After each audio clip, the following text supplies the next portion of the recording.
Sleight of hand and twist of fate. On a bed of nails, she makes me wait.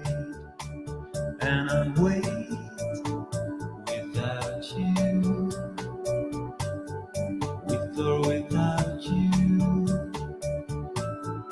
With or without you. Through the storm we reach the shore. You give it all, but I want more. And I'm waiting for you. With or without you. With or without you. Oh, I can't live. Hello, good morning, good morning. Can we hear anything? Oh, it's getting louder, yes? Oh, now I can hear myself. Should we? Yes? Come, Rosie, come. Okay, good morning, everyone. If we can have your attention now, and please find your seat, make yourself comfortable. I hope you had time for morning coffee. Yes, lovely. Okay, just one more moment to make everyone comfortable. So, welcome everyone on this beautiful, warm, sunny island. I'm glad we are spending the day together indoor. But no, to be completely honest with you, I have absolutely no regrets knowing what fantastic, amazing speakers we'll be able to listen to today. My name is Olga Dzieciątkowska. I work for HugeThink, one of the first Polish accelerations programs and part of a leading VC fund in our CC region. I will be your host for the next 2 days. So if you need anything, please approach me and we'll do our best to help. Wow, first edition of Urban Metaverse and Smart Cities Summit. And we can welcome here today people and guests from 18 countries. So representative of smaller business, larger business, public sector, academia, city councils, city halls, municipalities. So that's absolutely amazing. It wouldn't be possible without commitment of BizzTech and their incredible crew. And I think applause for now. Yes, thank you. And of course, our friends from NVIDIA, Smart City Council, Fraunhofer Institute, ESRI, and all of our partners and friends who made this event possible. And of course, you, our guests. So welcome, everyone. And I hope, and I know actually, that it will be 2 very exciting days full of inspirations. And we, together with organizers, hope that you will simply have fun. Olá, como estão? Buenos dias. Eu sou Rose Vieira, sou cofundadora de BizzTech e les doy las gracias por estar aqui, de verdade. Sem vosotros, nada de isso seria possível. Sorry, no speak English. Lo que vamos a ver aqui é lo mais novo de nossa tecnologia, ¿no? Para infraestrutura de cidades inteligentes. Les doy la bienvenida e espero que aproveitem bastante, porque temos muito conteúdo de valor. Muitíssimas graças por todos e bem-vindo a Tenerife e a Metaverse Urbano e Smart Cities. Thank you very much. Okay, so not to waste time, I would like to invite our first keynote speaker, Jason Shuster, one of the people who actually made this event possible. So, Jason, the stage is yours. Thank you, Olga. I appreciate it. Hello, everyone. Can everybody hear me? Hi. So I am the co-founder and COO here at BizzTech. So thank you so much, everyone, for coming. And I get to be your first speaker only because I want to get this out of the way before all the really good speakers go. So, you know, I look good by comparison to nothing, right? And the other thing that I'm doing today is you're not going to see any slides up here. I will show a video at some point, but no slides, so nothing boring or anything like that. Really, my purpose of coming up here is to just do a quick intro on BizzTech.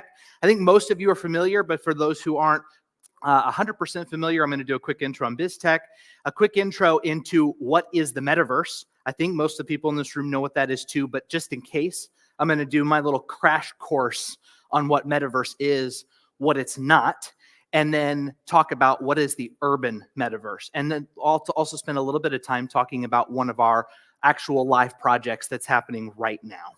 So, quick intro to BizzTech. BizzTech, we are a Metaverse platform provider. We're actually not an event organizer. This was an idea that was, hey, maybe we should have like a small event in Tenerife for local people in Spain.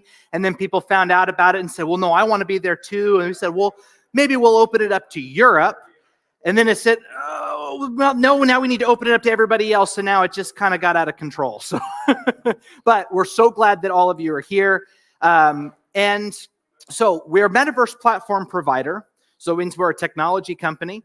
And we started the company back in 2018, before COVID, to try and solve the problem of making virtual business interactions just as good as physical ones. Now, at that time, we started building our platform. And by the time that COVID had kind of come and started to slow down, we had a working platform. We realized that we had solved a problem for much more than just business interactions, but we actually had built a Metaverse platform. And by this time, people were kind of talking about the buzzword of Metaverse. And so we kind of found our place. But it wasn't until we spent almost a year talking to 750 different companies and organizations across the globe to understand how would you guys use this technology that we figured out kind of where we fit in that ecosystem. So fast forward to Metaverse. What is the Metaverse? The Metaverse is not just what Mark Zuckerberg is doing over at Meta. Okay? Yes, thank you. What Meta has with their Horizons platform is a Metaverse platform. Metaverse is really the concept of the culmination of all of the 3D interactive multi-user technologies that exist. This includes stuff in the gaming industry. This includes what Mark Zuckerberg is doing. This includes what BizzTech is doing. And it also includes other technologies like virtual reality, augmented reality, etc. It's all of these platforms and technologies together that make up what we call the Metaverse, right? It's way too big for any one company to take on. It'd be like saying, we provide the internet. It's too much, right? So it's a huge opportunity. And BizzTech, we are just one part of that technology. Another way for me to help just kind of conceptualize Metaverse is if we go back in time to the 1980s, we had internet, but we didn't really have a consumer-friendly internet, right? We could transfer data, and even computers, it was just text on a screen, right? You know, if everyone remembers playing like Oregon Trail on the, right? So that was Internet 1.0. Then in the 90s, we got the two-dimensional interface, which really made the internet usable for consumers. And that's really where we've been for the last 20, almost 30 years. And we call that Internet 2.0. When we're going into the next phase of Internet 3.0, a lot of people kind of roll in things like cryptocurrency and AI into that evolution as well. But Metaverse is really the visualization of that evolution, moving all of that data and information technology from a two-dimensional interface to a three-dimensional interface.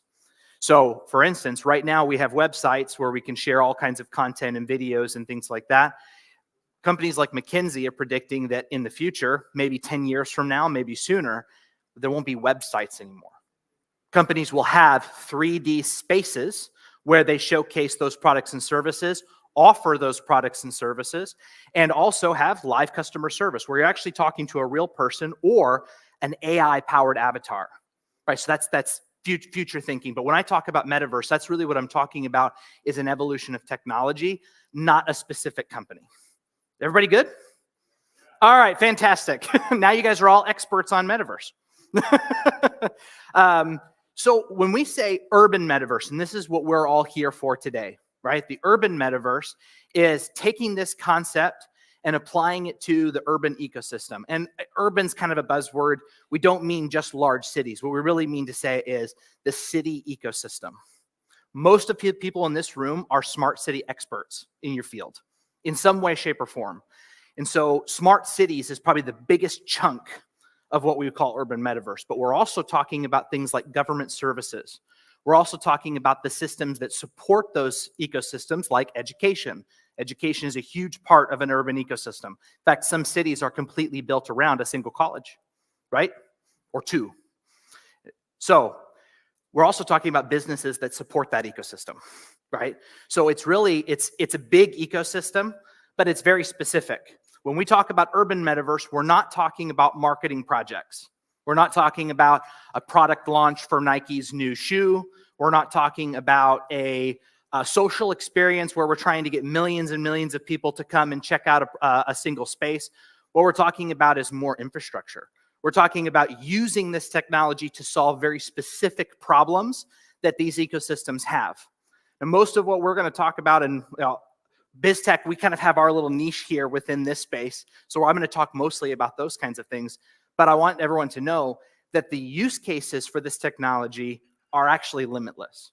Our biggest challenge that we have when we talk to people is not helping them understand the technology or trying to sell them on technology.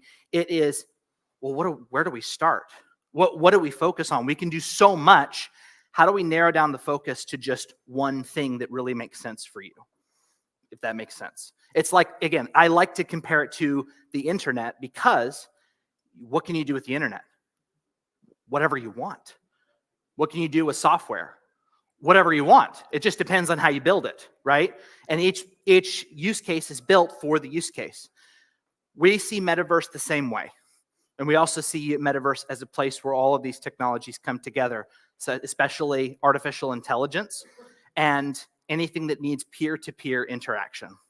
Okay, very good. Now, some of the use cases that we have seen for urban metaverse so far, and I'm going to mention a few, but I'm not going to say that these are limited. But some of the things that we have really gotten back as we've talked to governments, as we've talked to organizations, things like visualizing live traffic data in a city using a digital twin. Now, digital twins, that's not a new technology, right? Most people here are familiar with what digital twins are. But imagine a digital twin that was a photorealistic copy of that same city, where the vehicles on the road are actually represented by that kind of vehicle. Maybe not necessarily the exact make, model, and color, but let's say, hey, this is an 18-wheel semi-truck. This is a coupe. This is a truck. This is a van. Metaverse can visualize data at that level.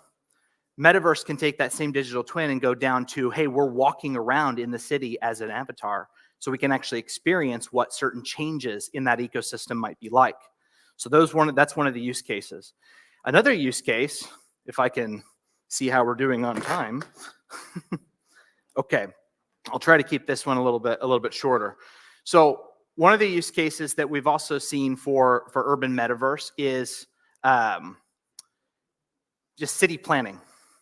Being able to take the city as it is now, and let's say, hey, we want to put a new highway here, or we want to take out this part of an old part of town and replace it with new types of real estate, whether it's commercial real estate or it's government real estate, and being able to actually experience that, being able to actually walk around and see what it's like. If we actually take all those buildings out and replace them, what does that experience feel like? And 3D renderings, that's not a new technology, but being able to actually experience it and walk around, that is. Being able to do it with somebody else at the same time, who's not necessarily in the same room as you, that's another thing entirely as well. And Metaverse is what does that. It takes all those technologies that already exist, but brings them together and makes them multi-user across distances, to where you and I can walk through a new building before it's been built and have a conversation about things that are on the walls while we're actually in it together. That's the future. The last use case that I want to talk about is an actual live project that we have right now. So I'm going to signal the tech team. If you guys could play that video without sound, I'm going to show you guys something that we're doing in the city of Montgomery, Alabama. Now, Montgomery, Alabama's project, you ready? Good. Go ahead and start it. Montgomery, Alabama is, if for those who are in the US, you may be super familiar with its history and civil rights, but essentially the civil rights movement started in Montgomery, Alabama in the United States. From there, it exploded. This is where Dr. King was. This is where Rosa Parks was. This is really what led to the United States passing the civil rights bills that gave equal rights to all Americans, no matter what their nationality, color, origin, doesn't matter. So Montgomery has a huge place in history, but it also has a place in being behind the times. It is a city that has struggled since then to really get back on the map. And we were introduced to the city to try and solve a very specific problem. This next year is the 60th anniversary of that civil rights march. There's a famous civil rights march that went from Selma, Alabama, all the way to Montgomery, Alabama.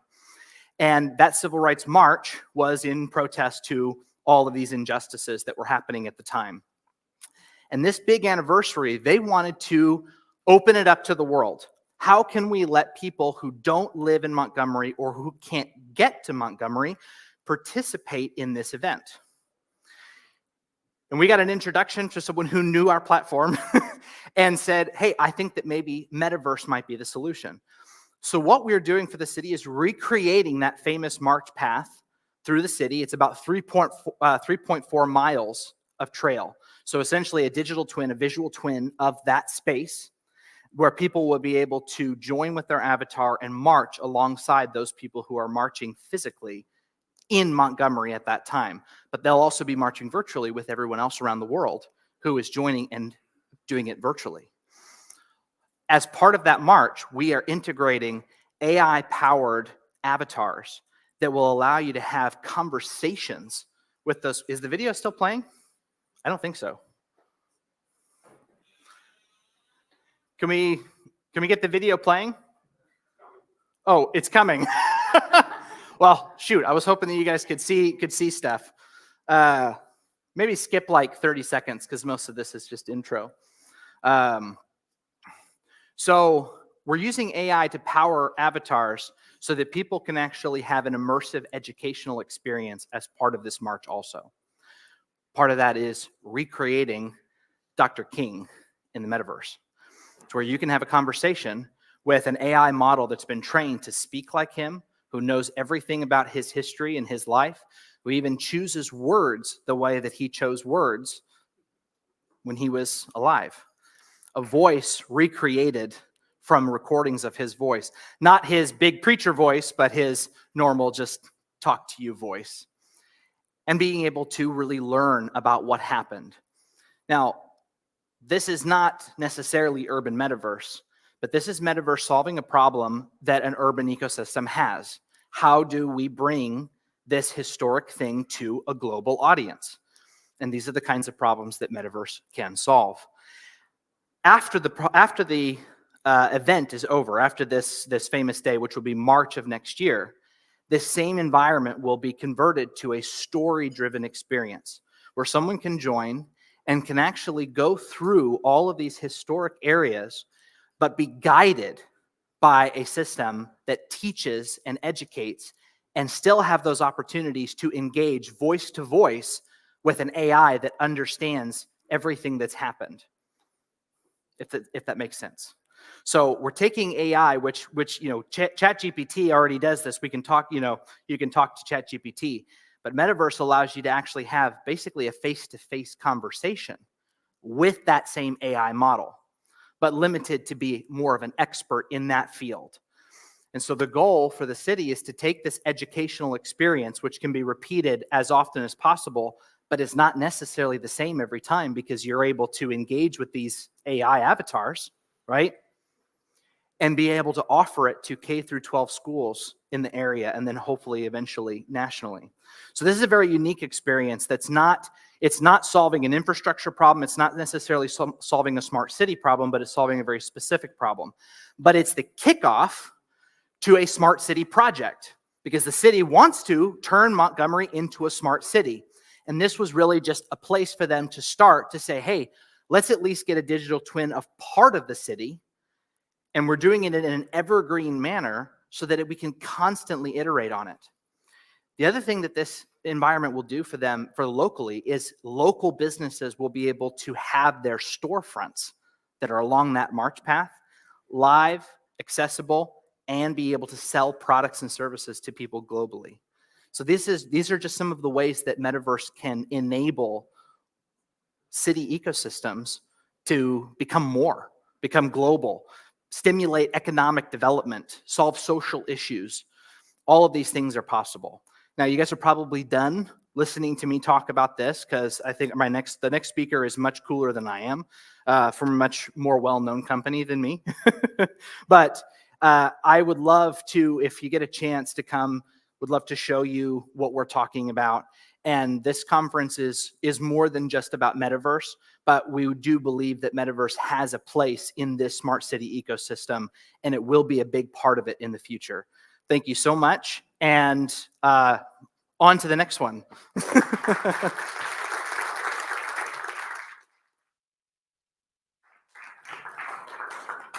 Wow, thank you, Jason. Truly beautiful initiative. So it was amazing to hear about it. And now we will wait with another company that Jason mentioned for a bit later. And now a bit of arrangement for a scene. And I think I can already invite our next moderator. So Barry Gillespie, if you can join us. Hey, Barry. Barry is Global VP of Partnerships at BizzTech.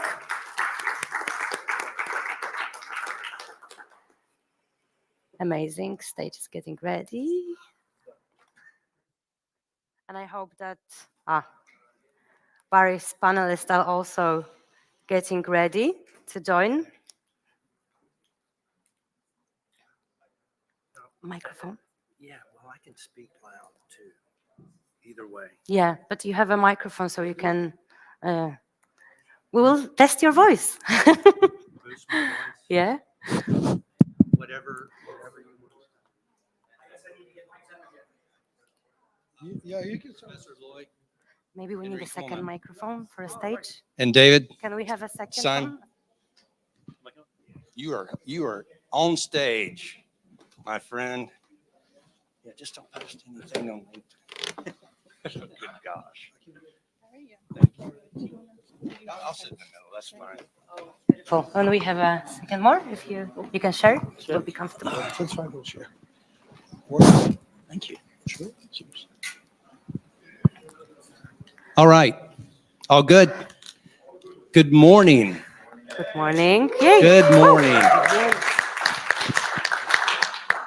I am so happy to be here and privileged to be with this panel.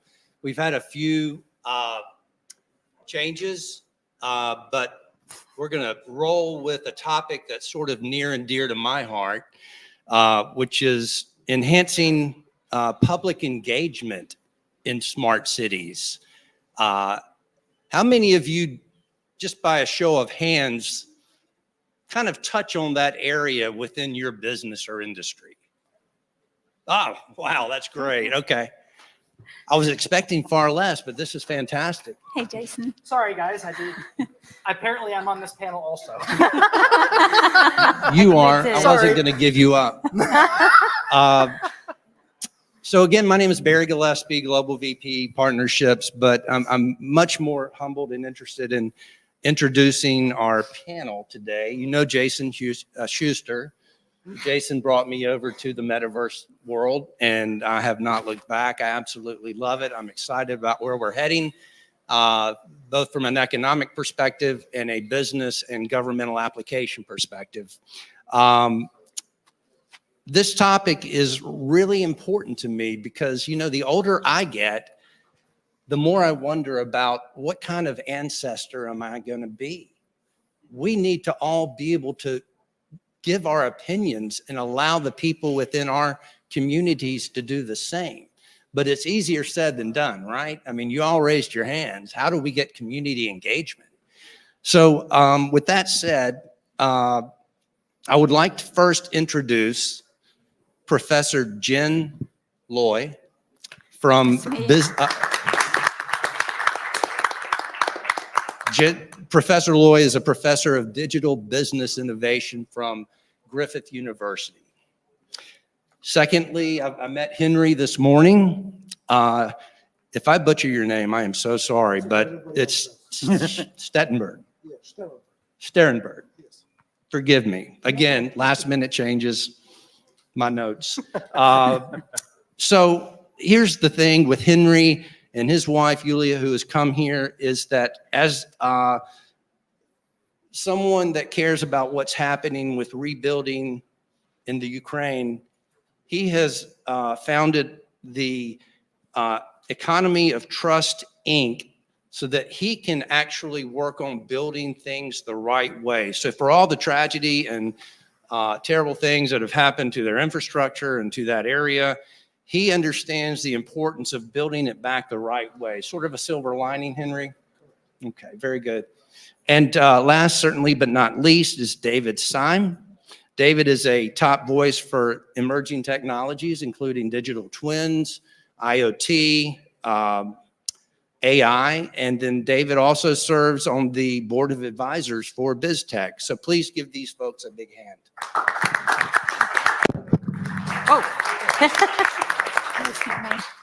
So what I'd like to do first in this particular format, and I'll hand the microphone to each of you, is if you could just give your thoughts, and I know this is off the cuff, but this is even better when we do it this way. Give an opening statement, a couple of sentences about what this means from your perspective, the importance of community engagement in a smart city. I'll start out with Professor Loy.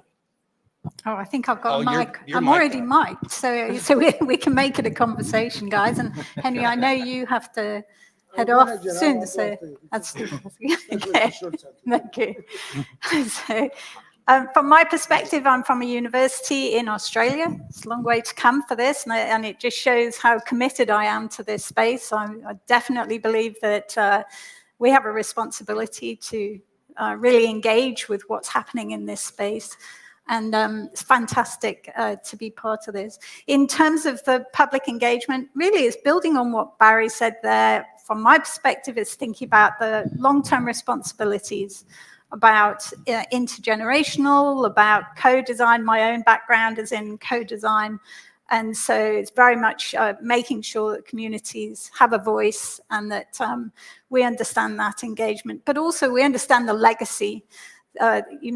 Seen a lot of times that things get started and they start really well, but then do we have an exit strategy, or how is it going to evolve? How's it going to adapt? How do we build that agility into it? And I think as a community, that's our responsibility. I mean, the people in this room are the people who care about this. And if we don't invest in it, if we don't spend time as a community co-designing where we think this is going to go, then we're going to let down the rest of the community, I think. So that's my position, and hand over to Henry there. Yeah, and I'm sorry, sure. Henry was brought into this panel at the last minute, and he has to go at around 10:28. So we're going to be respectful. We'll have more questions. Thank you. Yes, we have to all adjust as entrepreneurs, right? On the fly. Thank you. It's great to be here, and thank you everybody for invitation, especially management team of Dirk as well as Joe for BizzTech. So I want to set up a scene for you, right? It is one of the largest countries by landmass in Europe. The country that is expected to receive $1 trillion from close to 100 countries post-war. It also has 95% of its infrastructure undeveloped even before the war, in addition to damages that have been done in the war. So think about Ukraine, that it's been, as you're going to hear much deeper presentation from me tomorrow, is a country without, as Jen pointed out, a major issue for this industry is a legacy infrastructure. Think about that instead of a metaverse or digital twins, I come up with a new term, is a futureverse, right? We have to imagine in Ukraine the new cities, the new way of doing things. But it's not just the metaverse and the visualization of what to come. It's about tying into the legal, actual physical components of what's being done. But also it's an opportunity to set up a whole new governance that have not been seen in the world. So due to astronomical price, unimaginable price that Ukraine and its people are paying every day today due to Russian aggression, we now have also an opportunity to reimagine the economy, the technological stack ground up. So now coming back to the topic of this panel, how do we engage the population, not only in Ukraine, to be participatory in the future, but also globally, right? From professionals to simple people. And part of the engagement is gamification. Think about that, you all heard, I'm not a gamer, but you all heard about Farmville, right?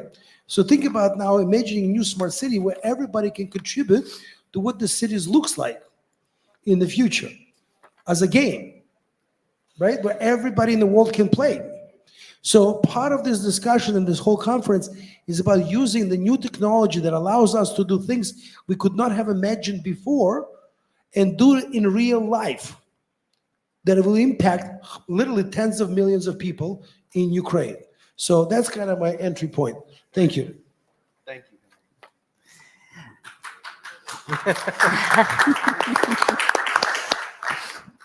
That's obviously, that in itself is a game changer in the world, in the development of the world, of the ashes of the old. It's incredible what can be achieved there, and that's just scratching the surface, even something as amazing as that. My background is in the bringing together of the technologies that foundationally underpin things like smart cities and virtual reality, artificial intelligence from servers and so forth, but also fundamental to this is the human. In the human element. Why are we doing this? We're doing this to connect people. We're doing this to create and improve the world around us. What virtual reality does, what immersive technology does that hasn't been done before, is creates universal accessibility. Being able to speak directly to Martin Luther King Jr., not only at any time from any location, but potentially in any language, and potentially even converting for any cultural references so that you can truly understand what he's saying, that's game-changing. That's better than a book that's maybe, if you're lucky, written in one of the main 5 languages, if you can read, if you have access to the book. That's everyone has access directly to history, and that's just one thing. We're talking about planning the future, not just understanding and learning from the lessons of history, which is obviously foundational to planning the future. What we can do here is, I'm very fond of education. As individual citizens can be involved in the planning and development of their cities and the maintenance and understanding what is where, visitors to those cities can understand what they're looking at, what the cultural history and significance of what they're looking at is. They can understand the architecture, they can understand the transportation routes. And it's not just limited to people that have the ability to read, access to a mobile phone, the ability to understand things in local parlance. In education, we can now access information locally and spatially that we can understand in a way that humans are built to understand. That's in 3 dimensions. We are 3-dimensional objects. Socially and together, we're pack animals, we're social creatures. We work better when we understand together. If you look at the early internet, as Jason was saying, it was a bunch of numbers and letters on a screen. If you weren't a coder, you didn't have access to its capabilities. The biggest shift in terms of Web 2.0 was, well, in terms of computing, was a mouse and a point-and-click interface. Now suddenly everybody had access to a multitude of apps. Fantastic. Then we started carrying supercomputers in our pockets and we could just point at things. Now we're getting to the stage where we can just ask a question and it'll be answered for us. This is the next step. And the next step isn't just about, oh, it can do cool things and it looks really good. It's everyone can access everything.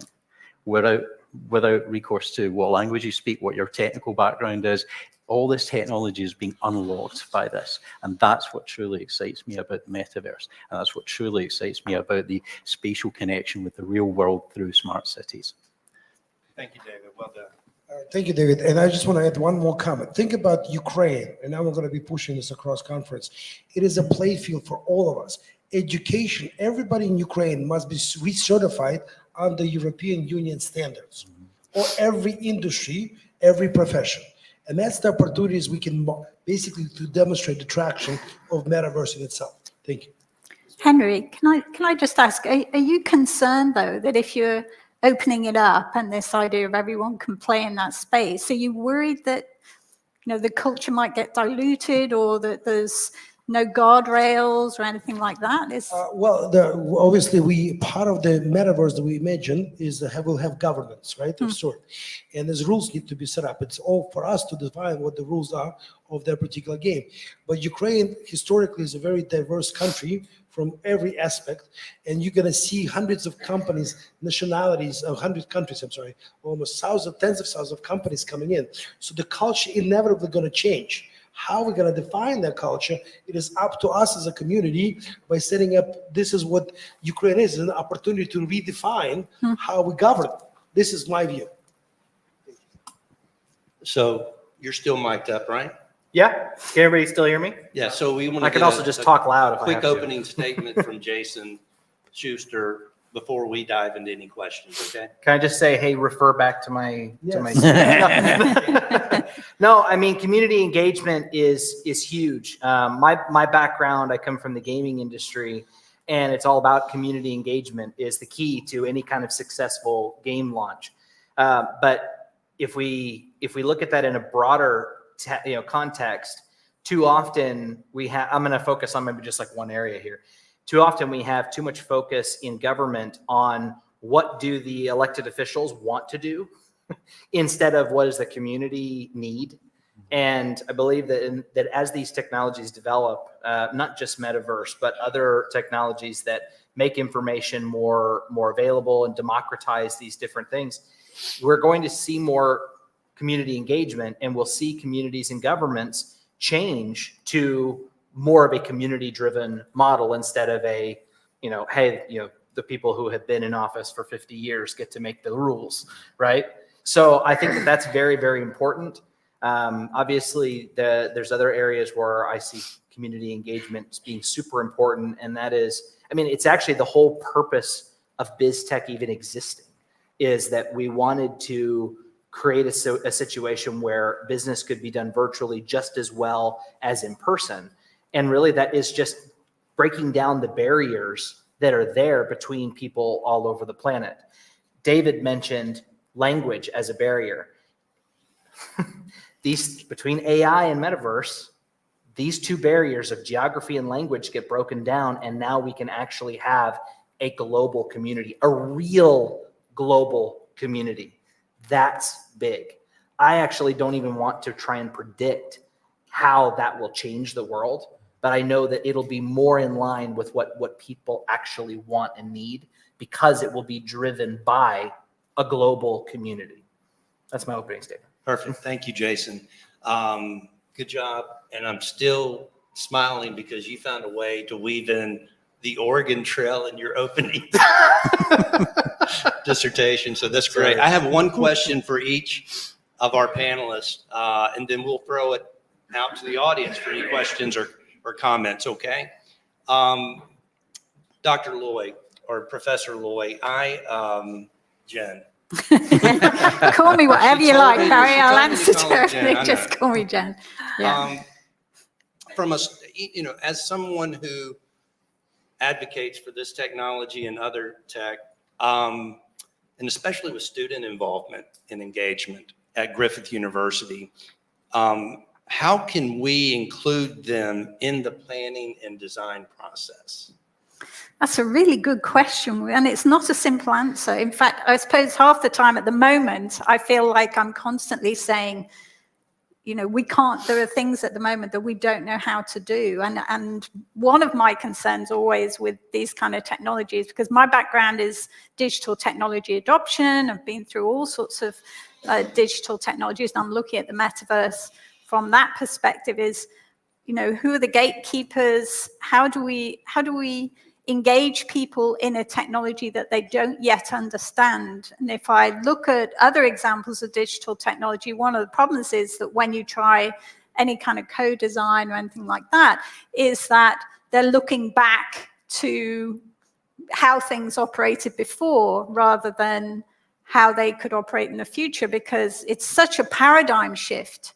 So my concern over community engagement or any kind of co-design is making sure we frame things in a way and provide enough background knowledge and experience that people can understand the paradigm shifts that are potentially available. Yeah, I'm going to talk about this tomorrow more and give you some practical examples, but it is the biggest problem. I mean, I remember when I used to work in industry years ago that if a company asked me for something new, and I'd say, what is it you want? They actually just wanted whoever was down the road who was doing really successful, or they wanted whatever they'd had before, but with some tweaks to it. Whereas in fact, it may be that it's a completely different way of doing things that's needed. Yeah. So that's what I'm really interested in engaging with you these 2 days, is finding out how we can create that sort of paradigm shift in thinking. No, Yeah. that's fantastic. I love that. Thank you. Jen, that's a great answer, and I look forward to hearing you tomorrow. Henry, holistic smart cities, comprehensive smart cities, when we're doing the tech stack the right way, like you and I were speaking this morning, it can be a very complex topic for, say, the average citizen. Agreed? Yes. So how do we break that down to a concerned citizen, but doesn't have the same know-how that we have at this point? Not that we have all of the answers, but how can we help with that while doing a better job of explaining the tech and the benefits and the potential fear of privacy issues? Well, it's a very loaded question. We have about 15 minutes on the panel. But let me start by first of all addressing what Jen has put out in a question that was addressed to Jen. I'm also happen to be a professor, and I teach. And one of the things we have done throughout the war, we had internship programs set up, and we had about 170 students going through it, college students.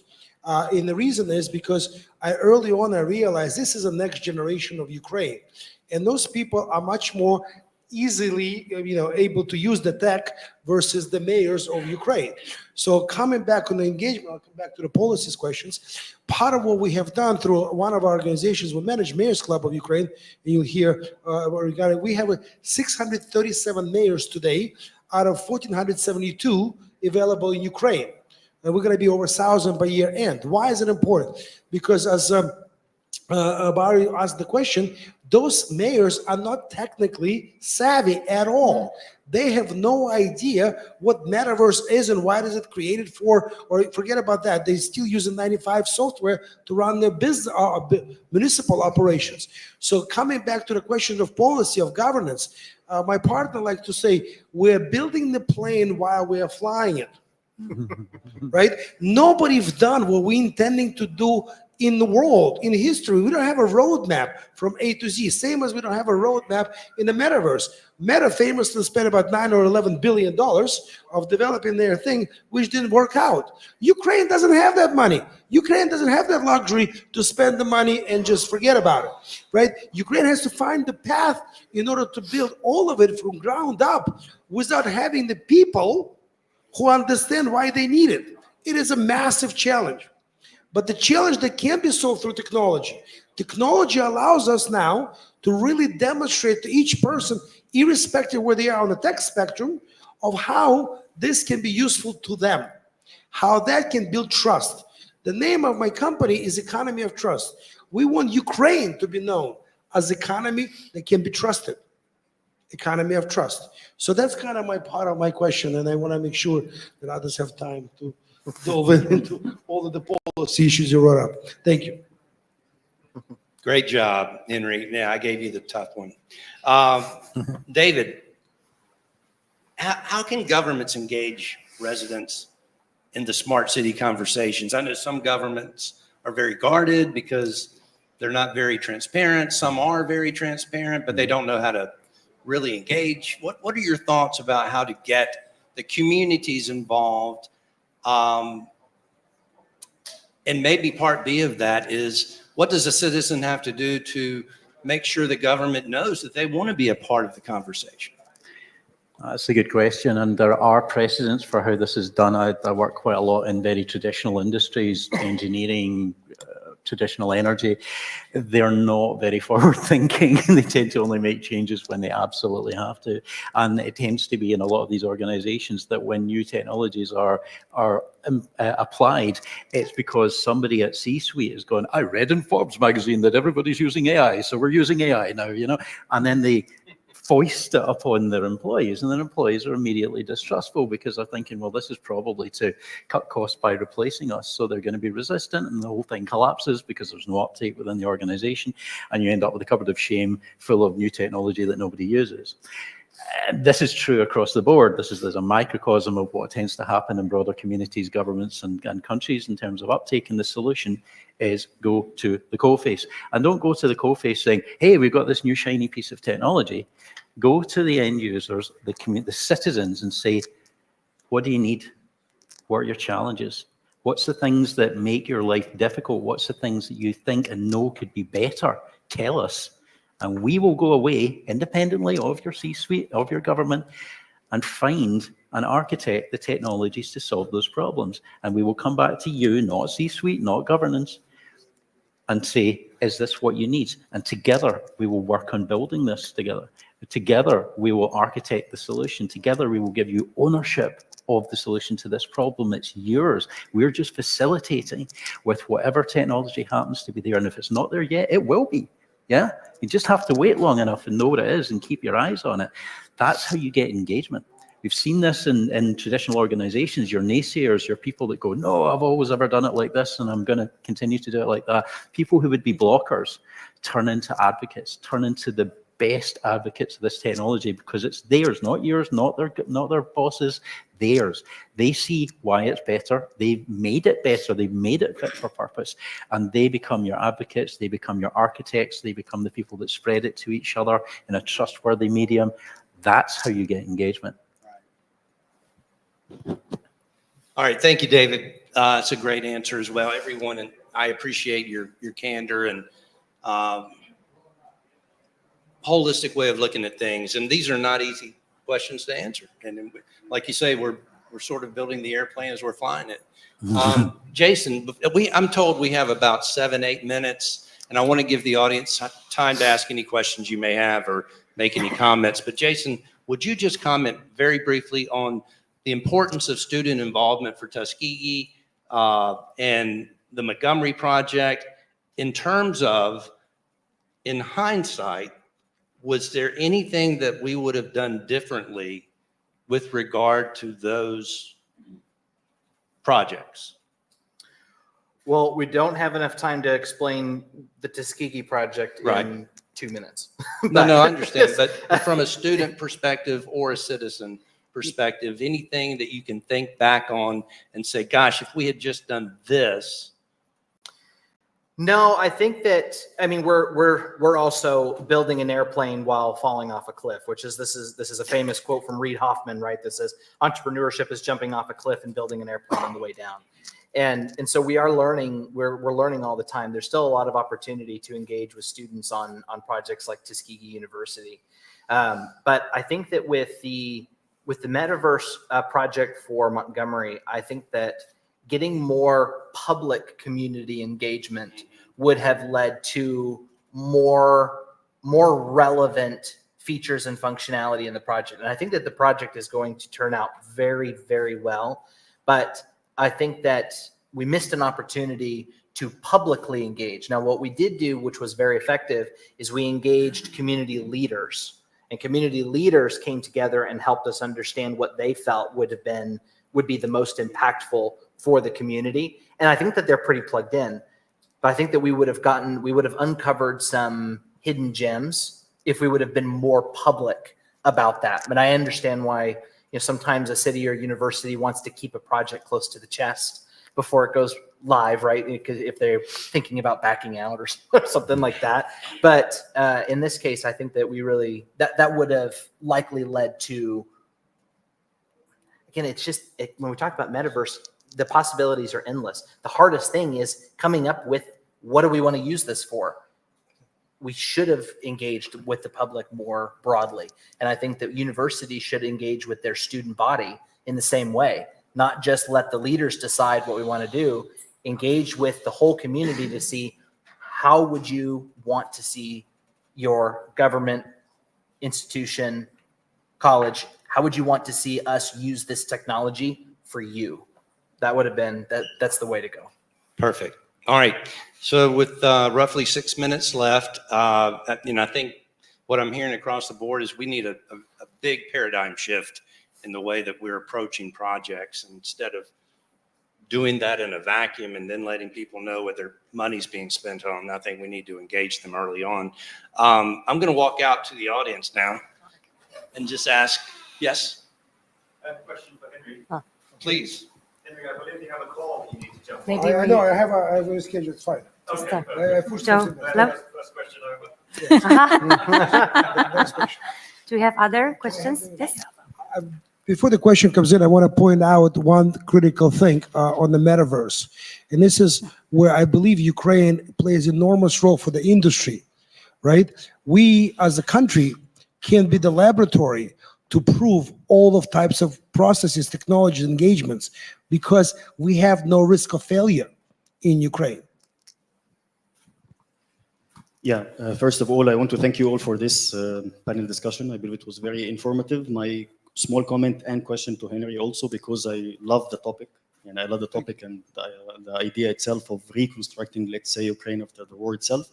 So you mentioned at your last point, the point of the familiarity of the young generations with the technology versus the mayors who are responsible to provide the strategies for the future itself. So this is my question related to not only the familiarity of the young generations related to the tech parts, but also that we are, this city, this country will be rebuilt for the young generations. So their dreams and their visions have to be imported.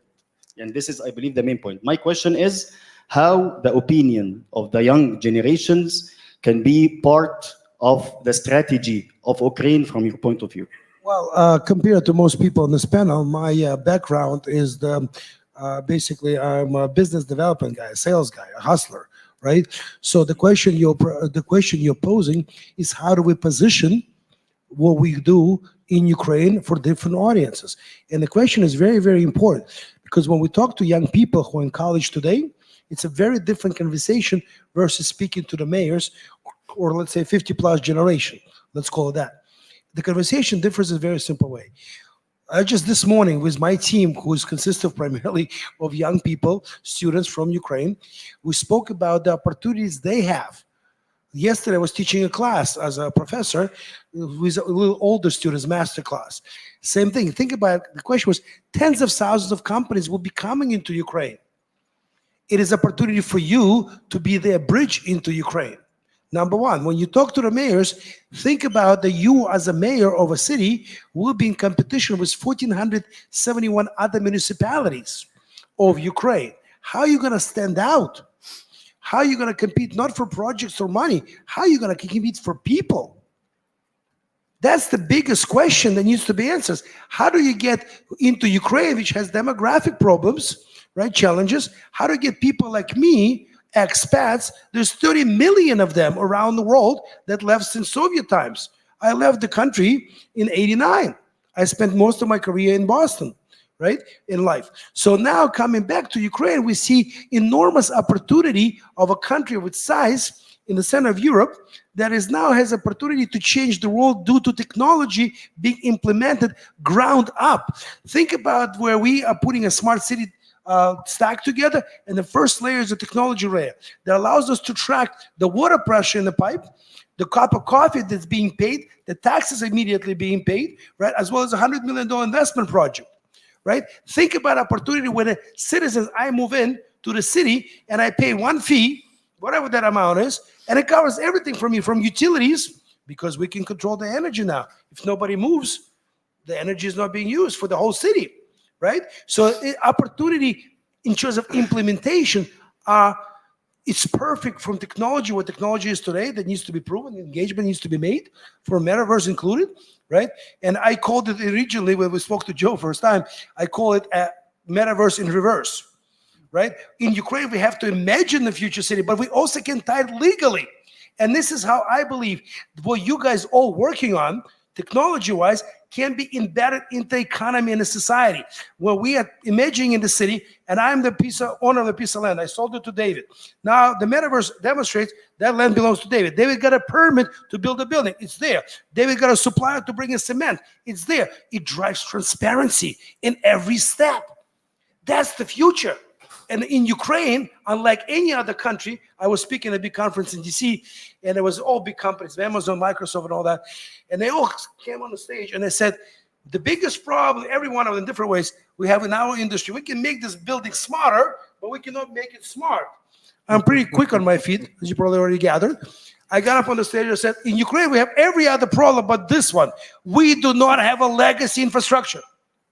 That's what allows Ukraine, plus $1 trillion coming in, is really big opportunity for every one of the companies, irrespective of your size. So thank you for your question. Any other questions before we close out? And I do have to jump on the call. Yes, you do. Thank you so much. Well, thank you for your time, attention, and if you have any other questions. Okay, Thank you. perfect. Thanks, Barry. Thank you so much Thank you all. for sharing your experiences. No, I don't need it. I mean, I will take it. Okay, fine. Okay, so I suggest we have a very short, seriously short, like max 5 minutes break. So catch up coffee, whatever you need. Let's meet here in 5 minutes, okay? And I urge you to seriously have it like a 5 minutes, because we have absolutely extraordinary speaker then. So see you in 5. Feels so good inside.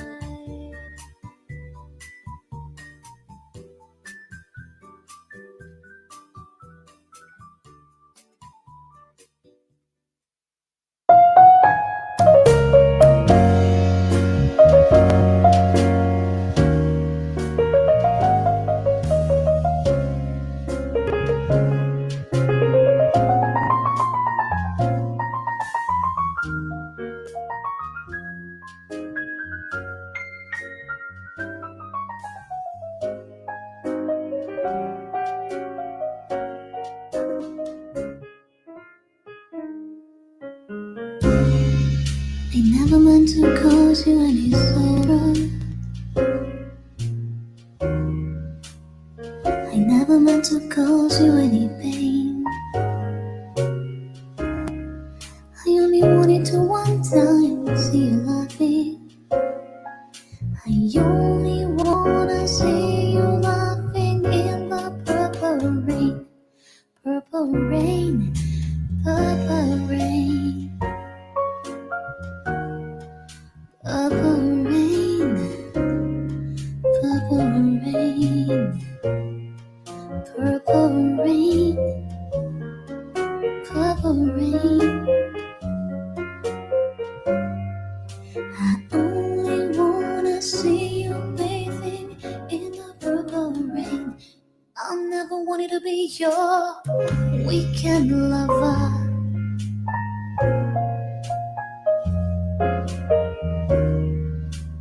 I only wanted to be some kind of friend. Baby, I could never steal you from another. It's such a shame our friendship had to end. Purple rain, purple rain, purple rain, purple rain, purple rain. I only wanna see you underneath the purple rain. Honey, I know the times are changing. It's time we all reach out for something new. That means you too. You say you wanna lay down, but you can't seem to make up your mind. I think you better close up and get you to the purple rain, purple rain, purple rain, purple rain, purple rain, oh purple rain, purple rain.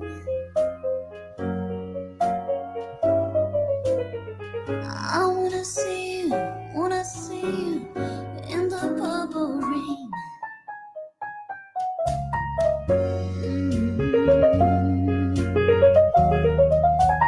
Purple rain.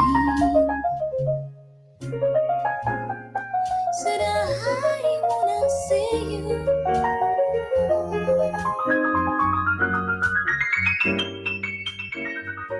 I wanna see you in the purple rain.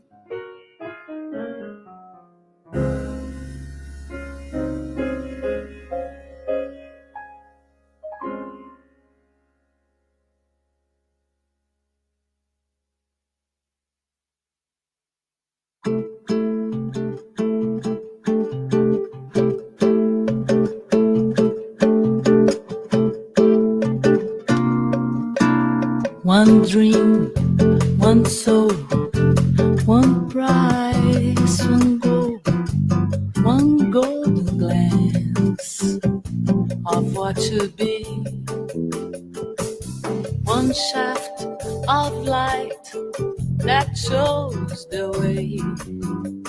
No mortal man can win this day. The bell that rings inside her mind is challenging the doors of time. The waiting seems eternity, eternity, eternity. The day will dawn of sanity. Is this a kind of magic? There can be only one. This rage that lasts 1,000 years will soon be done.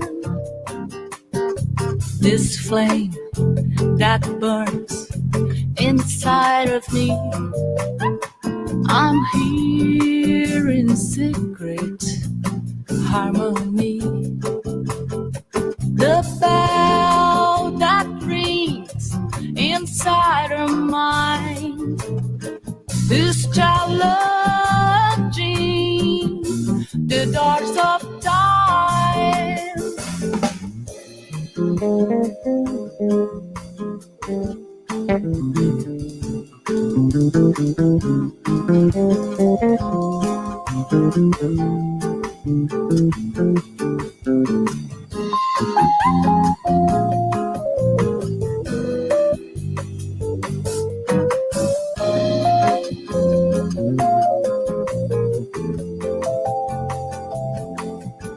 This rage that lasts 1,000 years will soon be done.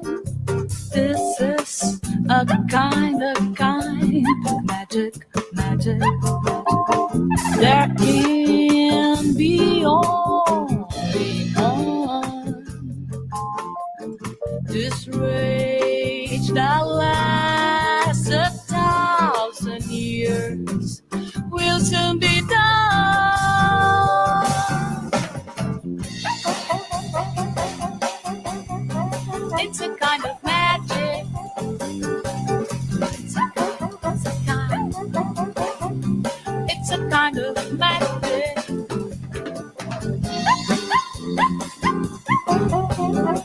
a kind of magic.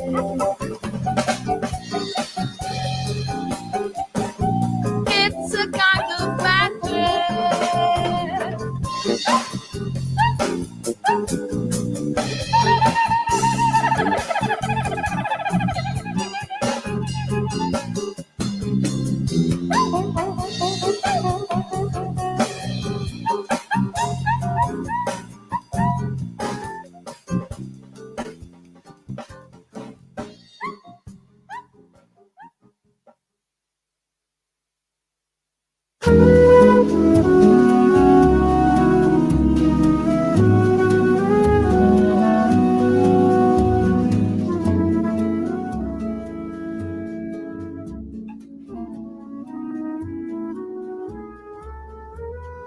Words are flowing out like endless rain into a paper cup. They slither while they pass, they slip away across the universe. Pools of sorrow, waves of joy are drifting through my open mind, possessing and caressing me. Jai Guru Deva. Oh, nothing's gonna change my world.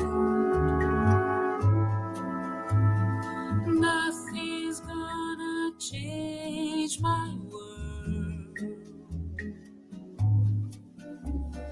Nothing's gonna change my world.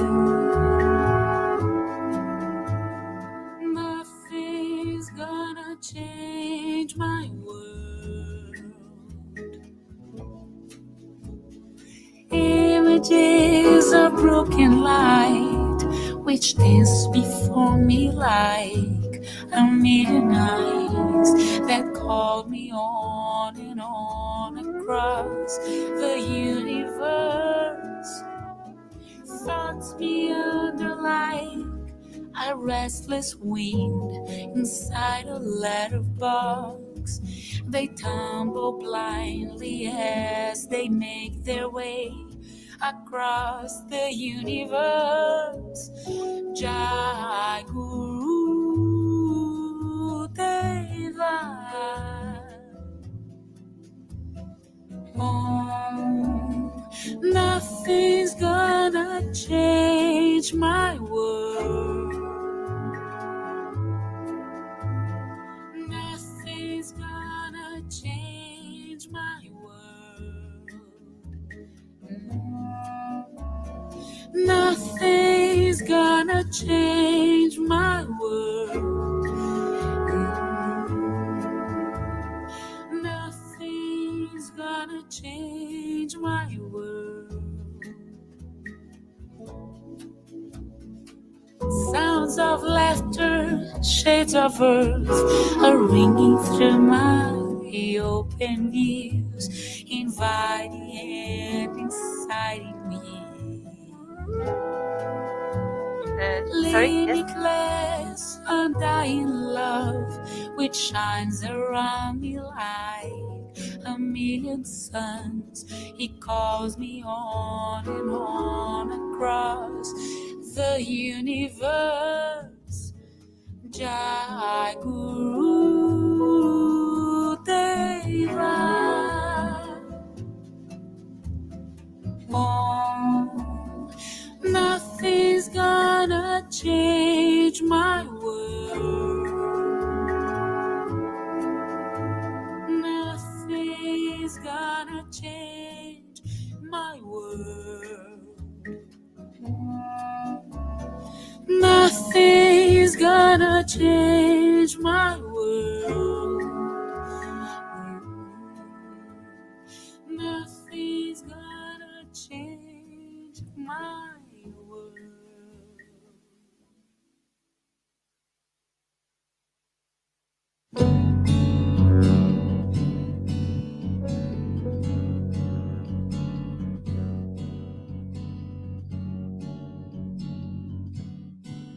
Okay. Are we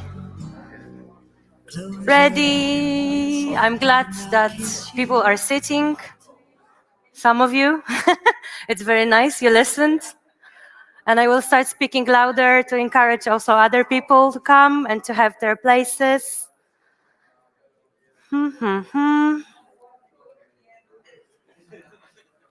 Okay, I appreciate everyone who is on time. That's very nice of you. And I bet it will pay off. So I think we should wait. Well, the late people will be late. We will jump straight into next session, and I'm mega excited about it. Like I said before, extraordinary speaker. Charbel Aun, Smart Cities and Spaces Director at NVIDIA. And first, we will invite you for a little video, and then Charbel will join us at stage. So can we have a video from the presentation?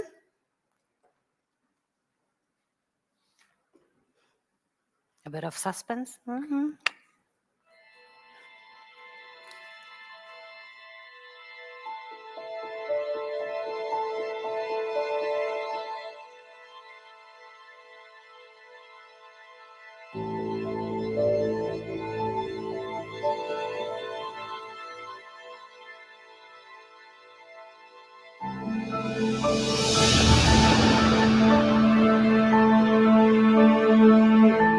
I am a visionary.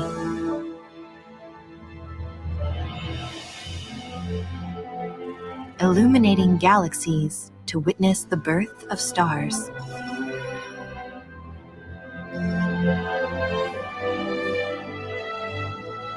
And sharpening our understanding of extreme weather events.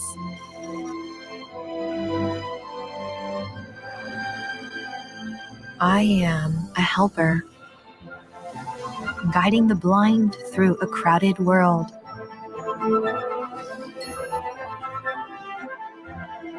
I was thinking about running to the store. And giving voice to those who cannot speak. Do not make me laugh.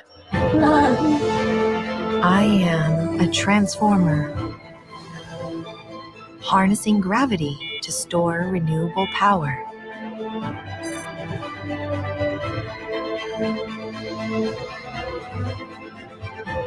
And paving the way towards unlimited clean energy for us all. I am a trainer, teaching robots to assist, to watch out for danger,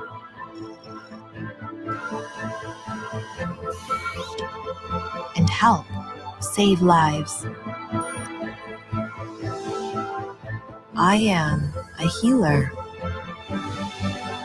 providing a new generation of cures and new levels of patient care. Doctor, that I am allergic to penicillin. Is it still okay to take the medications? Definitely. These antibiotics don't contain penicillin, so it's perfectly safe for you to take them. I am a navigator, generating virtual scenarios to let us safely explore the real world and understand every decision. I even helped write the script. Breathe life into the words en muchos idiomas y escribí la música.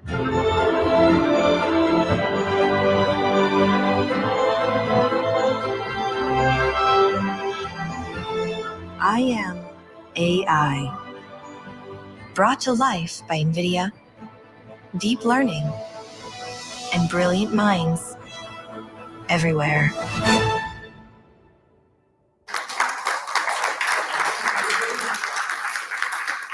Thank you very much. I'm very ecstatic to be here. Thank you, Joe. Thank you, BizzTech, for inviting me. What I'm going to do in the next 20 minutes, I'm going to tell you a little bit about NVIDIA. We do AI. but we do it in a very special way. We focus on solving only big problems. So our partners, our ecosystem, people like BizzTech and thousands of them, 17, 18,000 of them, can do the magic they do. Now, today I'm going to talk about Metaverse and AI specifically. When you put these two words together, people will accuse you if you thought about that 10 years ago. I've been doing smart cities, Sandra knows me, for a long time, since 2006. But if we use the word AI and Metaverse back then, people will think you're on drugs or you binged on The Matrix. But here we are, right? I think the lines between physical world and digital world are blurring, and we're going to see a lot what people terms it as phygital, a funny word. And as I will show you in the next 20 minutes, and as you saw a little bit of that, the technology today is definitely shocking even for people who work in technology. For the last 12 months, I had to change my strategy 3 times. This is a genuine statement. And when I work with businesses and I try to tell them, you need to revisit your strategy every quarter, they think like you're some obsessed with strategy, but things are changing so fast. And with this change, your life will change. City's life will change. If you don't know it, you're in trouble. You will still live and you will be happy. I'm not saying no, but you will be overtaken by a lot. I don't want us to worry about the AI taking our job, but I want you to worry about someone who knows AI taking your job. A city who's using AI, offering a better environment, doing better services. And as you will see, it is a reality. Of course, we need to balance the human element and the processes, and we need to leave that part of our normal life in it. But AI is a very powerful tool. Cities have been always the canvas for innovation, right? From innovation of roads. I mean, 6,000 years ago, they used to be smart. It's not like they were dumb, but smart meant something different, meant what technology they needed to innovate, invent, to prove and improve cities. Sewage used to be innovation. It's a technology. Aqueduct is a technology. Roads, pavement, chariot, vehicle, steam. And now we move into a world where we have a lot of technology that's going to steam us ahead for a different era of new things. And what are these new things? For you to imagine, as I will help you imagine through the work of a lot of our ecosystems.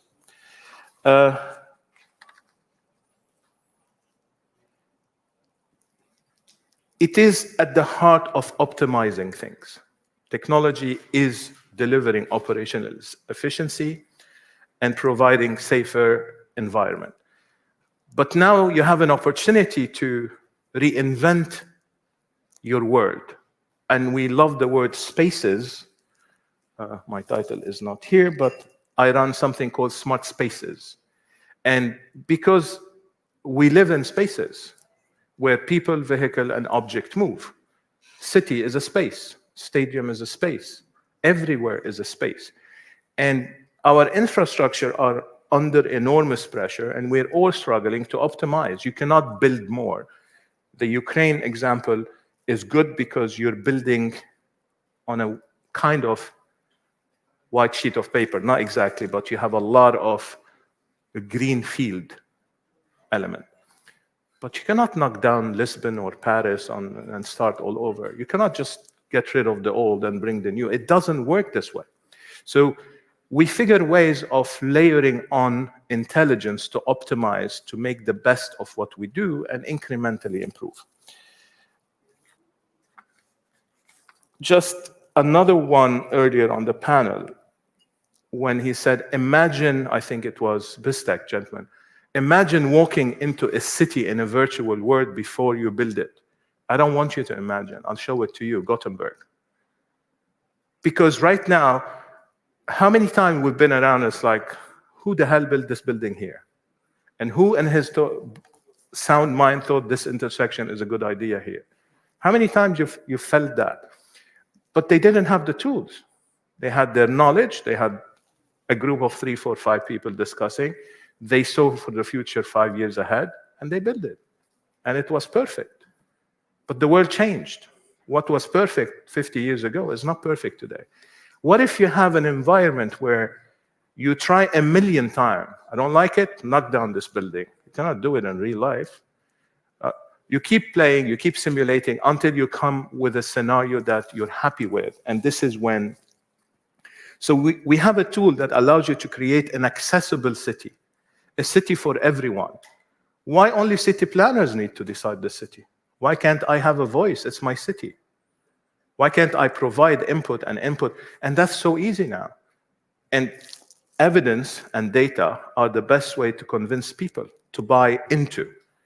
It's a bad idea, your idea, because according to the simulator, it's a disaster. And here's the evidence.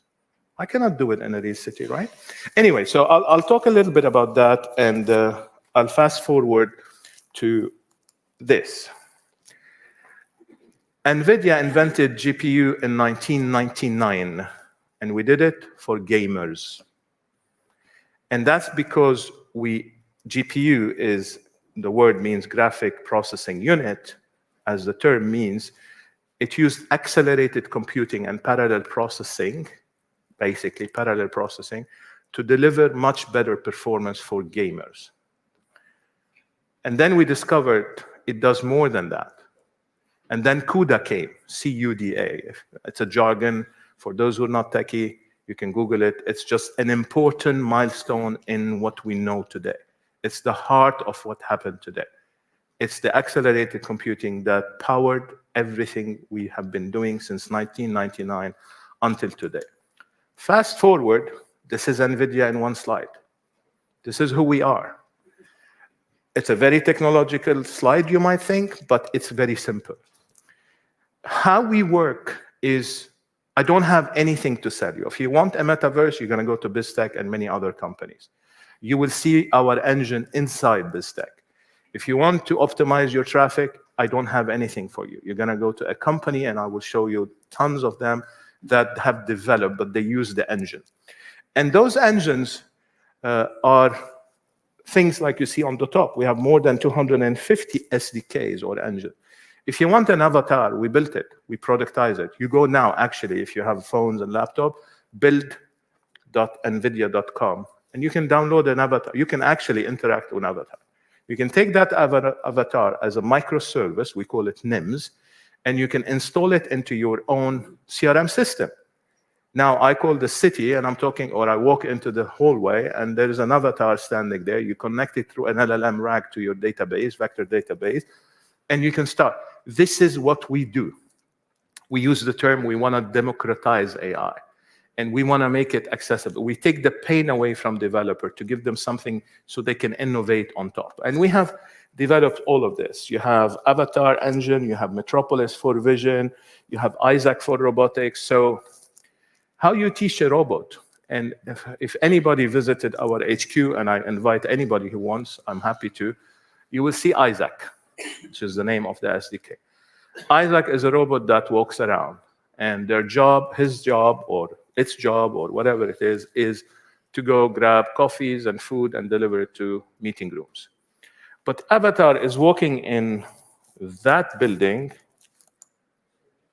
which is a massive 2 buildings, and did not have a single accident. And the way we did it is we simulated the building, we brought a robot, and we had the robot living in the virtual world for a while, and we started dropping in front of that robot chairs, objects, people, scenarios, and we did everything possible. And then once we felt the learning is sufficient, we put him into supervised execution, right? So there was a kill button and someone watching him performing, and we saw weaknesses. We went back to the simulator, we trained, we fed it real-time IoT data. It became so good, now it became one of our colleagues, has a function. And once we finished, we took that training model, USB stick, put it in the robot, and the robot is. We did further. We took Isaac, we made it an SDK. It's available for you to download today. If you have a robot and there's a YouTube, you see someone who bought, you saw that dog walking on some of the slides. You can download that put it on, it works at 87% accuracy. That's what we do. We want to get you to that level where you have a proof of concept, a functioning, so you can now look at the business value. Because why do we do technology? We don't do it because it's a hobby. We do it to solve problems. So what is the outcome that you're trying to achieve? What are you trying to achieve is the starting point of the conversation. AI is not a hammer looking for a nail. You don't need AI, which is good. It's a conclusion. It's one of the possibilities. So don't use AI. So we bring AI to the physical spaces. Well, NVIDIA does all verticals, but my business is this slide. And this summarizes the spaces we operate. Now, if you look at this, a common theme is operational efficiency, safety, new services. When you look at cities, I have a lot to talk about, which I'll save it for the next slide. There's a lot happening now. There's a lot of results being delivered and value being created. And for us to do that, we believe in the three computer. You need three computer to create the AI factory you aspire to. And AI factory is another concept we believe in. Back then, you had water coming into a factory and electricity coming out. Now you have data coming into an AI factory and intelligence is coming out, tokens. And I'll talk about that in a lot. So we see the world that is going to be filled with robots. I don't imagine, robotics walking. That's not what I mean. I'm talking about you will have little helpers everywhere. What is the helper you need? We will give you a little helper. It could be a fixed device. It could be a fixed street light. It could be a robot. It could be anything you want. It could be a vehicle. It could be a factory device. Whatever it is becoming an intelligent device. And we're building what we call NIMs, N-I-M, microservices. So you're going to download them. We have a library of them, which also you can visit build.nvidia.com and download some of them. And you just grab it, put it, and start. You're up and running within hours, genuinely within hours. And if you don't believe me, challenge me. You will be able to do it. So for this to happen, we believe you need three computers. One is to train the AI, one is to simulate, and one to run. It's a it's a cycle. It's not going to end. Because how many are familiar with the principle of AI training and inferencing? Okay, so let me take 60 seconds to talk about that. How does AI work, right? You all have engaged with kids, right? At one point, whether your kids, your family kids, friends, how you teach a kid? You show them pictures. You show them, this is a cat, this is a dog. And over time, as they grow up and you show them more and more and more picture, they develop a knowledge of recognizing a cat in different environment, light, colors, and shapes. And eventually, they will learn that tiger is not a cat. We're not going to pet it, right? So the same way we do with AI, and we feed it images. We put as many images as we can afford, usually, and we measure, and then we ask it the question, is that a bus? Is that a bicycle? Is that a fire? Is that a gun? Is that whatever you want to discover? And based on the result, we know now the accuracy of guessing. And usually we're happy outside automotive driving at 95% and above for physical spaces and observation. And that is powerful. Once the AI has learned, we package and we put into execution mode. We call it inferencing. Now, that was the convolutional network, we call it. That was the case until 12 months ago, you heard about it, ChatGPT. ChatGPT is coming from what we call an LLM, large language model. So these are AI models that learn from the internet. Imagine the World Wide Web. That's a lot of data. And that's what we call a zero-shot model, which means now you have an engine, transformer model, that you don't need to train anymore. You just need to either zero training or near zero training, right? You feed it few images and it learns. So you take that model, and now I want to teach it about, let's pick less bad example. I'm going to teach it about traffic accidents, right? Now I just need to teach it accidents, but it knows everything else. So you flavor it. So this cycle is going to be very important moving forward. And this is how we believe you're going to achieve that ultimate intelligence. It's a circle of perceive, simulate, actuate, right? Perception is about, we'll see some of them now. So I'm going to show you 3 videos. Watch the video, and I'll try to put a bit of context. And I think BizzTech showed you similar example. What we're seeing here, this is Gothenburg. Before they built the festival city, they have played with it, simulated it, decided what's the optimal position, and they walk through and where the tents and how they move. And then they went and said, this is the execution plan. So they created a blueprint in a simulator. And then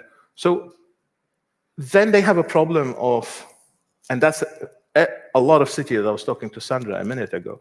There's a lot of cities at the risk of flooding and disaster and whatnot. You cannot plan for that. You're not going to flood the city up to your knees to go figure out how you're going to manage it. But you can flood it in a simulator. You can flood it as much as you want. You can add on it the horrible things you can think of and then deal with it. And that's what we're seeing here is construction, is how does the building look like? And you will see a lot. And this simulator is the way we work, like BizzTech are doing the similar work. We're an engine that sits inside, a layer inside. So we don't offer the end product, just to be clear. Most of the videos, you will see the name of the partner there. Obviously, this is Earth 2. We're working with the European Commission. We're simulating. There's an open platform. I'm sure you can Google it and read about it. We're simulating the planet. We're taking all data from all weather scientists and hurricanes and whatnot, historically available, and putting them in a super big simulator. And that's used by the smart people around disaster recovery and planet to reduce the impact. And if you read about this, it's really magical what they're finding out there. Now, that's as far as simulation. You can simulate it to create a factory. You can simulate it to fix your traffic. You can simulate it to build a design. And I'm sure if you ever visited any of those new real estate projects, I visited recently one, I walked through my city and they gave me the view from my apartment and a sea view, and this is the sun in the morning, and this is sun, and when there is a wind, this is how. You feel closer and closer to reality based on data and science. And what do we do here? Omniverse is our product. You can also download it and play with it. It offers few things. It offers the ability for people to work around the world at the same time and see the real answer in real time. So you're an architect in Australia doing architecture. Sandra is doing the the trees and whatnot. She's in Boston. Olga is in Poland and doing electrical wiring. It's okay.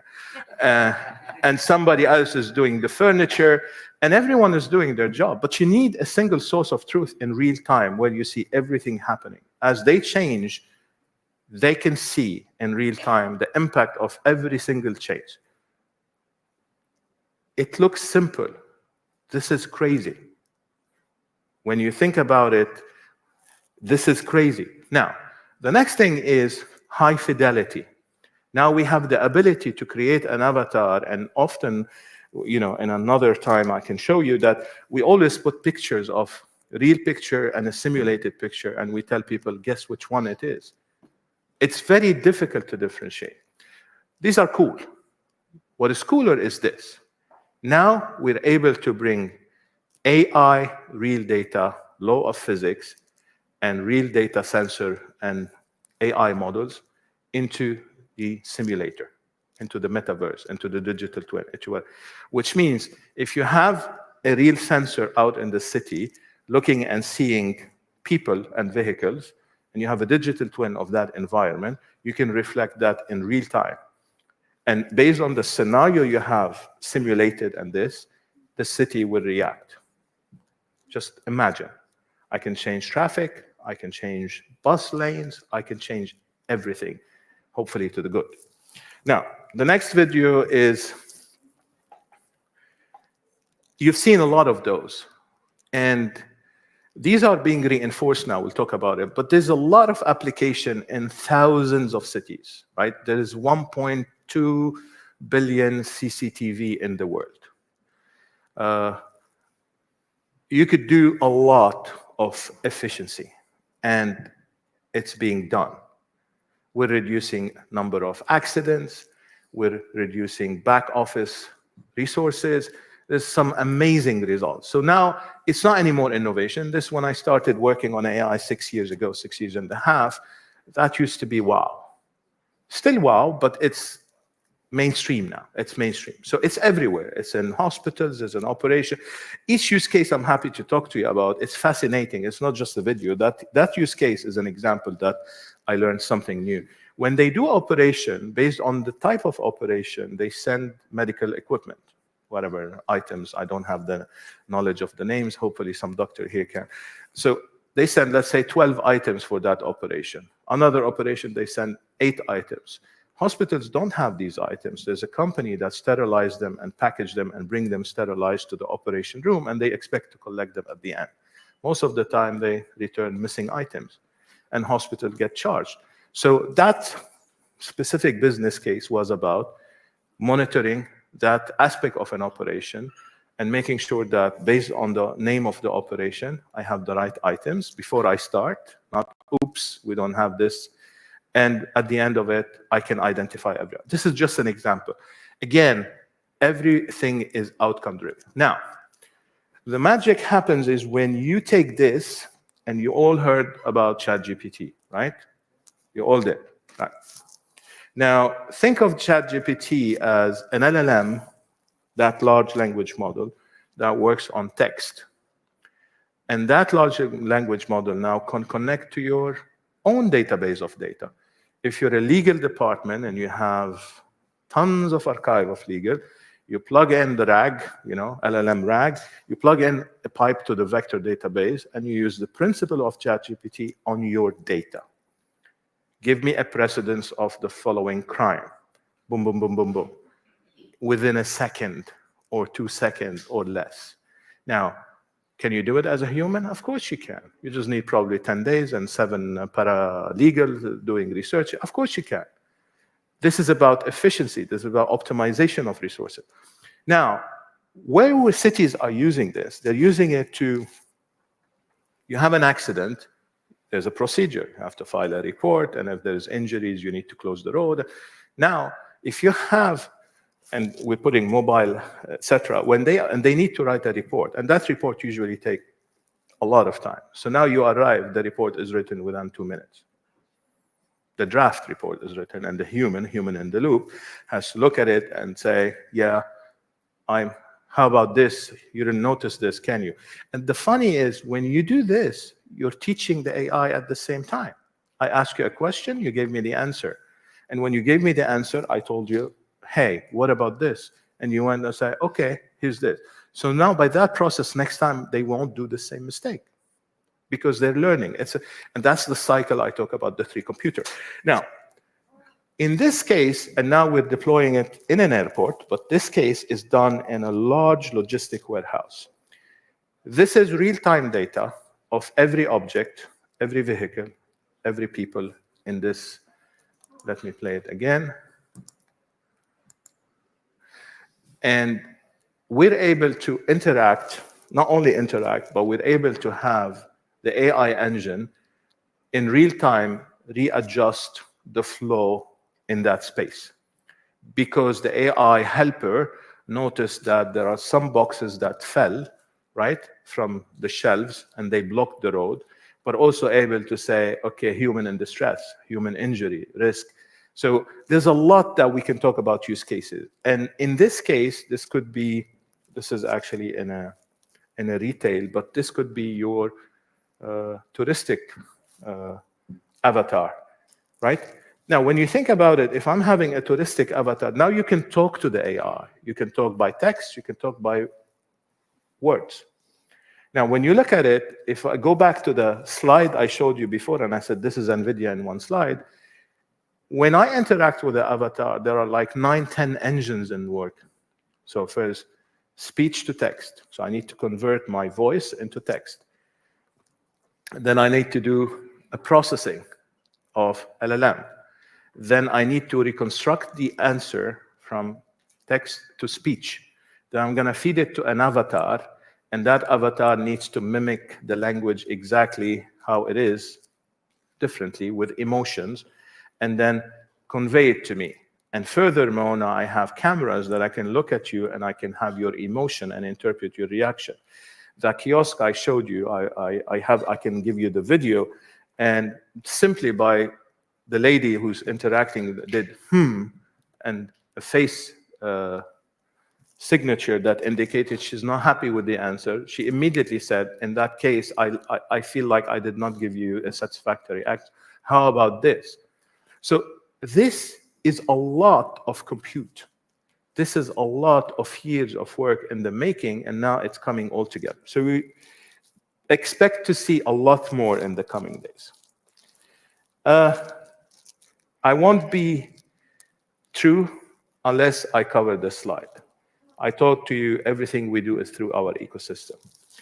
And this I'm talking about has been adopted worldwide in a scale that is honestly absolutely promising. There's a large ecosystem, there is a large client base. These are client base in the space I focus on myself. We have 17,000 inception partner, we call them, startups. 17,000 partners that they do all kind of AI solutions across all verticals, not cities. Cities, there's around probably 2,000, 2,500. So it's a world on its own now. It's a living organism that's evolving and developing. And what you see now is, I believe this is where, and I'm not going to go through the slide, but I'll let you read it. This is where I invite people, and we see the world is, or our customer and partners are focusing on. I bought into the vision. How do I execute?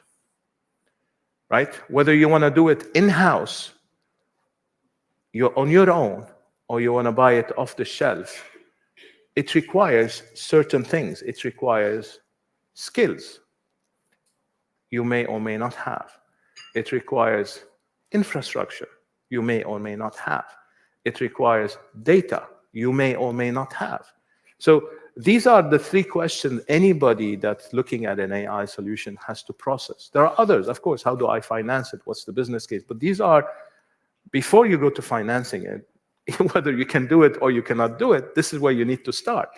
And everyone, we have tried hard, and we're still trying to help. Whether you want to do it in-house or you want to work with partners to do it, that is where we focus on, solving these problems. Now, I do expect in 20 years that I will be giving my keynote from a virtual penthouse, not a real one. And I'll have a digital assistant telling me, stop talking, because your time is off. Thank you very much.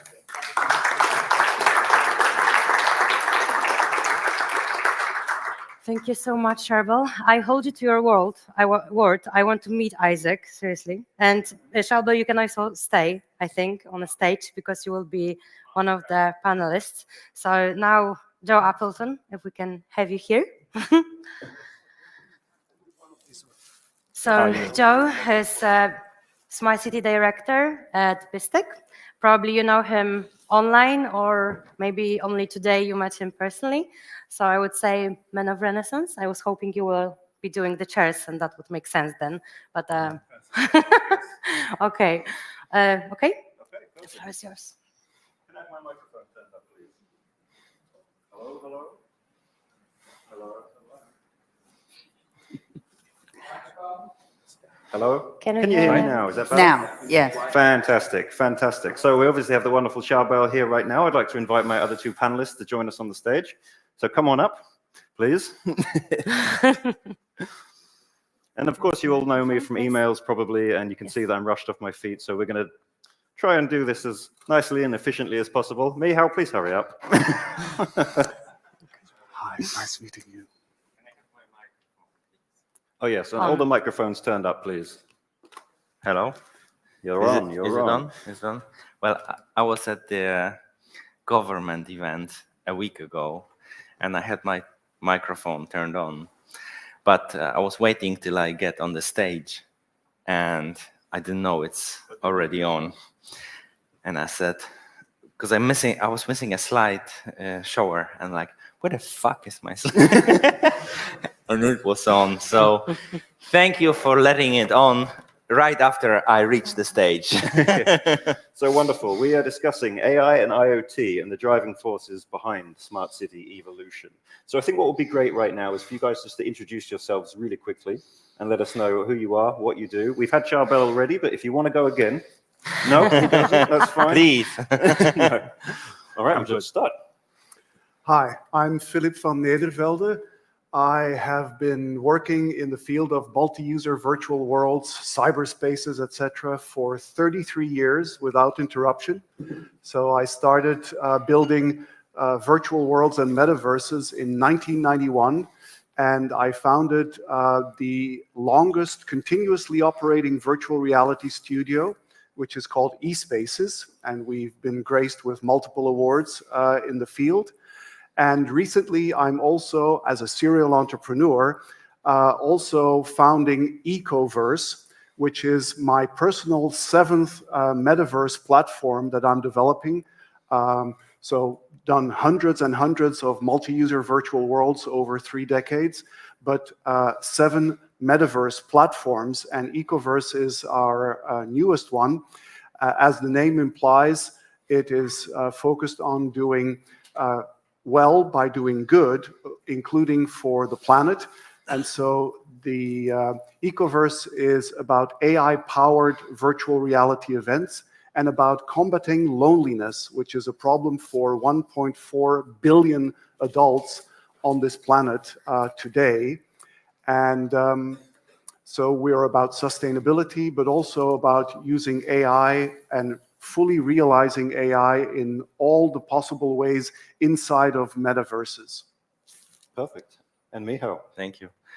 Well, I'm just a civil servant. I work for the city of Poznań. City of Poznań is located exactly in the middle between Berlin and Warsaw. I'm the head of digitalization and cybersecurity unit, and I'm the CTO of Poznań. Okay, well, thank you very much. Thank you. These are our panelists. So let's start with a really broad question. I know it's tired, and I know it's asked by everybody in these situations, is how do you define a smart city? And I want this to be the 2024 answer and not a 2017 one. Let's try and update it. So let's start, Michał, working in public sector. How do you define a smart city in today's landscape? Well, I have a pleasure to teach students about smart cities, and I think the easiest way to understand it is when you say, when smart word come up with something else. It was with a smartphone. And what was a smartphone? It was phone that, thanks to the technologies, is giving you more, like web browser or music streamer. And then another things were connected with the smart, like smart TV. What was smart TV? It was a TV thanks to technology that can give you streaming movies or watching pictures, or a smart watch that thanks to technology can give you checking your pulse or whatever. So as I define a smart city, is a city that thanks to technology can give you more, or can let governance to rule in a better way because they deal on data and everything that is connected with IoT and stuff like that. Perfect. And how would you like to add on top of that one? Well, I can't really improve on that, so I'm going to agree with that definition. However, I would like to offer another definition for metaverse. So as the gentleman who initially mentioned metaverse and introduced it to this audience, so I largely agree with the way he described it, but as somebody who's been working in this field for 33 years, so I started building metaverses before we were calling them metaverses. Originally, in the 70s and 80s, where this comes from is things that we used to call networked virtual reality or multi-user virtual worlds. And we even called it cyberspace because William Gibson in the 80s had published seminal novels, science fiction novels like Neuromancer, etc., which mentioned cyberspace, which is kind of equivalent to what we now refer to with metaverses. And so in 1992, Neil Stephenson coined the word metaverse in his novel Snow Crash, science fiction novel Snow Crash.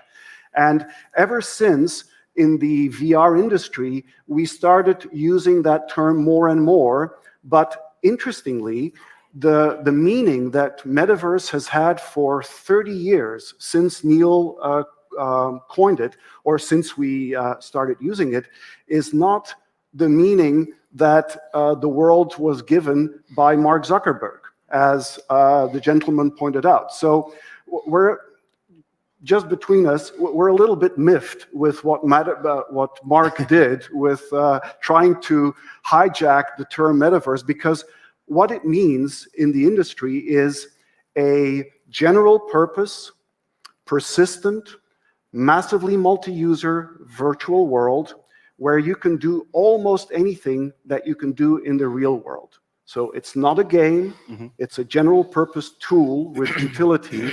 And so now this term has evolved and broadened, but I did want to share that definition. I like that one. And it's quite curious because this kind of concept in the minds of science fiction authors has been around for a while. The Polish author Stanisław Lem actually had in an essay from the 60s, he mentioned phantomatics, which was essentially, an immersive metaverse, but, miles ahead of time. But then, Charbel, let's come to you. Define me a smart city. I don't like that question because I bet you asked it all the time. Because we heard about an intelligent city, green city, connected city, cognitive city. I think we need to focus on cities, and I think cities that are today we're in a world where the new currency is data, and to process data you need technology. If you are digitized, and I think the word is being digitized, everything is data, if not, will be. And how do you benefit from this data? That I think should be where the intention of a smart should be. Yeah. I don't think there's dumb cities, and I talked about that. Okay, well, let's flip the question a little bit so we don't have to focus on smart cities so much. You mentioned that data, we're all saying that data is the new oil, the new gold. So what are the kind of challenges that cities are facing with data? What are the management issues? So if you asked me this question 12 months ago, I would have told you it's a mountain of a problem to overcome. But knowing what happened in the last 12 months, it's a less of a problem to solve now.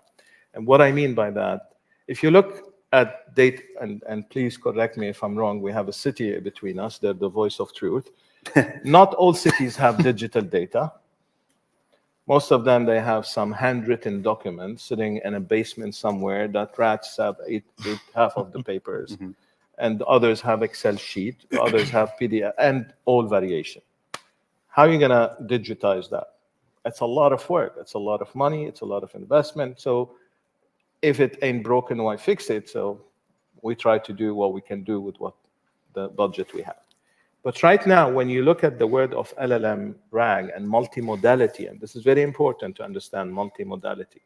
Now, I have customers that connecting PDFs to the archive of video to handwritten documents that go more than 100 years. And that's a customer in France, a largest rail company. Not an easy job, a much easier job today than it was 12 months ago because of the technology. So it is a problem. Now, I think where the problem lies is more organizational than technological or this. It's silos, my data.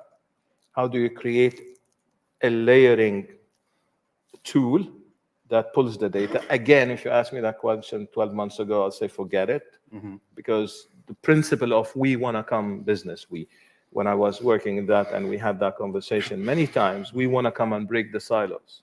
That's the dumbest thing ever. Because, well, we live in silos in your own life. So how are you going to come and break silos in the cities? Every organization has silos, yet we are productive and doing great, right? So the question is, how do you work across silos if you can find benefit? Now you have the tool. It's a process and organization structure as opposed to anything. So any city that cracked that problem, understood it, they're doing it already. Many are. It's not like unknown for. And those who are still stuck in this island of thinking are struggling with that. Do you agree? Yeah. Well, I was very inspired what you've just said, but it's going to be a short story. You'll probably once every while go to a training that is not connected with your life, just to make a work-life balance. Like we were together with John Ceramics. Yes. Yes, we were. So the weirdest thing, the weirdest training I was on, it was on lucid dreaming. And I'm not sure if you are familiar with what lucid dreaming is, but it's when you fall in dream and you are on the REM mode, and then you realize you are still dreaming, but then you can control your dream. And it's amazing. You can do everything. You can flying and, of course, other things. So I think Metaverse is this lucid dreaming that you don't have to special skills to use. It's just, it's offered by digital solutions, and it's really amazing. But Michał, I'd like to say, do you have any sort of examples within the city of Poznan where you're having data challenges or things like that, or using AI to actively solve problems? Well, I don't know, it's in this other countries the similar problem, but we as civil servants, when we communicate with citizens, we communicate in a special way, and they don't get it. So we write a letter, you are obliged to pay and stuff like that, and it takes like 2 pages, and what really means like pay us. So it's called a plain language, and we are working on a plain language. We designed the solution. It's a digital solution. It works like Google Translate. When you put a letter designed by a civil servant and you receive a letter that is going to be understandable by a normal person.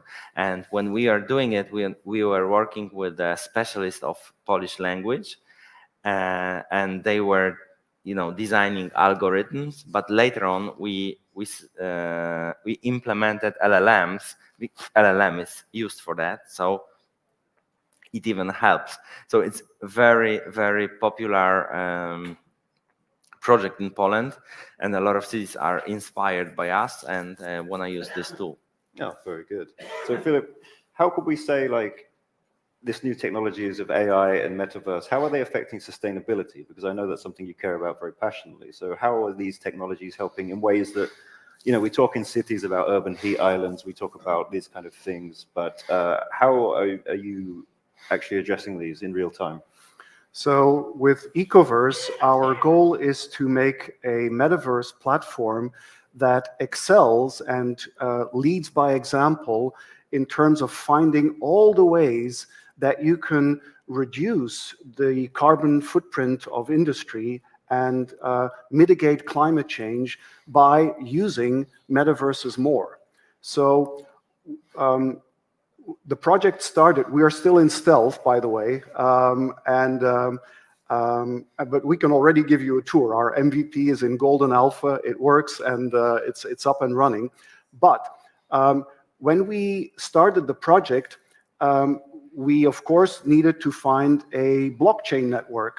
And so the blockchain network that we identified was priding itself in being extremely eco-friendly because it doesn't require mining. It's called the Flare network, by the way. And so that was one of the first ways that we wanted to have a blockchain-powered metaverse that doesn't require mining. Next, our first products will be AI-powered virtual reality events. Now, we calculated, we were inspired by people in the crypto industry who were raising lots of funds for planting lots of trees for decarbonization.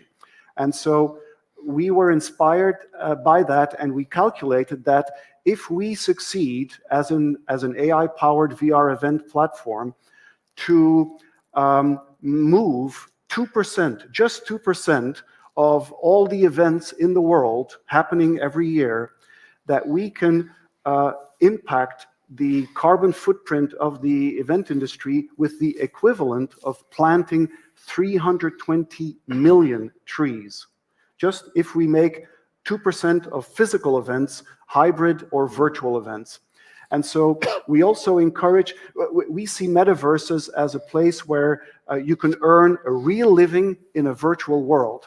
People, since the pandemic, are preferring to work from home. And so we are creating a platform where people can actually go and get a job in a metaverse. They actually will work in the metaverse from home. And that would enormously reduce carbon footprint of commuting.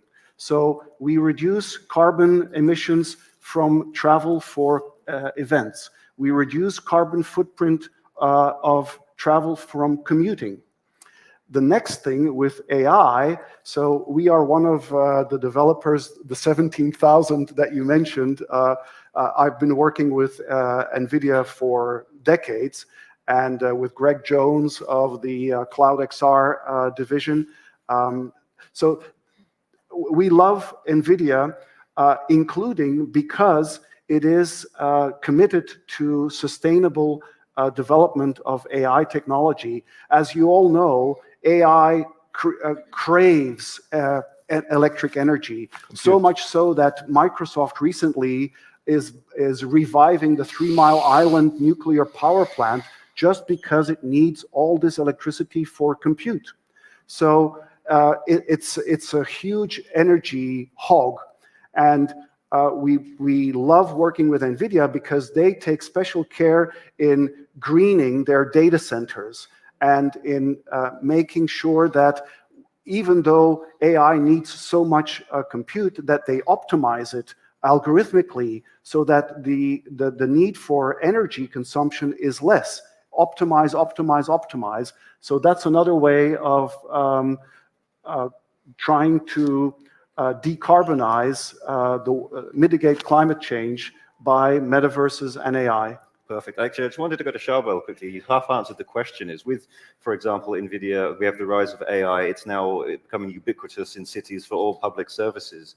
How is NVIDIA justifying sort of the power consumption and the energy effects that come with it? So you need to look at it at 2 levels. So I think you just mentioned it, like all these goodness of technology requires power. So where we put our energy on creating something, probably jargon called DGX. And the secret of NVIDIA is accelerated compute, is the software stack. Now, when you combine the two together, we're delivering on a like for like 50, 60, 70% energy efficiency. What I mean by that, if you need a traditional data center to process what the gentleman was doing, you will need that much. If you say, okay, I'm going to use that technology I'm talking about, you're going to need that much. You're talking about space, you're talking about energy consumption, you're talking about. So that's one principle.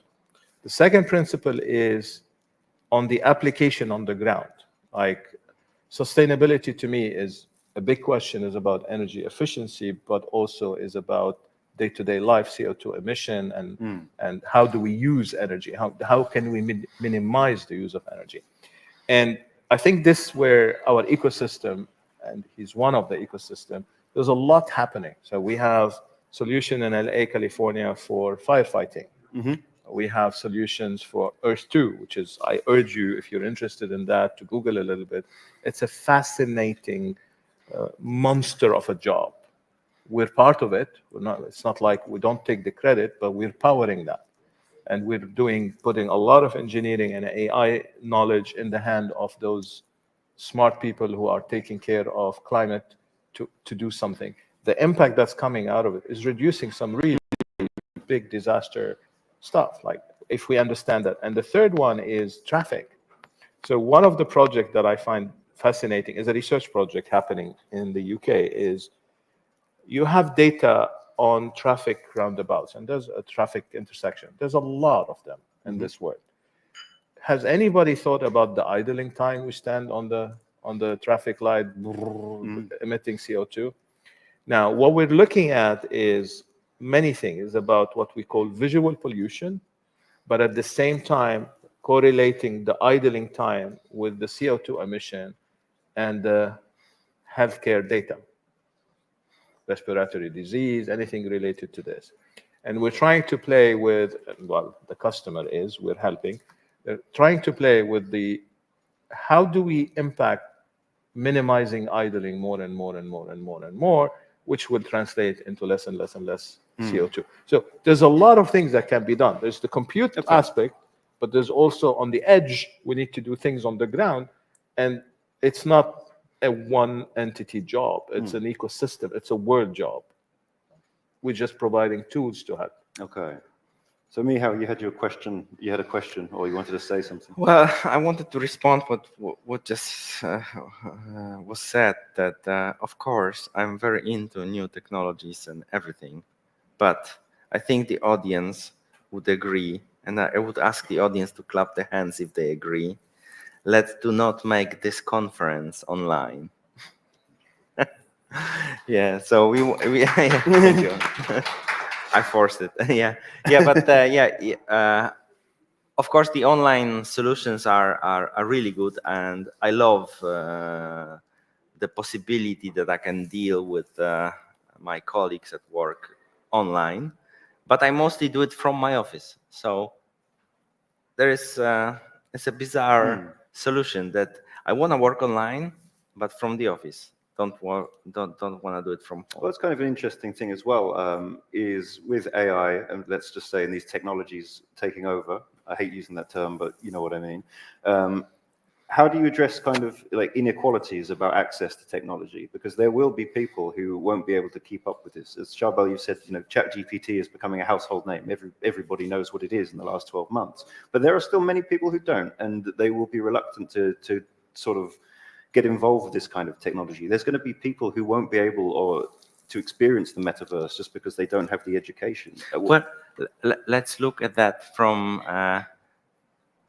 the assumption. You think the elderly people do not have access to these new technology solutions. While looking at data from my city, when we are implementing the obligation to fill the form for waste management, and we implemented the online solution, and we have seen through the social security number who is doing it at first time.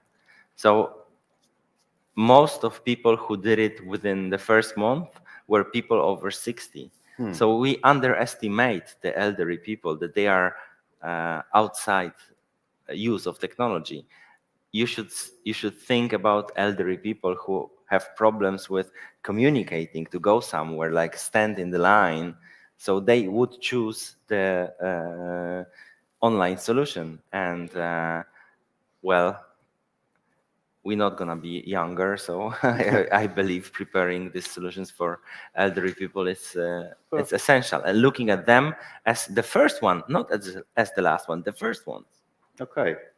I believe you wanted to jump in there. Yes, with regard to accessibility, so we have a project that's based in New York, which is called Virtual Moon, which works on top of Ecoverse. It's a digital twin of the entire moon. You can go anywhere on the moon, and using data from the Lunar Reconnaissance Orbiter, etc., we are recreating the entire moon. But the brief from the project founder, Manuel Pimenta, is that this needs to be accessible to anyone, including relatively economically disadvantaged young kids in provincial India or sub-Saharan Africa. And for that reason, that's why they chose to develop their project on top of Ecoverse, because Ecoverse, by design, is omni-device. So Ecoverse runs on smartphones, tablets, VR headsets, Apple Vision Pro, game consoles. If you have a smart fridge, it will run on your fridge or on the console of your Tesla, your Tesla car. So the lowest subscription level is zero cost, so that a kid in provincial India can ask his dad, can I borrow your smartphone for a couple of hours and go on virtual moon, go to the moon, to go to the moon. So the accessibility by virtue of omni-device and zero cost subscription levels enhances and enables great accessibility. Amazing. Charbel, you wanted to jump in? Yes, I think I want to go back to online banking or e-government or any technology that came into our life. It's not going to come from day one and be inclusive. That's a fact. Okay. Right? But if you look where online banking now, even my mother can do online banking. Right? Mine too. That's what I mean. Accessibility, interoperability, and engagement. You cannot just solve technology by putting technology out there. Nobody said it's the answer. It's the tool. Now, how do you make the tool accessible? That's what you. So now, when you talk about the LLM, generative AI, or what you call as ChatGPT is becoming now multimodal. You have multimodality. Now you're going to interact with a video. You can interact with your Netflix. Now, instead of typing, you can talk to it. My mother can talk, right? Some can type, right? We will find that balance, but the speed of innovation that we're living now is faster than we can adjust to the rest of the world. Because if you look at the internet when it came, 1969, I think, whatever. World Wide Web, 1904, yeah. Yeah.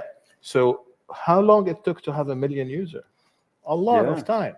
But the point is that you don't look at the technologies as something for the youngest. No, it is something for everybody. I know. But when technology comes, I don't think we thought about it for the world. It just came because somebody needed it. A need resulted in an innovation for a small group of people, and then it blew up. Mushrooms. And what I'm saying is we're going to face the same. It's going to be pervasive. It's going to be among us in different shape and form. Don't think about it the way you think about it now, because this is not how it's going to be. This is how it started. But it's going to be incorporated in your car. You're going to be driving your car and you're going to say, Siri, look at Siri, look at Alexa, look. They're going to change. Wait for the next version. They're going to be, already they launched something recently, Apple and whatever.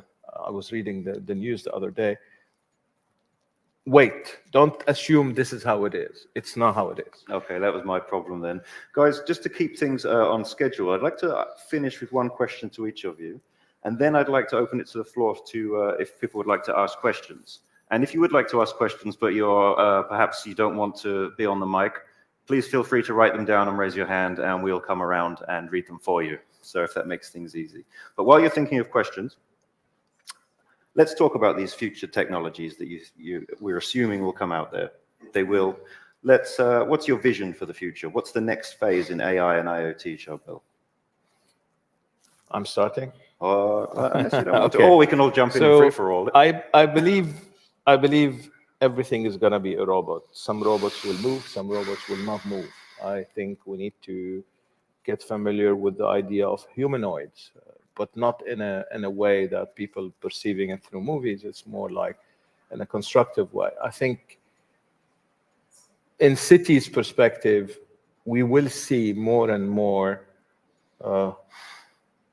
cloud-based, because one of the biggest challenges cities have is cost of deployment. We will see more and more a group of cities coming together to solve common problems, because honestly speaking, wherever you go around the world, you have the same problem. So we'll have that universal technology solution. But I believe we will see. I wish I can predict the future, but we can look backward and understand where we're going. I think in my mind, the future is very promising. The challenge we're going to have is, one example you discussed, how do we make it inclusive, but how do we control it? Right? So I love that question because I'm also a bit of a futurist. And so my vision for the longer term, I'm partial to Ray Kurzweil and his long-term vision for technology and humanity. So I'll briefly sketch where I think we will end up in a couple decades, Singularity. and then work back from there. So I think that we will soon, thanks to NVIDIA and DeepMind, etc., we will have the emergence of super intelligent, of superhuman intelligence, superhuman AI. So I think AI will not become our overlord. We will not become an insect bothersome to super AI. We will hybridize with AI. We will merge with AI. So that's the long-term vision. I think we will, I think my mic just dropped. I'll just speak loud. Oh, I'll just speak louder. Okay, it's back. Great, thank you. So we will merge with AI. We will have an AI persona, a digital twin of ourselves constantly in our ear, enabling us to enhance life. And so how do we go from where we are today to there? Well, one of the steps, I think, is the evolution of the smartphone.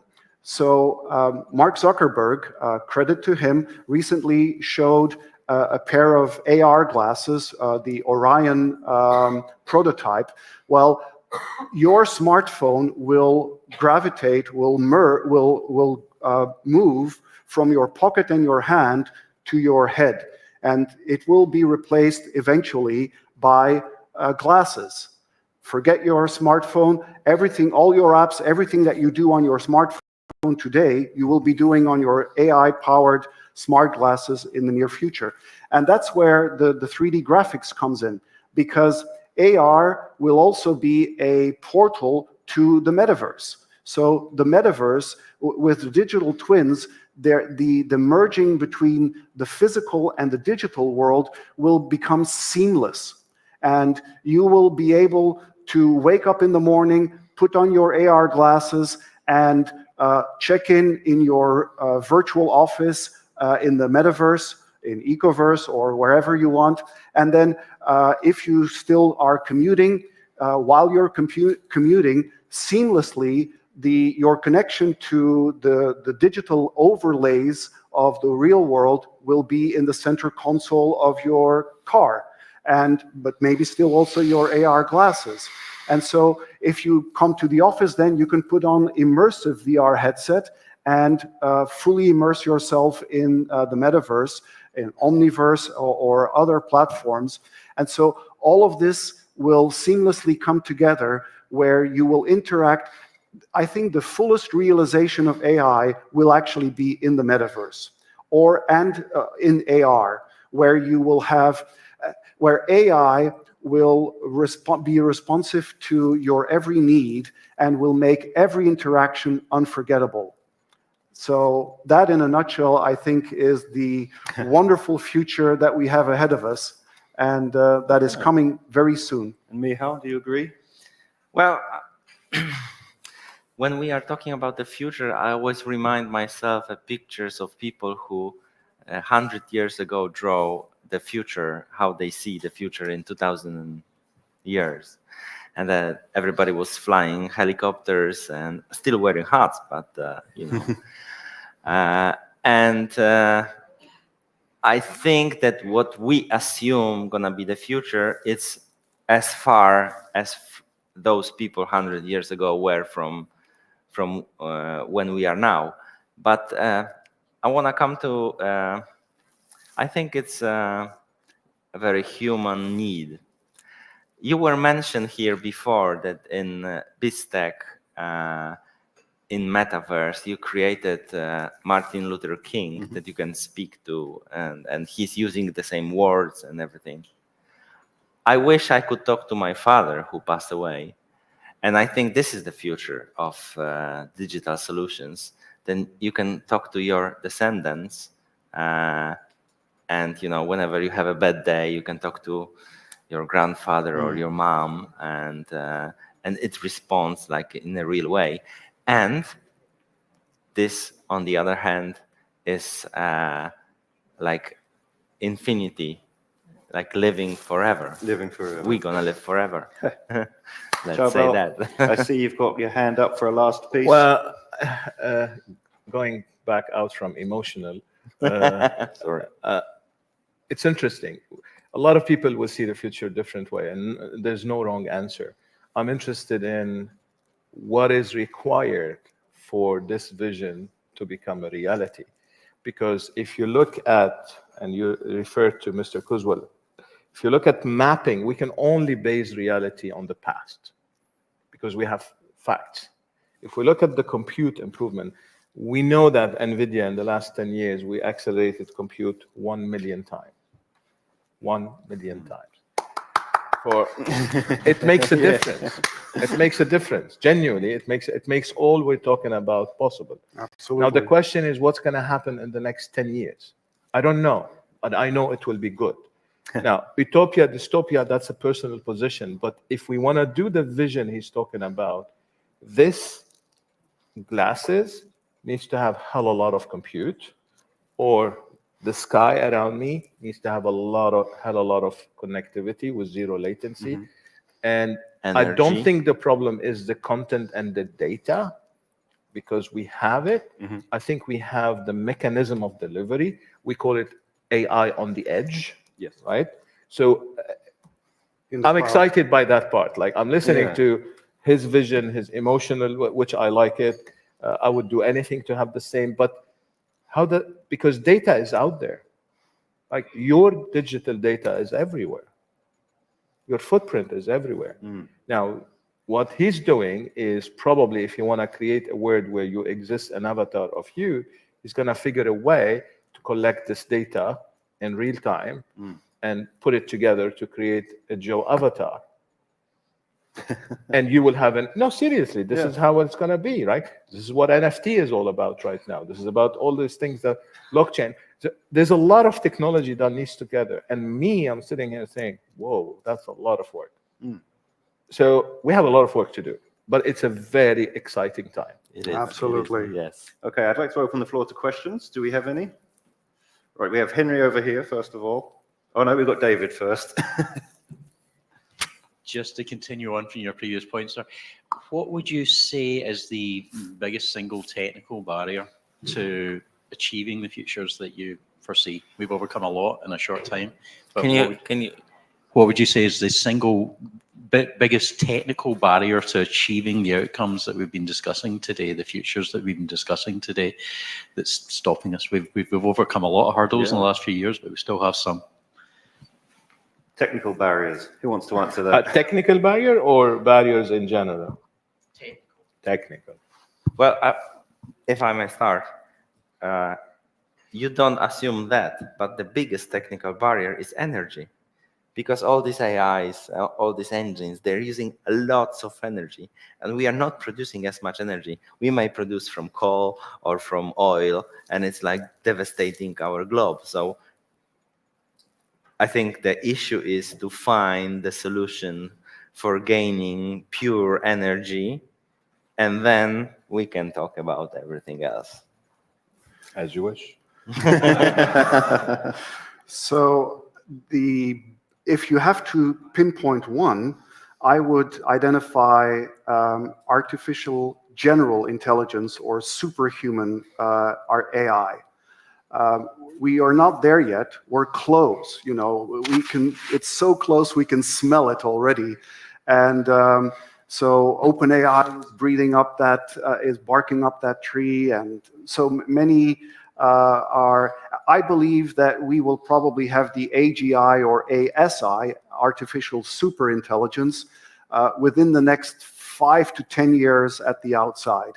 And that is really the singularity event which changes everything. because once you have that, I mean, LLMs are already enormously impressive, but they're not AGI yet. They're so close, but not quite yet. They still hallucinate and confabulate, and so we need to get reasoning right, and we also need to get reinforcement learning really right. And so we're very close, but once we achieve that, we can use that AI to solve all the other technical problems, because AI will be used for research. You will have AI, superhuman intelligent AI researchers working in biotech, working in information technology, working in any field that you can imagine. And the breakthroughs, the technological breakthroughs, it will be like a watershed event where, and that's why Ray Kurzweil calls it, or he was actually not the first one, calls it the technological singularity, because there's like a bootstrapping, you know, there's like a potentially a hard takeoff where super intelligent AI invents its own next version. And so it becomes, it just goes exponential. I mean, Ray Kurzweil is all about exponential curves. And so that, I think, is the biggest remaining technological hurdle, that final big breakthrough. And you think it's 5 years? 5 to 10 years, and I could be wrong. I hope I'm wrong. Although, anyway, it's a complex issue. Scary. Next question. Yes. Oh, Olga, could you... Sharbel, do you want to answer? I'll add it with the other answer. Go on. I just only have one comment. They did a great job. This is actually a question for Chawal. This is about data. So the challenge we have, can you hear me? Yeah, can you get it closer, please? This is good? Yeah. Yes. All right, great. Thank you. So the challenge we have in Ukraine, that you have to build everything ground up, right? So my question to you relates to data. We believe it's a national security concern, where the data that's going to be happening at a local level, from buying a cup of coffee to building a $100 million investment, right, have to be tracked. And as you pointed out, it is a future gold, or already a gold, for AI, because AI eats data. So how do we approach this challenge on the country level, where we can build the system that NVIDIA is proposing, that literally laying on the fundamental level of the future economy of the particular municipality? How do you first create the process, second set up the governance, and the third manage the actual data? Thank you. Thank you. So I don't think I have the full answer, but I have part of the answer. And that's a workshop by itself topic. So yes, so there's an AI nation strategy. We have a team specialized in that. We have a framework for that. So there are two aspects of the data. You have data that you produce, you have real. You have data you don't have. So that's where we use Metaverse and Omniverse to create synthetic data and whatnot. There's cybersecurity element. There is a data governance model. There's a lot to talk about. But yes, it's a whole framework that we need to look at. And you need somebody to build an organization to have that, because you have different types of data. You have data that belongs to the public. You have private data, right? Enterprise, and you have public data, and you have high security data. They're not the same. None of them is the same. And there's a framework for everything. So happy to discuss further on that. And I want to just say one thing.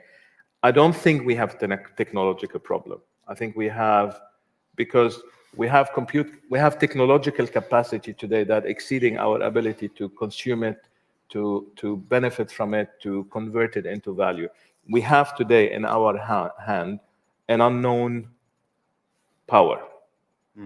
At least this is how I personally look at it personally. We have so much value in this technology that we are still running to figure out. And I think he touched on it by saying, now you have an AI on an LLM that can talk to you about World Wide Web in nanoseconds. Just put compute, it will be faster. It's a matter of compute. You can, if you ask it on a laptop on a connection 20 megabits per second, it will take 5 seconds to answer you. Put it on a bigger compute, it will talk to you like I'm talking to you right now, genuinely speaking. No latency. Now imagine that you have that capacity in every aspect of your life. because the capacity of that LLM is to know so much about that topic that is the sum of all humanity. Do you understand that sentence? That computer on a topic, when you train it, has the capacity to understand at a speed that we cannot imagine, at a volume we cannot imagine, equal the sum of humanity over time. This is where we're heading, right? What do you want to teach it? Medical records, X-ray, MRIs, genome sequencing, DNA. This is when we say multimodality. That's what multimodality is. Now, eventually, remember, today we have one aspect, text. We just started the second aspect, imagery and videos. Over time, I don't know what time, 10 years, 20 years, I don't care. Over time, we will have that chat GPT, which people understand as GPT, in every aspect of life. Just imagine that. And imagine on top of that, them talking to each other. So you have a super intelligent in one domain, in every domain, then across domains. Are you following me? So I don't think our technology is the problem. I agree we need to figure out how to create enough compute, and that's happening. Over 10 years, 1 million X speed. God knows what's 10, look at GBH2 Blackwell, our Blackwell. It broke the concept of compute. Everybody thought, hey, you saturated, and here we go. NVIDIA launched Blackwell, and if you read a little bit about Blackwell speed versus the previous one, it's just mind-blowing. If every year we're going to keep going like this, it's mind-blowing. Now, perception is the issue. Resistance to change is the issue. Our ability to define, put a framework, to put a governance, to put regulation, to put standard.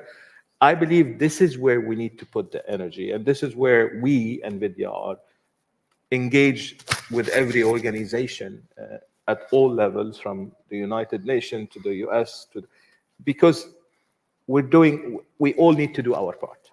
Sharbel, do you mind if I cut you off a little bit here so we can move on to another question? We have one more question, if that's all right. Sandra? Yeah, we answered it for you. Okay, then. Well, can I comment on what Sharbel said? Well, I'm a big fan of technologies and a big fan of artificial intelligence. Are you sure? I am. But I think maybe it's coming with the age. But what about dreams? Do these AIs have dreams? Are they dreaming? What about the imagination? We can put everything like computing and answering questions, but what about designing and stuff that comes from, the human brain? Are you have an answer for that, maybe in NVIDIA? We already know that they hallucinate, so that's a kind of dreaming. But in all seriousness, with the breakthrough, the near breakthrough of AGI and ASI, AI will truly become creative. And I don't know if androids dream of sheep. That's one of the, that's the title you were kind of implying. But I think they will have the equivalent of a mind's eye, where they simulate things. And if you can think of an AI doing a simulation, doing a what if, that's a kind of a dream, Okay. So there is a hope. Oh, yeah. Okay, guys, I'd like to thank you for your time, and I'd like to thank you all for listening. That's the end of our panel. Thank you. Thank you. Thank you. Thank you so much. I really liked the energy you brought to the stage and to this discussion. So that was very nice. Thank you. So you may think I'm a bit bold here, but I will say that unfortunately, I feel like in our industries, there's still not enough of visibility of women. That's why I am super delighted to invite for stage Sandra Baer, CEO at Personal Cities. And I would say that Sandra is an inspiration and a role model for, I hope, future generations of women as well as men, and for myself. So Sandra, the floor is yours.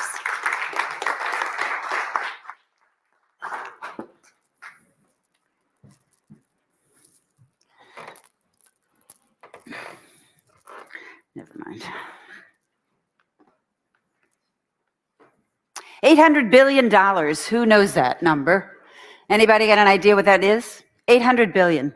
800 billion US. Anybody? Oh, give me a guess. Go ahead. It's a big number. Well, that's accurate. Anybody else?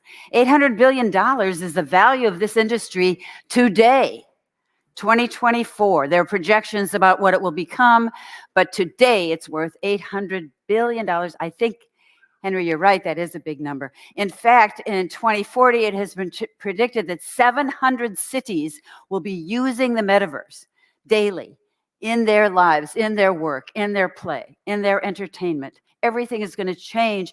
I think Charbel left. Where are you, Charbel? I think the opportunity is so big and so unknown. It's like we can't really understand how big it is. Oh, where's my clicker? Here's my clicker.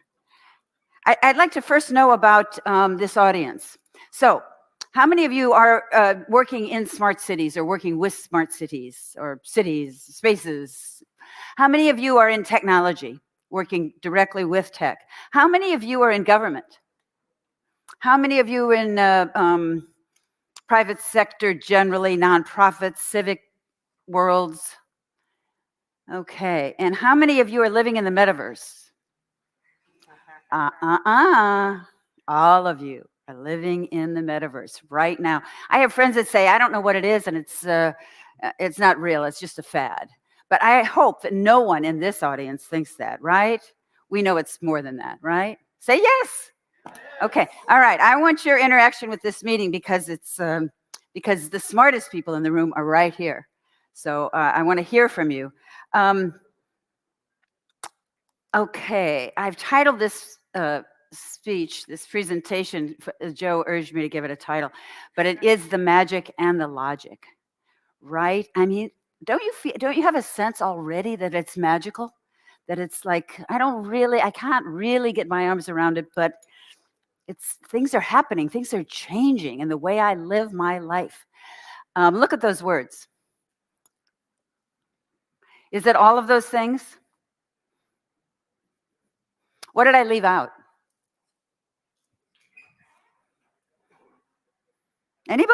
Oh, come on, wake up. Yes, sir? Did I leave out any words about what the metaverse is? Yeah. Bill. Sorry? Luke? I did leave that out.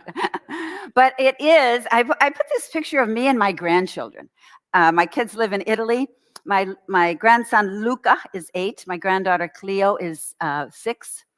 Luca is playing Roblox, building cities, building bridges, building playgrounds. I mean, it's shocking, isn't it? An 8-year-old doing that? I mean, we have people that maybe in this audience that get paid to do that for a living. My grandson could help you. And so I put them up there because they are the future. And I spoke at a meeting in Lisbon a few days ago, and I said, every company, every city, every technologist should be engaging young people. I'm talking 12-ish and up. We need to know what they're doing. How many of you have kids or relatives, young people in your lives that are playing games? How many people have young people in your lives that are playing games? What about those people who are not raising their hands? I'm serious. Kids today are playing games, even if they're active with soccer, real world soccer or real world tennis, even if they're athletes or great students at school, they are playing games. The games are all throughout all of education, right? So I think the answer is we all have children in our lives, or we may know them, that are playing games. How many of you know Roblox? Anybody played it?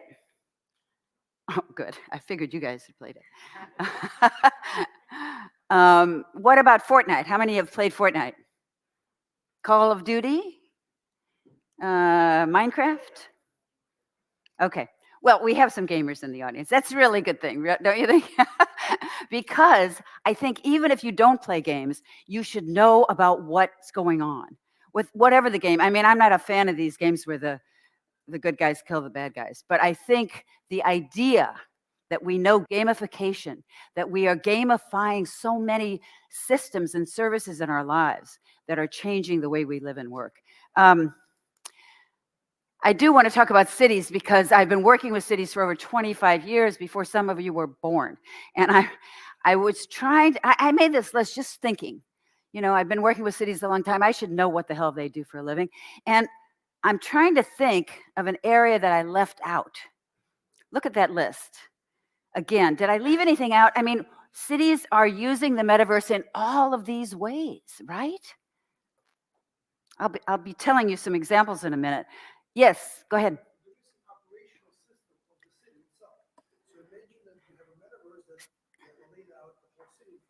Yes. Yes. Oh, so that's a different.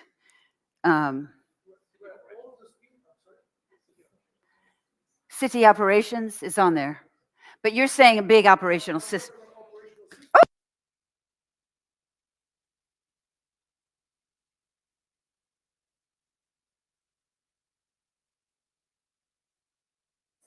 This is a real world problem.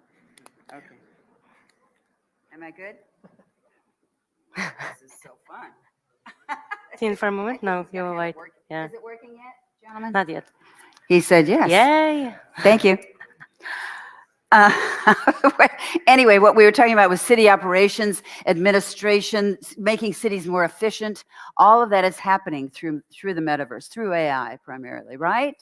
Are you all with me on this? I don't have a sense that you're excited yet. Maybe we should. Oh, good, thank you, Olga. Maybe we should stand up. But seriously, health and education.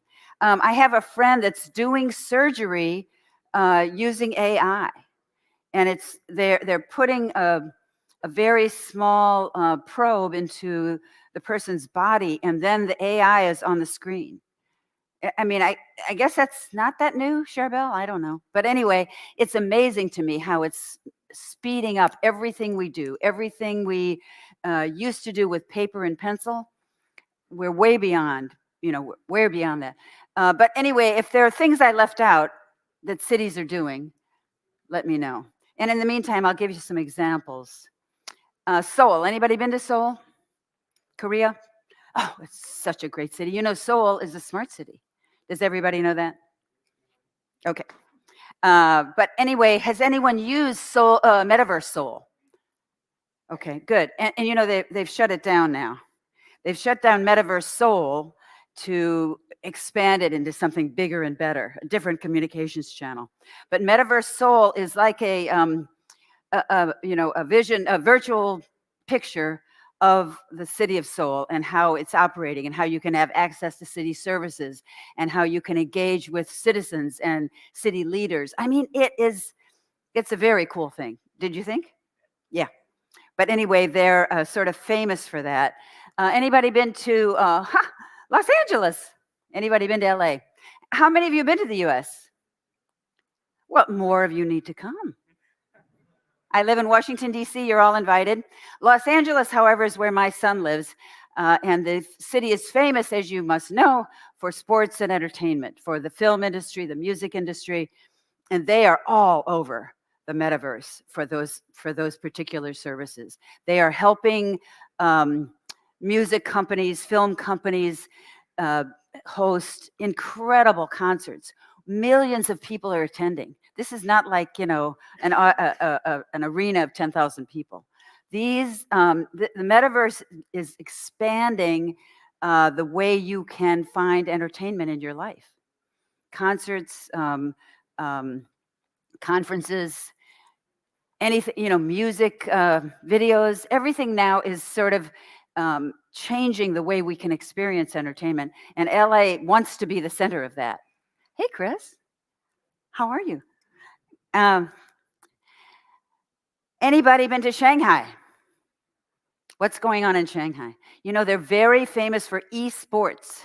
They're really into the gaming part of it, the gambling part of it, the connection with watching a sport in real time and then playing a game with following avatars, following the people that are, your favorite sports star, your favorite football player. So Shanghai's doing that. very effectively. And they're going to expand that, I understand, to make it more than just sports, but e-music, e-entertainment, you figure it out and they'll put it into the metaverse. What about Barcelona? Who's been to Barcelona? Everybody here has been to Barcelona. And who's going to the Smart City Expo and World Congress? I'm going there on behalf of one of the companies I work for, Smart Cities World. Chris Cook is the CEO of that company. He just arrived. Thank you so much for coming. Anyway, Barcelona is also really using the metaverse for city services, access to city services. Think of all the people that can't get in a car and go to the city hall and talk to the mayor. Well, most people aren't talking to the mayor anyway, but think of all the people that want access. So if they can't do it physically, they can do it virtually. And Barcelona, as many of you may know, Barcelona was one of the first smart cities in the world, right? Do you all know this? Say yes. Oh, good. And so I think they're trying to carry on that tradition to be a incredibly beautiful physical city, but also a very smart metaverse city. One more example, Dubai. Who's been to Dubai? Oh, see? Wow, more than the US. Well, anyway, what do we all think of Dubai? What's your one word to describe Dubai? Sci-fi. Oh, I hadn't heard that one. What else? Growing, no kidding. Overrated. Well, I suppose it could be. But I was in Dubai not too long ago. I mean, you could lick the streets. They're so clean. These folks in the Emirates are very, very focused on making it a city for tourism, for money, for all kinds of investments in real estate. I think the culture of Dubai may be shopping. But in any event, they're also very good at urban planning. They know how to use the metaverse to plan the next building they're building, the next tower they're building. I think that's the Burj Dubai. That is the tallest building in the world. So they're probably going to build another one, right? And they'll do it, as Charbel had talked to us about, with digital twins, simulation of what this tower looks like and how it affects the view of the other towers. So they're really active in doing that. I want you to answer these questions. I feel like I just gave you, I could have given you maybe another 100 examples of cities that are using the metaverse: city planning, urban planning, access to services, transportation. I didn't even talk about transportation control. In fact, Charbel, this thing about idle time, when you're driving in a car and you're sitting idle and you're polluting the environment, where is the adaptive driving in our cities so that we don't have idle time? That's what I want you, NVIDIA, you work on that. Anyway, back to this slide. I want you to answer these questions. And how many of you live in a city? Okay, most of you do. How many of you live in a rural area? Some of you aren't raising your hands, but I'm okay with that. How many of you live on another planet? Okay, never mind. All right. How will the metaverse help define your city's success? If you live or work in a city, whether you're a city leader, a politician, a government person, if you run an enterprise in a city, think about that question. Every city should have a brand identity, a community image that says, this is what we're proud of. And think of all the city opportunities for cities to say, we're a metaverse city. We're a city that really merges the digital and the physical worlds into something that's really helpful, useful, different, exciting. All those words I said earlier. The second question is your relationships. How will the metaverse change your relationships, your connections to others, the way you live your life? Can you answer that question? And as you work in the metaverse, as you continue with this meeting and when you go home tomorrow or whenever you're going home, think about your relationships and how you're connected to others. To me, a smart city, earlier we talked about a definition of a smart city. I have a definition. I could have put it on a slide, but the key idea of a smart city is that it is always evolving. It is changing, and NVIDIA is a good example of that, showing us how we can do different things with the way we think, the way we learn, the way we teach. Anyway, that's about your relationships. What about your values? Integrity, authenticity, responsibility, gratitude, openness, trustworthiness. Are we trustable? I'm actually writing a book on that topic, and I think most of us really care about being trust models for other people. But can we trust the metaverse? What do you think? Yes, of course. Thank you, Jason. But can we? And I guess one of the things we didn't talk about much in this previous panel was the guardrails. Do we have verification? Do we have validation? Do we have certification of what's going on in the metaverse, and who's in charge of that? Who owns it, and who's paying attention? I mean, right now, I think it's sort of like the Wild West. Does anybody agree with that? It's just out there. Who's in charge? Well, you could be in charge. So think about the authenticity, the integrity of what you do in the metaverse and who you work with in the metaverse. I could go on. I'll stop there. Your power. How will you use your power to secure a safe and resilient metaverse? I mean, each of us has this power. I know it now that I'm over 30. I mean, we have the power to make a change and to make a difference. And if you don't use it, you're wasting your time. So stop doing that. Use your power to engage and talk to others, communicate, keep listening and asking questions. So this is really all I wanted to say. I have to quote Jensen Huang as he's the CEO of NVIDIA. I love NVIDIA, and I think that company is sort of the North Star for everything that's going on. And even companies like yours, Philip, I mean, they're all sort of engaged with NVIDIA, whatever it's doing, join in, you know? And as Charbel said, you know, you can go on your iPhone right now and get engaged. But anyway, I love this quote. The metaverse is the future of the internet and the future of everything. Is that scary or what? No, oh, good. Well, thank you for the feedback. I think it's both exciting and scary. But here's my quote. Right here, right now, seize the opportunity to understand, create, and act. You have to discover your space, your place in the metaverse. Because I think, who said it? Maybe Jason said it. Someone said, if you don't get involved, you're going to be left behind. And that's sort of a scary thought. I mean, you could still, Charbel said that. You could still live your life and be perfectly happy. But this is the future. And what I say at the end, Luca and Cleo, my grandchildren, are counting on you. I'm from the heart. They really, they'll be creating it. They'll be a part of it. But you, right now, you're in charge. So I really hope that you take this advice to heart and get out there and go. Thank you very much.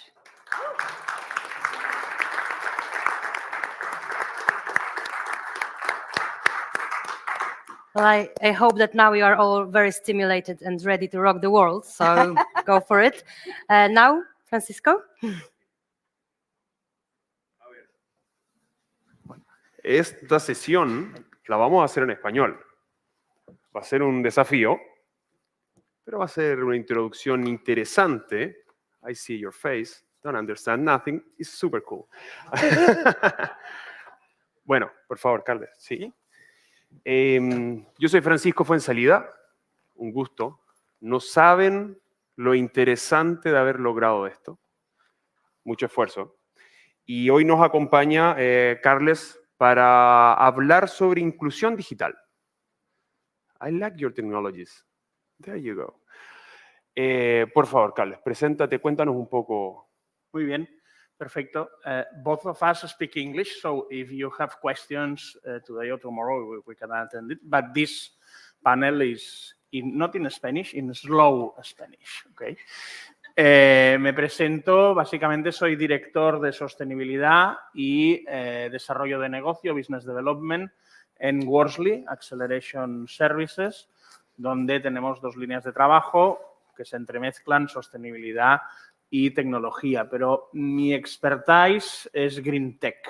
Perfecto. Ese espacio que une sostenibilidad y tecnología, que es justamente de lo que estamos hablando. Exacto. y ahí estamos pues con cierta experiencia en blockchain, en metaverso, pero sobre todo mi gran especialización, aparte de gobernanza Smart Cities, es que soy ODS Manager y por lo tanto la mayoría de proyectos que desarrollo son para alinear empresas con los ODS. Eso que Perfecto. se habla tanto, pero que poca gente hace realmente bien.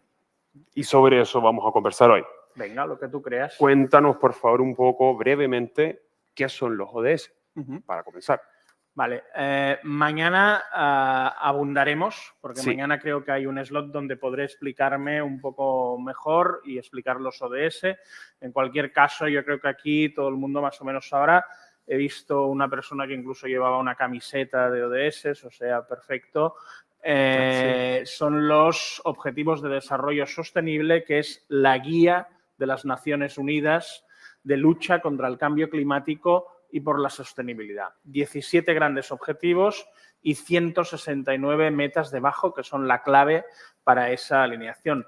Y un poco el éxito de estos ODS radica en su facilidad de aplicación, de aterrizaje. O sea, cuántas cosas que hace la ONU, las Naciones Unidas, aparte de misiones de paz, somos capaces de interpretar aquí.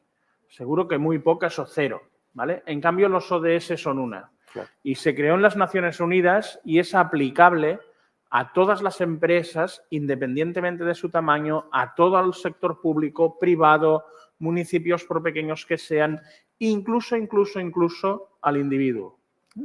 Llega hasta el individuo. Mañana lo veremos tal vez un poco mejor. Y, por supuesto, al metaverso, que es una prolongación de nuestras vidas. Exacto, y en esa misma línea la perspectiva es cómo impactan estos ODS tan bien formados y de tan amplio impacto a un metaverso urbano. Correcto. Los ODS, que es una realidad física real, ¿qué sentido tiene? ¿Cómo los metemos? ¿Cómo impactan en el metaverso? Pues de muchísimas maneras, ¿no? Al final, si nos basamos en estos 17 ODS y 169 metas, el dato que tal vez quede de esta charla es que 58 de esas 169 metas hablan de inclusión social. Eso es fundamental. ¿Y cómo se traslada eso al metaverso? Pues de muy diversas maneras, que aquí tengo pues apuntadas alguna. Primero, el acceso que puede tener al metaverso todo el mundo. Claro.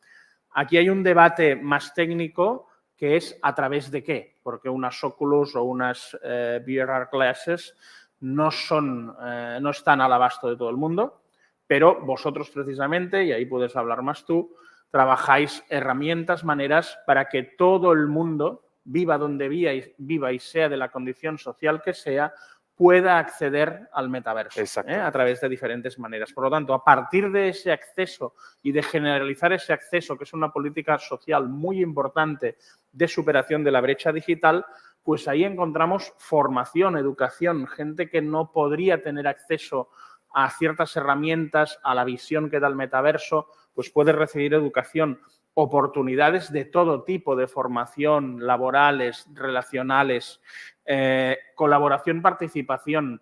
Se ha hablado mucho antes en algunos paneles de lo que es colaboración. Aquí déjame incidir en un tema. Yo vengo del sector público, incluso he estado en el mundo político por un tiempo concreto, y llego a la conclusión de que el sector público y los políticos no saben de participación ciudadana, aunque les tocaría.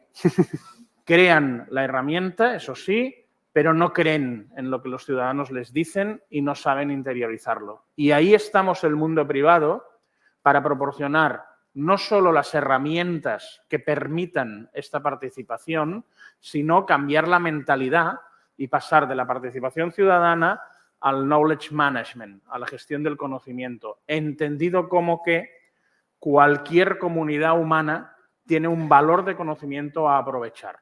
Sea esta sala, sea un barrio, sea una ciudad, sea un grupo de amigos o cualquier grupo de WhatsApp. Ahí hay conocimiento, hay un valor. Y ese conocimiento no tiene por qué ser universitario.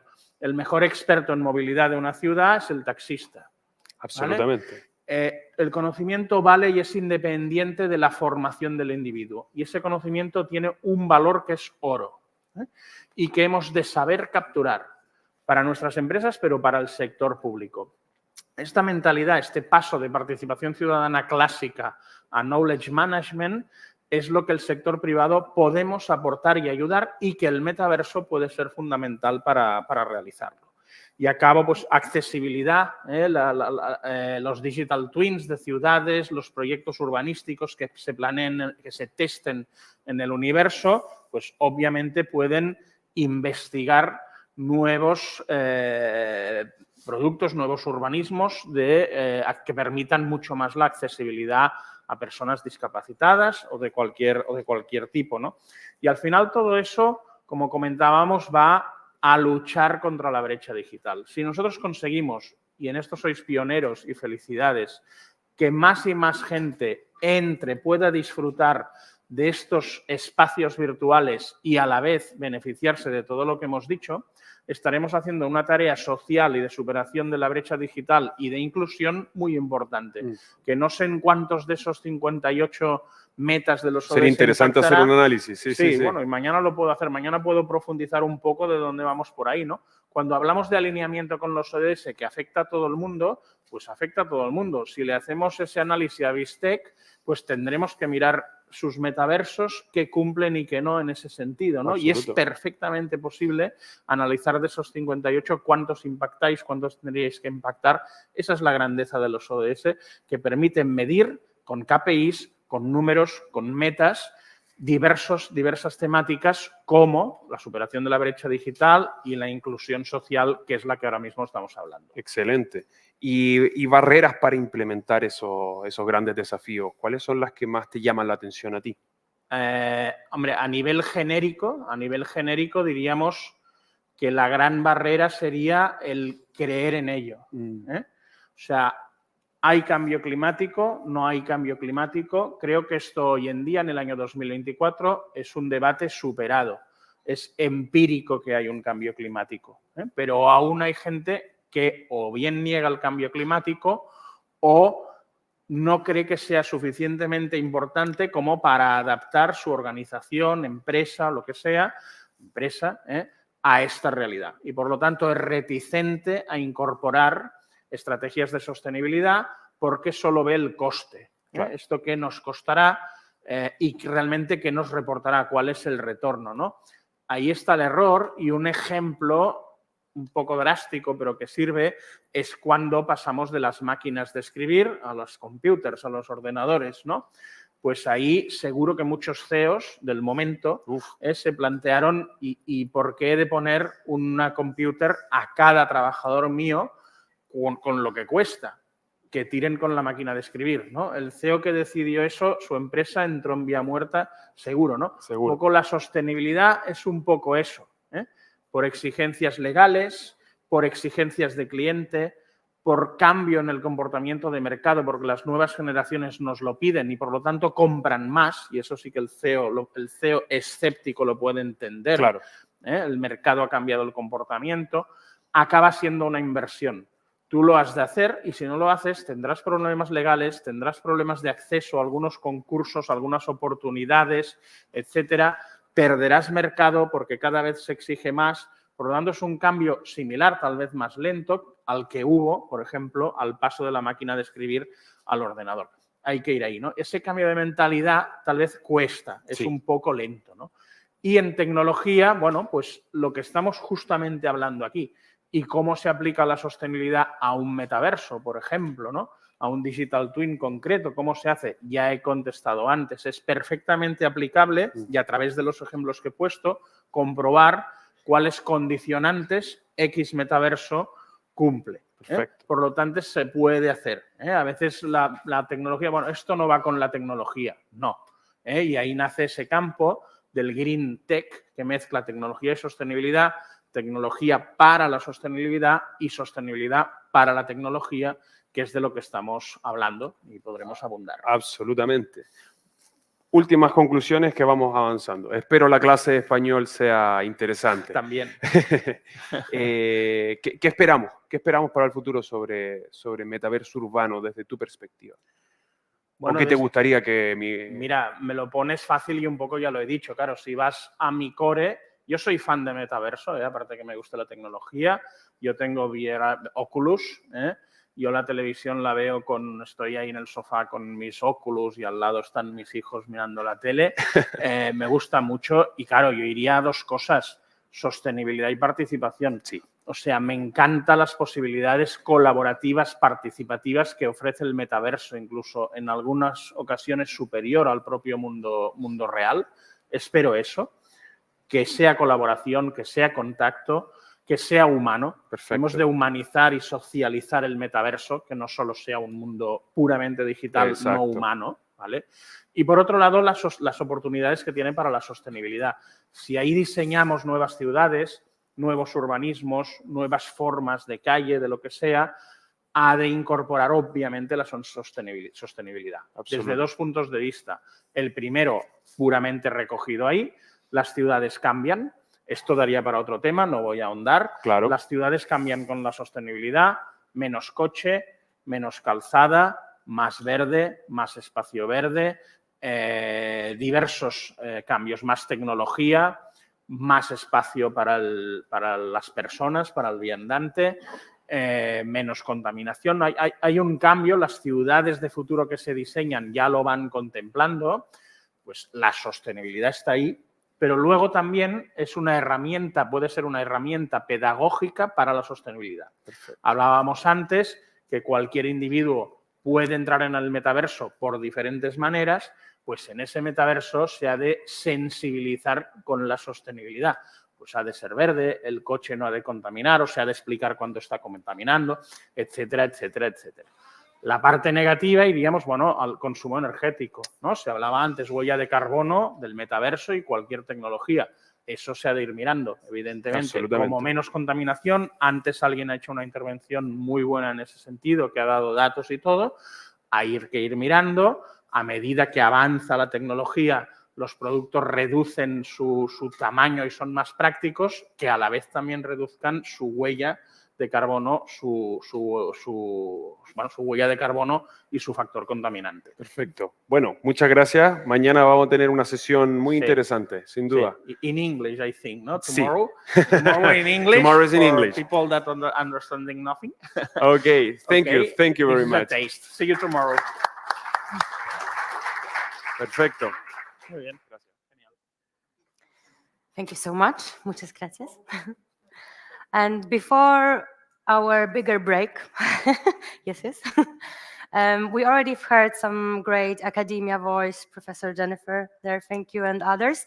But now I think there's time for a bit of reinforce of that. And we have Naider Afsalan with us, professor at the University of Berkeley, California, and also founder of the Triangle. Yeah, so the floor is yours. Well, thank you very much.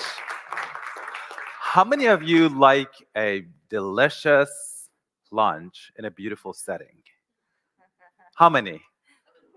Like everyone. How many of you like a speaker who stands between you and that delicious lunch? No one. Oh, you do. Thank you. I appreciate that support. How many of you like a speaker who keeps it short and understands that you want to get to the lunch? All right. That's what I'm going to do. Thank you. Thanks for the introduction. I'm a professor at UC Berkeley, teaching urban data science for urban transitions. The founder of the Triangle company, working on providing services to cities across the world to help them with urban transitions as they are transitioning from the climate impacts and all of that. And until 2 months ago, I was the senior advisor to Governor Gavin Newsom of California, and I was appointed to connect climate and economic development policies and figure out how we can track those progress on those policies. Our cities are going through a massive transition, and our government, local jurisdictions, state, federal government is not ready for it. There's 4 major forces impacting our cities. Number 1, we talked about it extensively, that's AI and new technologies. Second one is the climate. We just had all the disasters that you heard about in Florida. 3 million people were out of power, about 20 people dead. And we're talking about the US, which already knew that this is going to happen. We were all getting all these messages. It was all over the news that this is going to happen. And still 20 people in the United States died. We do have extreme heat in California. I teach in a very modern building, extremely modern, where like there is like ceiling to floor windows. We do not have air conditioning. We do not have air conditioning because the weather has been always nice. And now sometimes the weather is almost 95 degrees, which is like close to 35 Celsius. And it's hard to stand it. So the second disruption is climate. The third one is the aging population. Aging population is one of the reasons that you see all of these startups popping up here and there trying to provide services to them. And it's a massive opportunity on the business side. And it's a massive challenge on the policy side. We're not ready to provide services to the aging population. And number 4 is the emergence of these massive companies. We can talk about Google, we can talk about Amazon, we can talk about NVIDIA, and many other massive companies that are shaping our regions and cities. Think about housing prices in Silicon Valley. What's the average housing price in the Bay Area? Single home. What is it? 500. What is it? 750. 1.2. Go higher.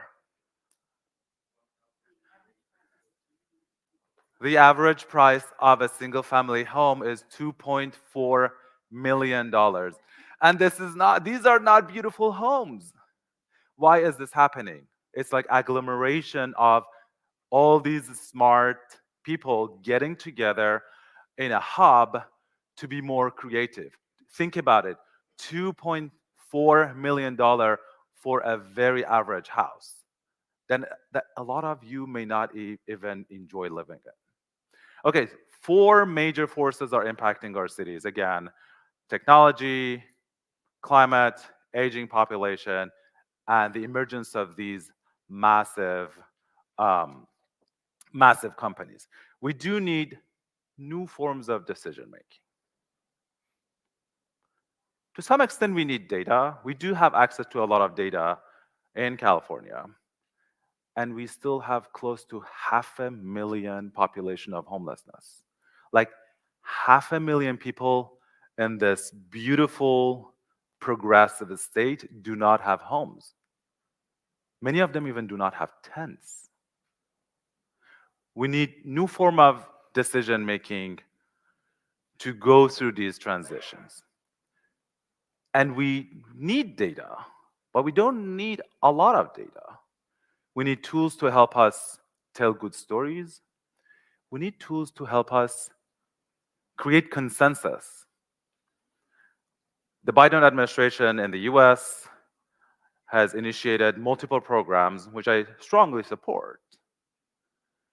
And it's about $3 trillion funding to help cities and regions go through this transition. It's hard to even imagine what to do with $3 trillion, but this is happening. So how can we really use this funding in a way that it's effective? Some people are focusing on creating jobs. Some people are focusing on reducing greenhouse gas emissions. It's so confusing. A lot of people are just going after funds without really knowing what exactly they're going to be doing with it. There is a need for consensus building. There is a need for tools to help us get together and figure out where we are now and where we are going. What is the end goal? A lot of people talk about equity, and now it's a buzzword. A lot of people are talking about climate justice. It's another buzzword. We're talking about resilience, we're talking about creating job quality, we're talking about economic development.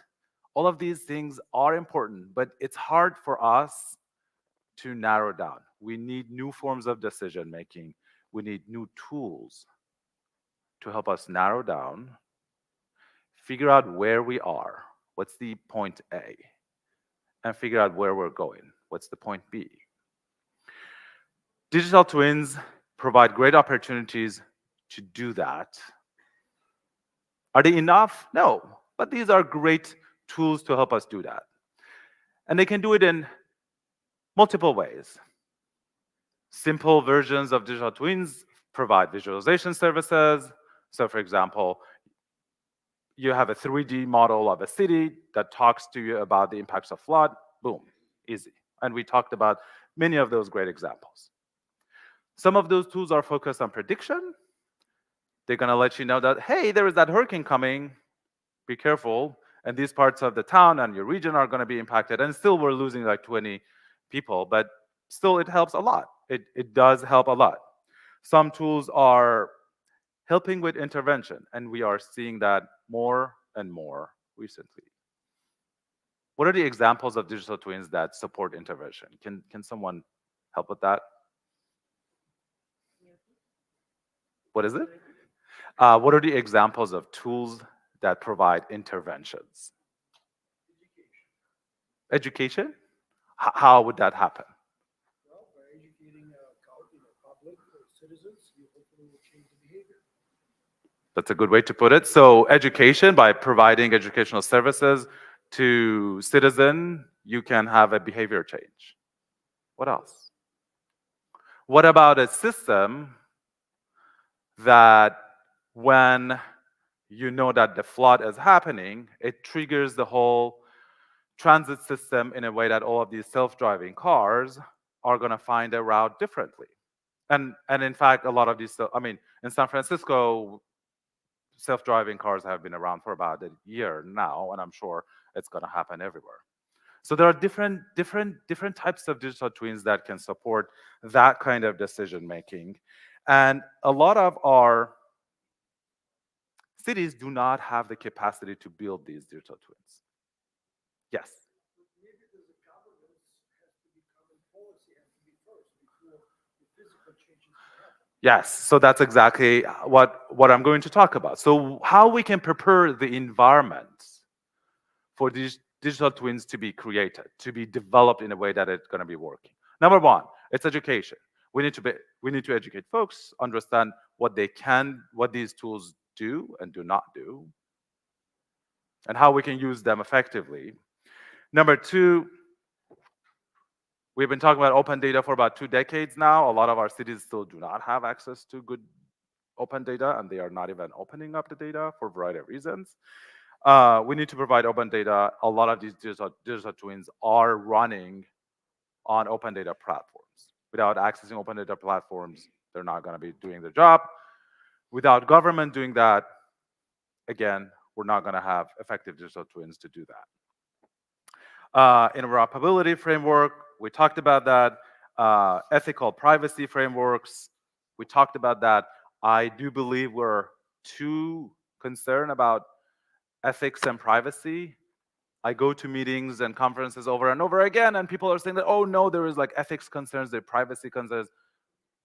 Instead of just reacting to this, we just need to figure out how to deal with it. This is coming, as we have heard over and over again in the past 4 hours.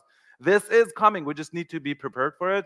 And government organizations, cities, local jurisdictions, the states have a major role to help and provide support in that regard. Cities do not have access to funds to develop these digital twins, but they can provide catalyst efforts. They can say, well, we're going to provide 100K, and NVIDIA is going to provide 100K as well, and then we can do it. Instead of just sitting in our silo and try to blame others for why things are not happening or why we do not have a digital twin, we should focus on catalyzing efforts. I I'm going to keep it short, but I want to wrap up with something that's important to me. I think digital twins are like a sharp knife. You can make a really good lunch, like the one that we're going to be eating soon with it, or you can kill someone. I think it's the matter of providing the supportive environment for digital twins to provide the services that we want in a way that they are going to help us be more resilient and help our cities go through this whole transition, responding to these forces that I just talked about. So always think about it as a knife that you can do different things with it. Thank you.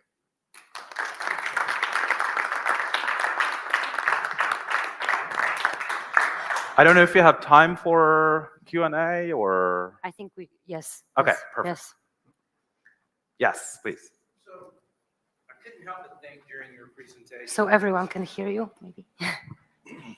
I couldn't help but think during your presentation, which was excellent, about the importance of a paradigm shift with power generation, the efficient use of power generation in terms of, you know, I have friends in Western North Carolina that still have no power and no water from the hurricane. Oh, you wow. need air conditioning in your office. I mean, things are changing and utility companies are operating as if it's still 1960. Yeah. So I don't see the renewable input, particularly for solar. But when you talk about digital twins and saying, okay, we have an event that's happening, a major snowstorm in North Texas, which took place years ago, had they had the ability to move that power to an area where it was needed versus having power that was unused at all, took the lives of many. So is that a fair assessment? That's a great assessment, and that's a great comment. And I think for responding to a lot of these power issues, for example, that you're talking about, we probably do not need really that much of fancy systems or technologies. Sometimes a simple digital twin that provides reliable visualizations and data can help immensely. And the local jurisdictions are way behind. So like Jason talked about all of these amazing tools about visual reality and all of that. We are so behind in some senses that I believe with a little bit of investment, we can protect communities, we can save a lot of money in terms of thinking about, okay, 20 people died, we've lost power, and we're gonna spend hundreds of millions of dollars to figure this out. I can't imagine the $1 trillion that you referenced does not go towards some type of smart grid, microgrid, virtual grid. That's a simple solution. I like your approach, but where's that? I mean, that just boggles my mind that we're not. To be transparent, I worked with the White House just even like 6 months ago to develop some of their plans. In terms of funding allocation, we are allocating funding for those purposes. But from the time that you have got the funds to go and build something on the ground, a lot needs to happen. And I'm personally very much concerned about that. So we are having a lot of projects and programs that are supporting the grid. California alone has received $1.2 billion just to develop a hydrogen hub. $1.2 billion. I'm not concerned about the funding at this moment. An allocation of funding to support the grid or power sources and etc. I'm concerned about implementation. I'm concerned about the fact that we do not still have that digital twin or whatever you call it, a system to guide implementation. We do not have systems to support the procurement that takes 1 year. And sometimes, in fact, you only have 3 years to implement a project and you spend 1 year going through a procurement. What if we had technologies that could support that procurement process so that it wouldn't take 1 year? So that implementation is key.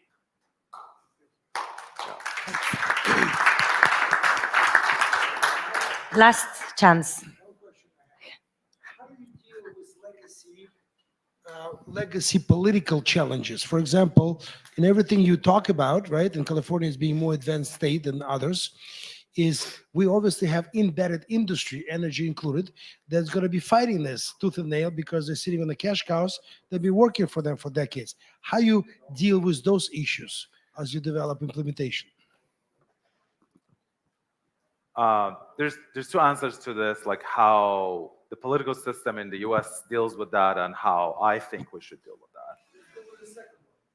I believe federal and state government need to sit down with local jurisdictions and come up with a win-win solution.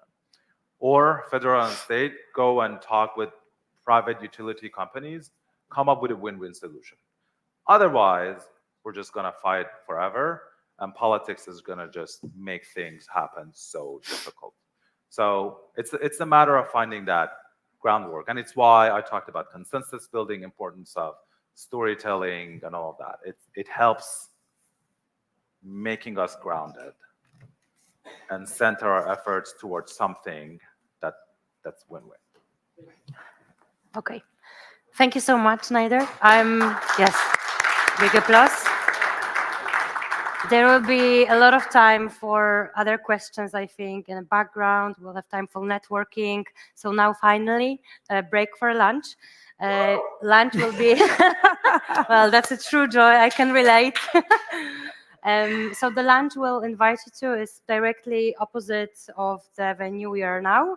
So I think it would be good if we can agree to try and keep it for an hour. So we should meet here around 2:15. Will that be okay for everyone? Yes? Perfect. And now the Spanish version. Muchísimas gracias, gracias, Neider.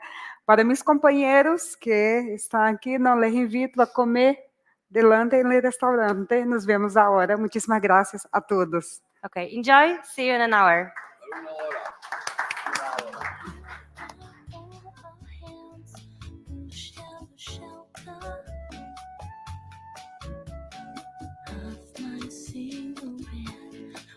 Share the same room, yeah. Just provide the bread.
Each morning I get up at daylight, can barely stand on my feet.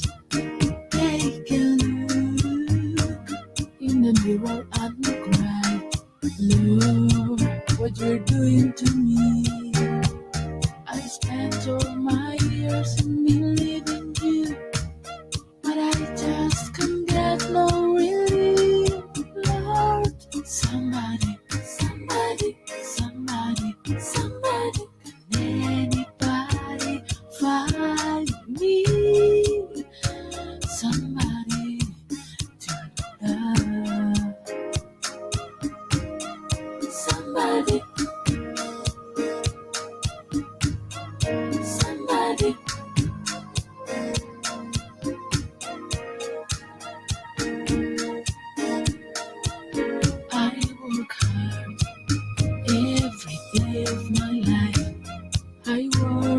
like my bones.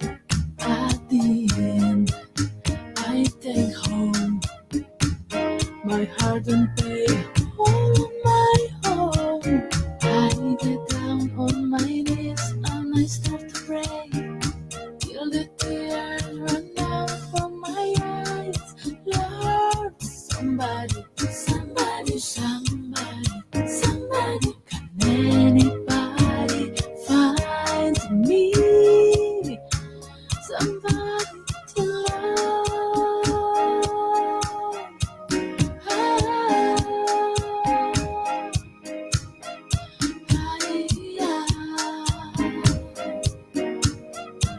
She works hard every day. I try and try and try, but everybody wants to put me down. They say I'm going crazy. They say I got a lot of water in my brain. I got no common sense. I got nobody left to believe.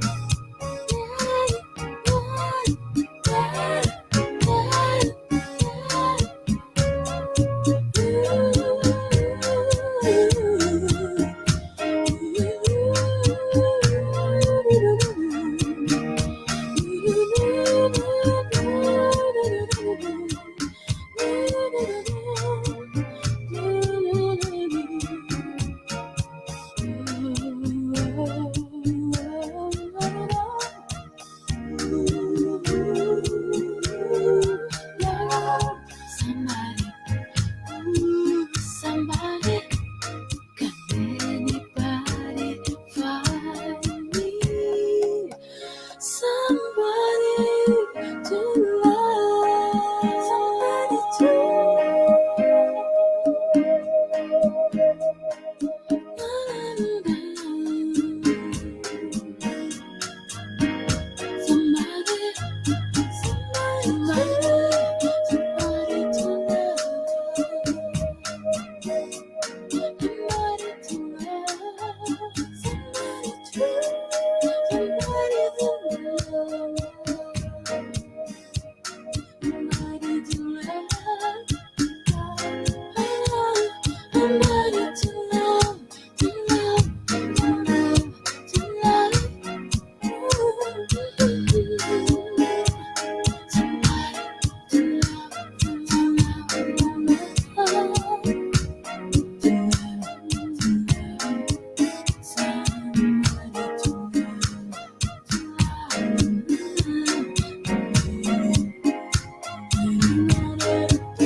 You're just too good to be true.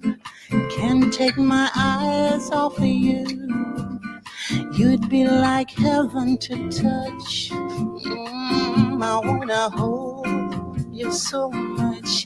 At long last, love has arrived, and I thank God I'm alive. You're just too good to be true.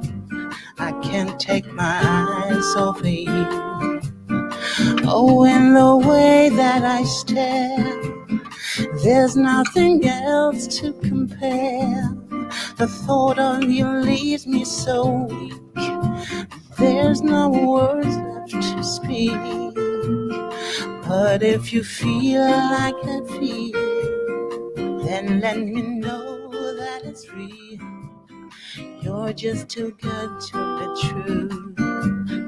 Can't take my eyes off of you.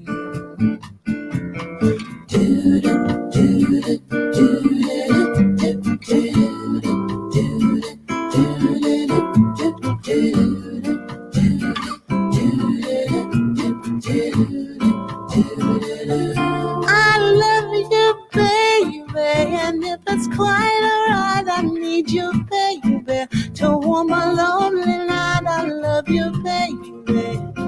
Trust in me when I say, trust in me. Oh, pretty baby, don't bring me down. I pray, oh, pretty baby. Now that I found you, stay and let me love you, baby. Let me love you. La la la la la la la la la.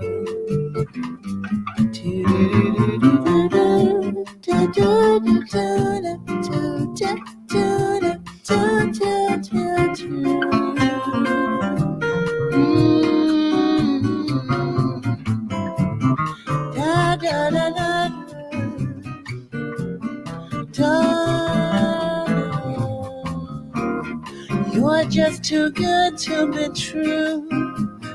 Can't take my eyes off of you. You'd be like heaven to touch. And oh, I want to hold you so much. At long last, love has arrived. And I thank God I'm alive. You're just too good to be true. Can't take my eyes off of you.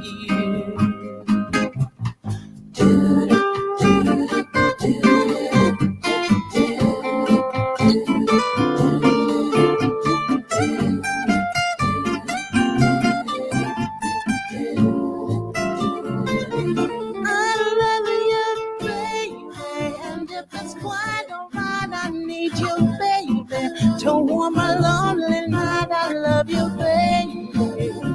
Trust in me when I say, trust in me. Oh, pretty baby, don't bring me down. I pray, oh, pretty baby. Now that I found you, stay and let me love you, baby. Let me love you. I love you, baby. And if it's quite alright, I need you, baby, to warm a lonely night. I love you, baby. Trust in me when I say, trust in me. Oh, pretty baby, don't bring me down. I pray, oh, pretty baby. Now that I found you, stay and let me love you, baby. Let me love you. Let me love you. Let me love you. Baby, I love you so. Stay a while. Don't ever let me go. Yeah.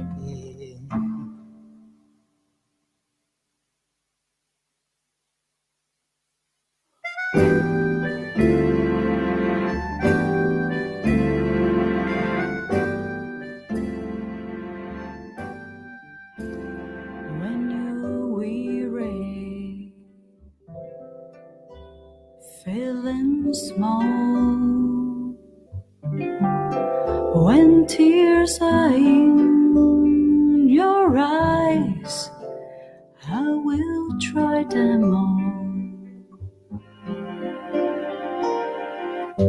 I'm on your side. Oh, when times get rough and friends just can't be found, like a bridge over troubled water, I will lay me down.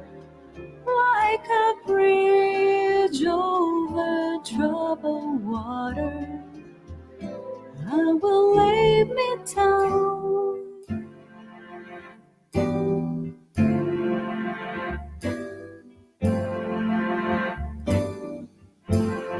When you're down and out,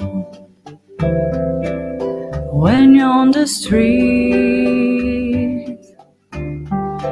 when evening falls heart, I will comfort you. I'll take your part. Oh, when darkness comes and pain is all around, like a bridge over troubled water, I will lay me down like a bridge over troubled water. I will lay me down.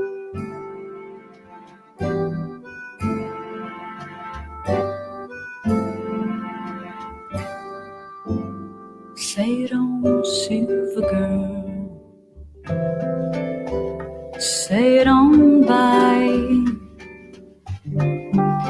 Your time has come to shine. All your dreams are on their way. See how they shine. Oh, if you need a friend, I'm sailing right behind, like a bridge over troubled water. I will ease your mind, like a bridge over troubled water. I will ease your mind, your mind, your mind, your mind.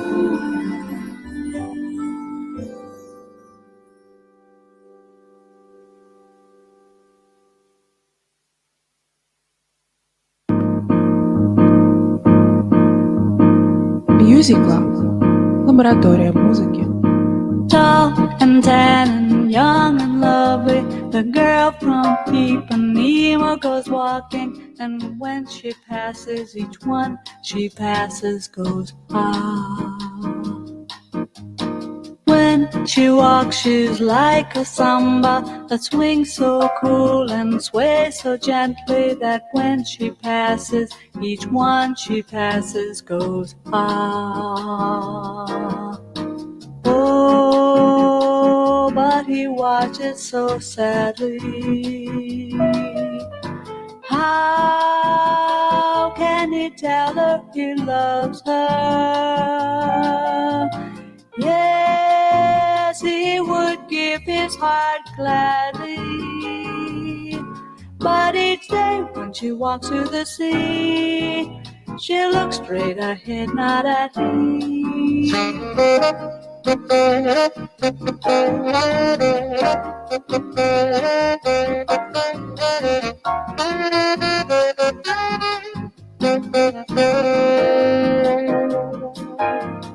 Oh, but he sees her so sadly. How can he tell her he loves her? Yes, he would give his heart gladly. But each day when she walks through the sea, she looks straight ahead, not at me. Tall and tan and young and lovely, the girl from Ipanema goes walking, and when she passes, he smiles, but she doesn't see. She just doesn't see. No, she doesn't see. But she doesn't see.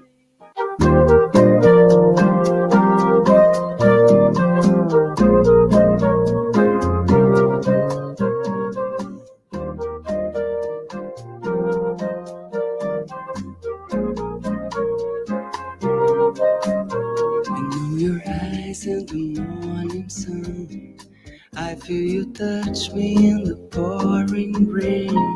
And the moment that you wander far from me, wanna feel in my arms again. And you come to me on a summer breeze, keep me warm in your love. Then you softly leave, and it's me you need to show. How deep is your love? Is your love? How deep is your love? I really mean to learn, 'cause we're living in a world of fools, breaking us down when they all should let us be. We belong to you and me. I believe in you. You know the door to my very soul. You're the light in my deepest, darkest hour. You're the savior when I fall. And you may not think I care for you when you know down inside that I really do. And it's me you need to show. How deep is your love? Is your love? How deep is your love?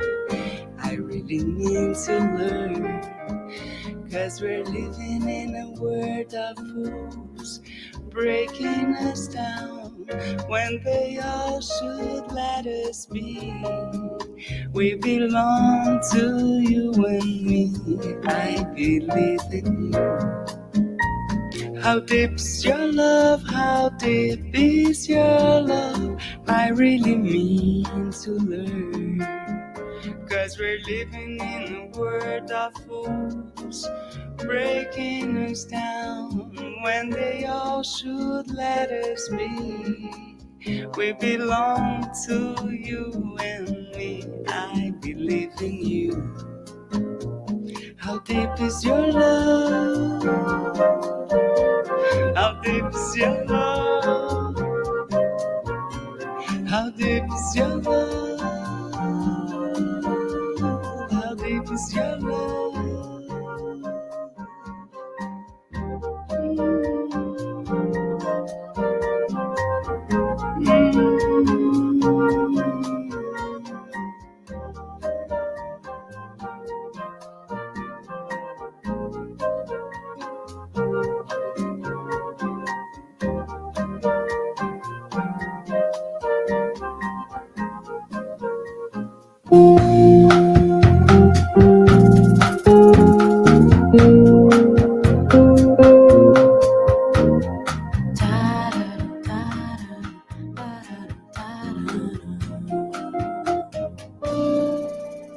Do you remember the 21st night of September?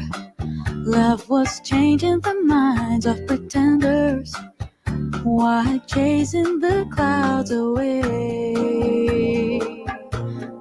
Our hearts were ringing in the key that our souls were singing as we danced in the night. Remember how the stars stole the night away.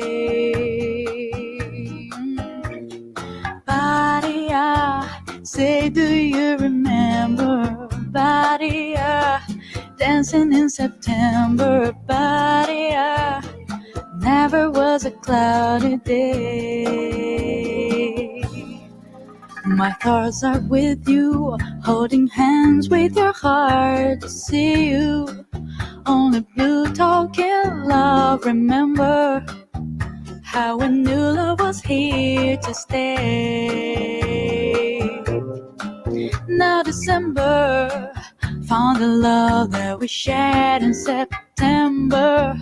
Only blue talking love. Remember the true love we shared today. Hey, hey, Badia, say, do you remember? Badia, dancing in September. Badia, never was a cloudy day. Badia, say, do you remember? Dancing in September. Go golden rings were shining days.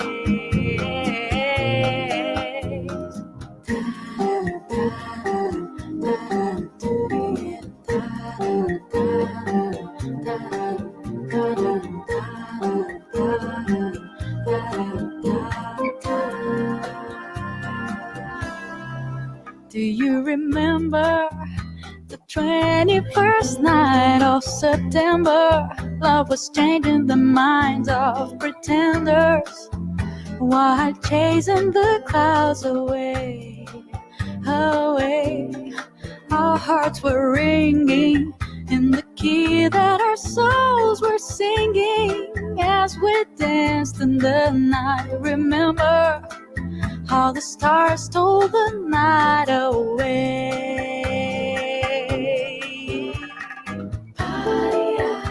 Say, do you remember dancing in September?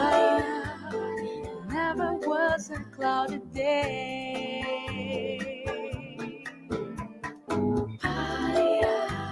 Say, do you remember dancing in September?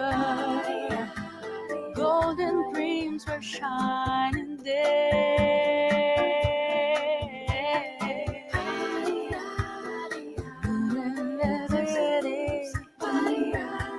Dancing in September.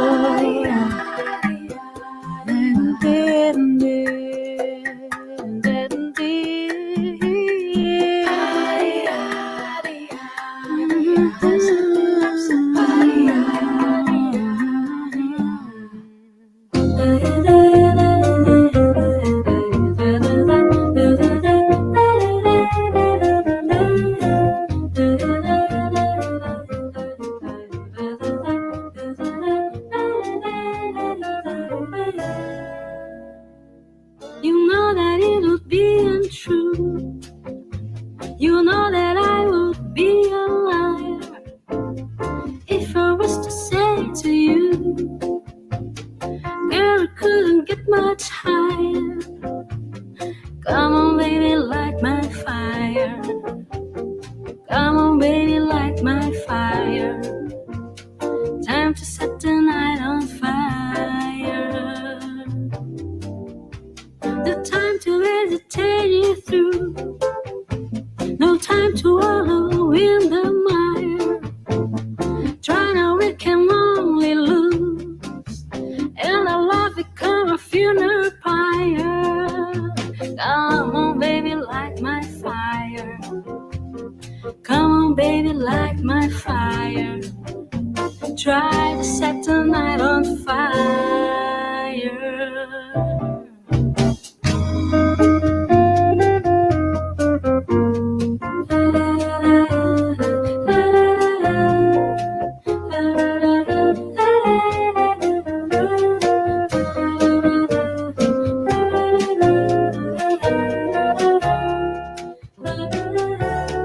The time to hesitate you through. No time to wallow in the mire. Try now, we can only lose.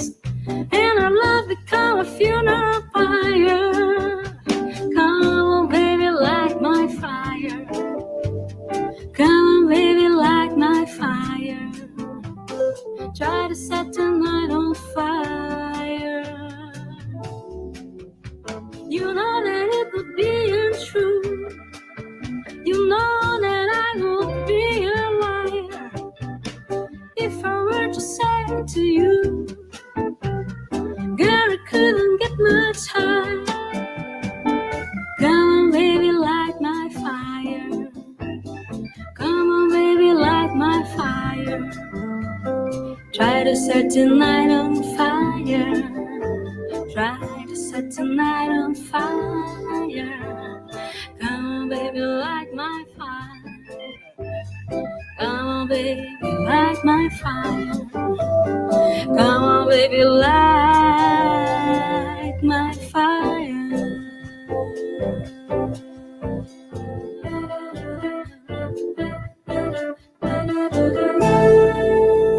Music Lab.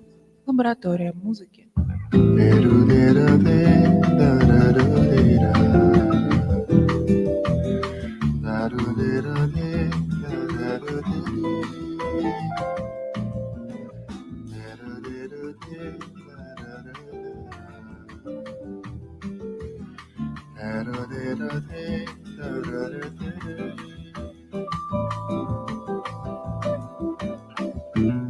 For you, there might be another star, but through my eyes, the light of you is all I see.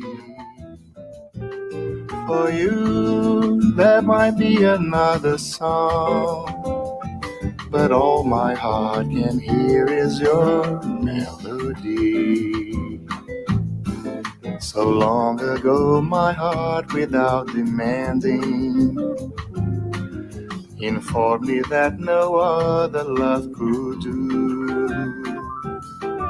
But listen, did I not through understanding fell in love with one who would break my heart in two? For you, love might bring a toast of wine, and with this sparkle new the best for you I pray. For you, love might be for you to find, but I will celebrate our love of yesterday. So long ago, my heart, without demanding, informed me that no other love could do. But listen, did I not through understanding, I fell in love with one who would break my heart in two. For you, there might be another star, but through my eyes the light of you is all I see.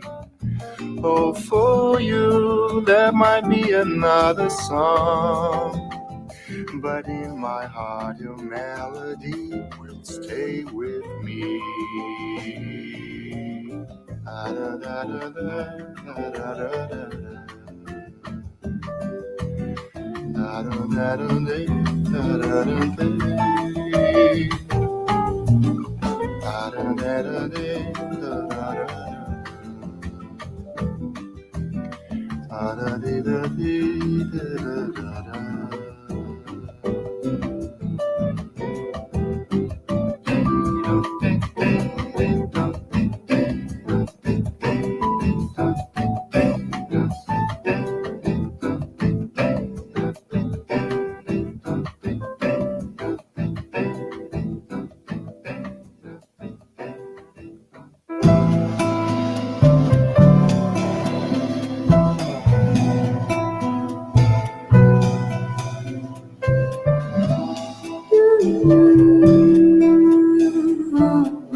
Do you remember when we fell in love? We were young and innocent then.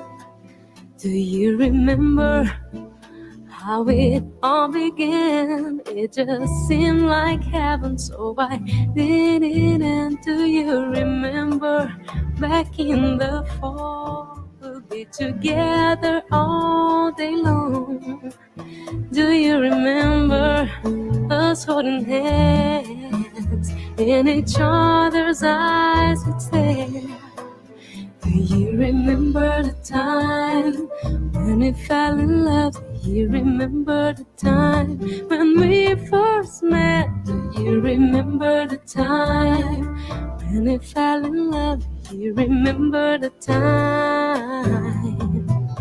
Do you remember how we used to talk? You know, we'd stay on the phone at night till dawn. Do you remember all the things I said, like I love you so I'll never let you go? Do you remember back in the spring, every morning birds would sing? Do you remember those special times? just go on and on in the back of my mind. Do you remember the time when we first met? Do you remember the time when we fell in love? Do you remember the time?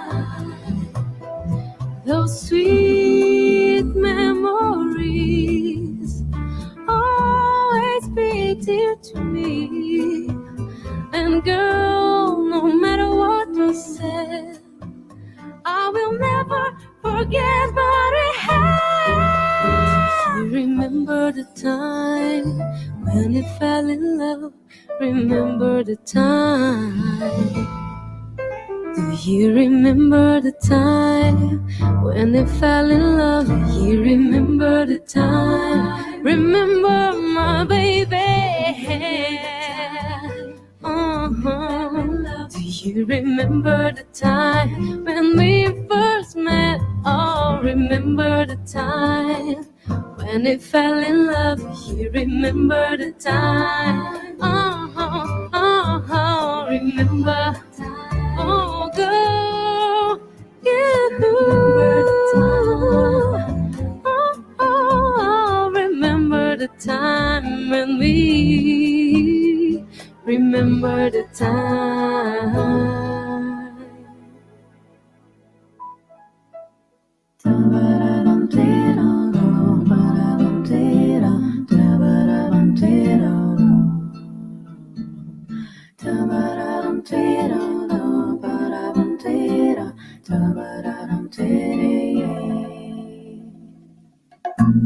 Loving you is easy 'cause you're beautiful.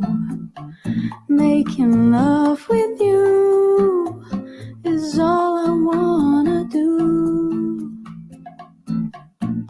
Loving you is more than just a dream come true. And everything that I do is out of loving you. La la la la la la la la la la la la la la la la la la. Doom doom doom.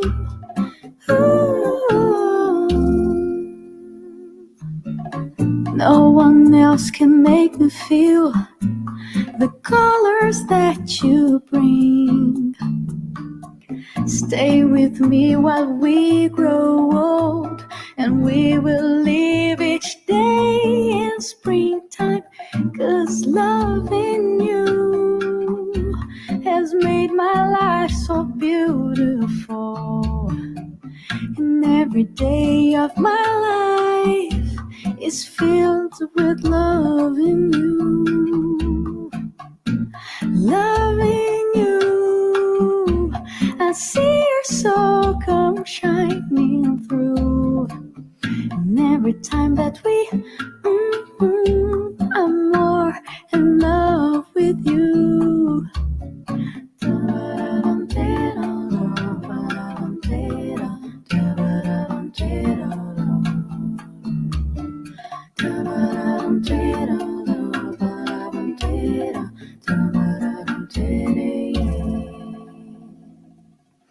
No one else can make me feel the colors that you bring.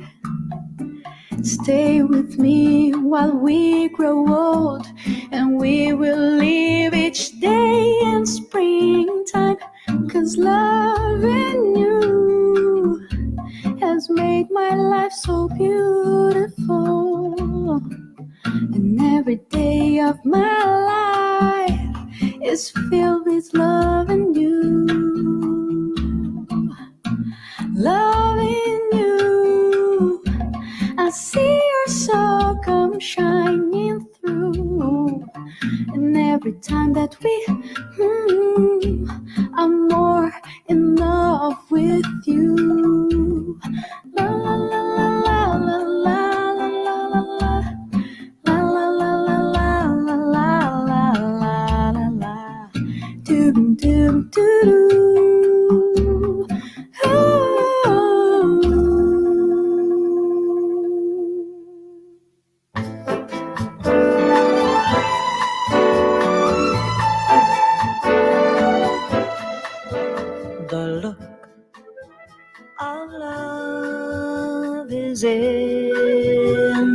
eyes a look your smile can't disguise.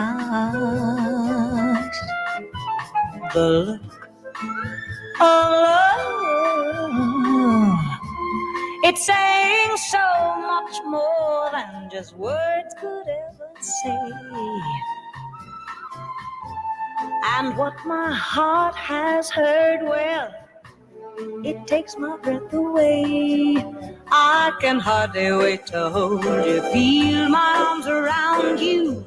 How long have I waited just to hold you? Now that I have found you, you've got the look of love. It's on your face, a look that time can't erase.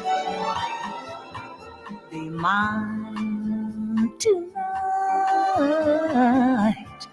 Let this be just the start of so many nights like this.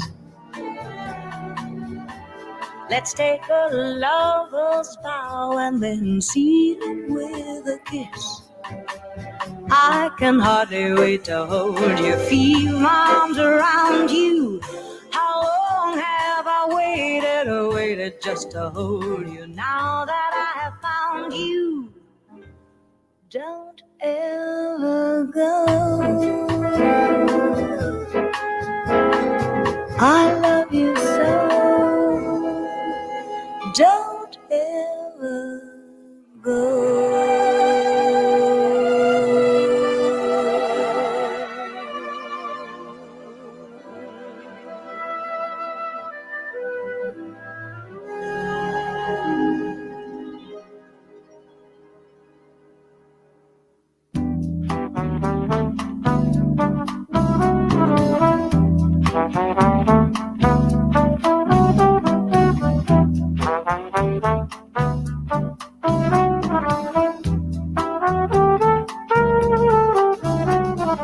Diamond life, lover boy. He moves in space with minimum waste and maximum joy. City lights and business nights. When you require streetcar desire for higher heights. No place for beginners or sensitive hearts. When sentiment is left to chance.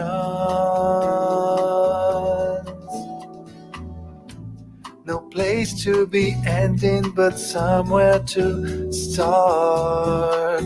No need to ask, he's a smooth operator. Smooth operator. Smooth operator.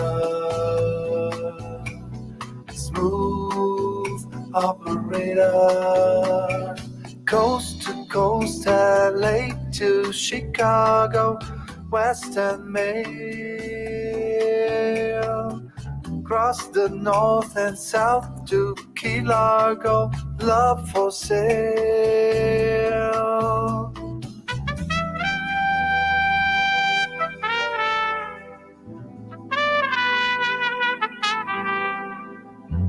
Face to face, each classic case. We shadow box and double cross, yet need the chase. A license to love, insurance to hold. Melt all your memories and change into gold.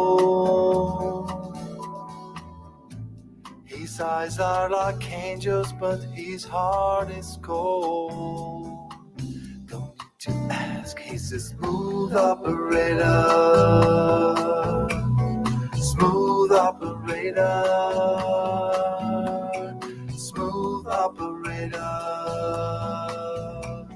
Smooth operator.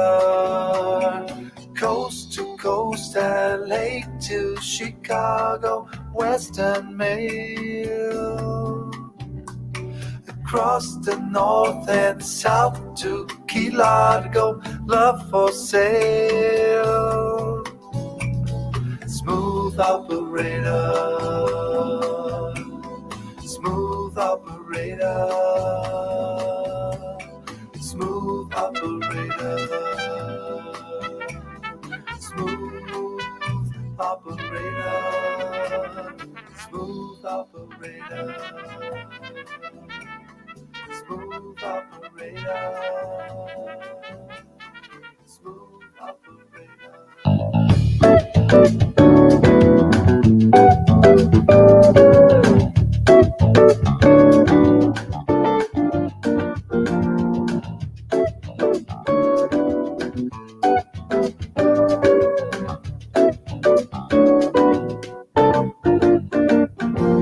Strangers in the night, exchanging glances, wandering in the night.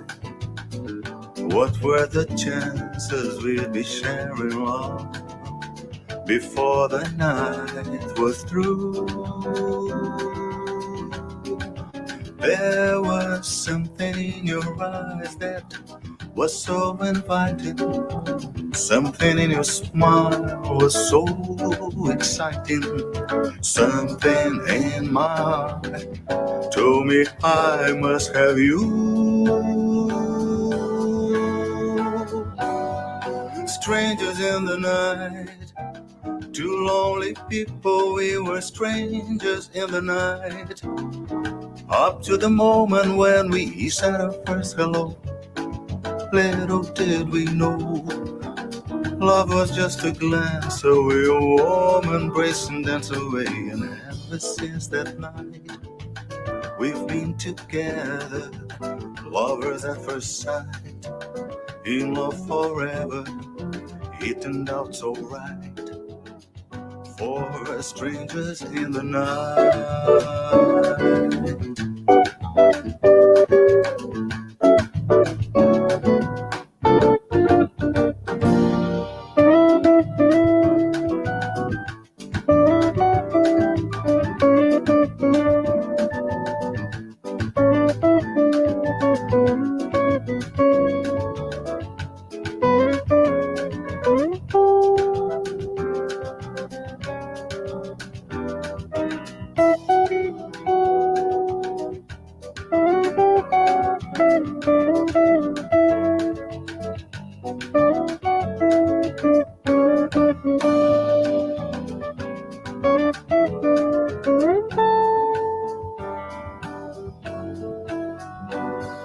Strangers in the night, two lonely people, we were strangers in the night. Up to the moment when we said our first hello, just a little did we know, love was just a glance away, a warm embrace and dance away.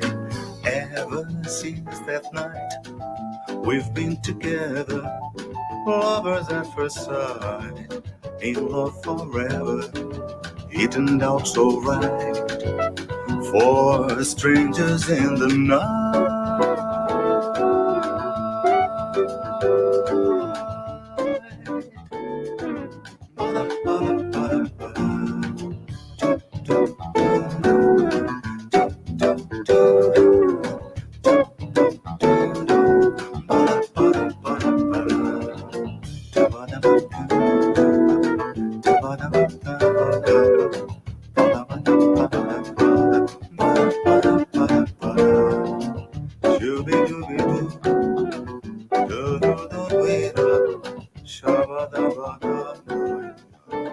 Лаборатория музыки.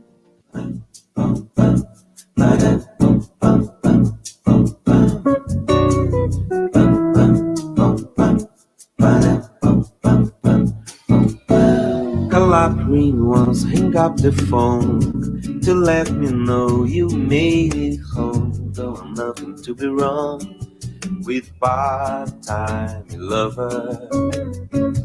If she's with me, I'll blink the lights to let you know tonight's the night for me and you, my part-time lover. We are undercover, passion on the run, chasing love up against the sun. We are strangers by day, lovers by night, knowing it's so wrong, but feeling so right. If I'm with friends and with me, just pass me by, don't even speak. Know the words discreet when part-time lovers. But if there's some emergency, have a male friend to ask for me, so then she won't be with you, my part-time lover. We are undercover, passion on the run, chasing love up against the sun. We are strangers by day, lovers by night. No, it's so wrong, but feeling so right.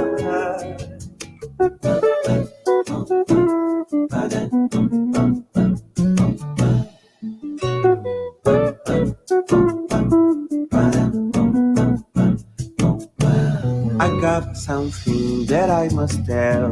Last night someone rang our doorbell, and it was not you, my part-time lover. And then a man called out exchange, but he wants to leave his name and get to play the game of part-time lovers. You and me, part-time lovers, but she and he, part-time lovers, lovers.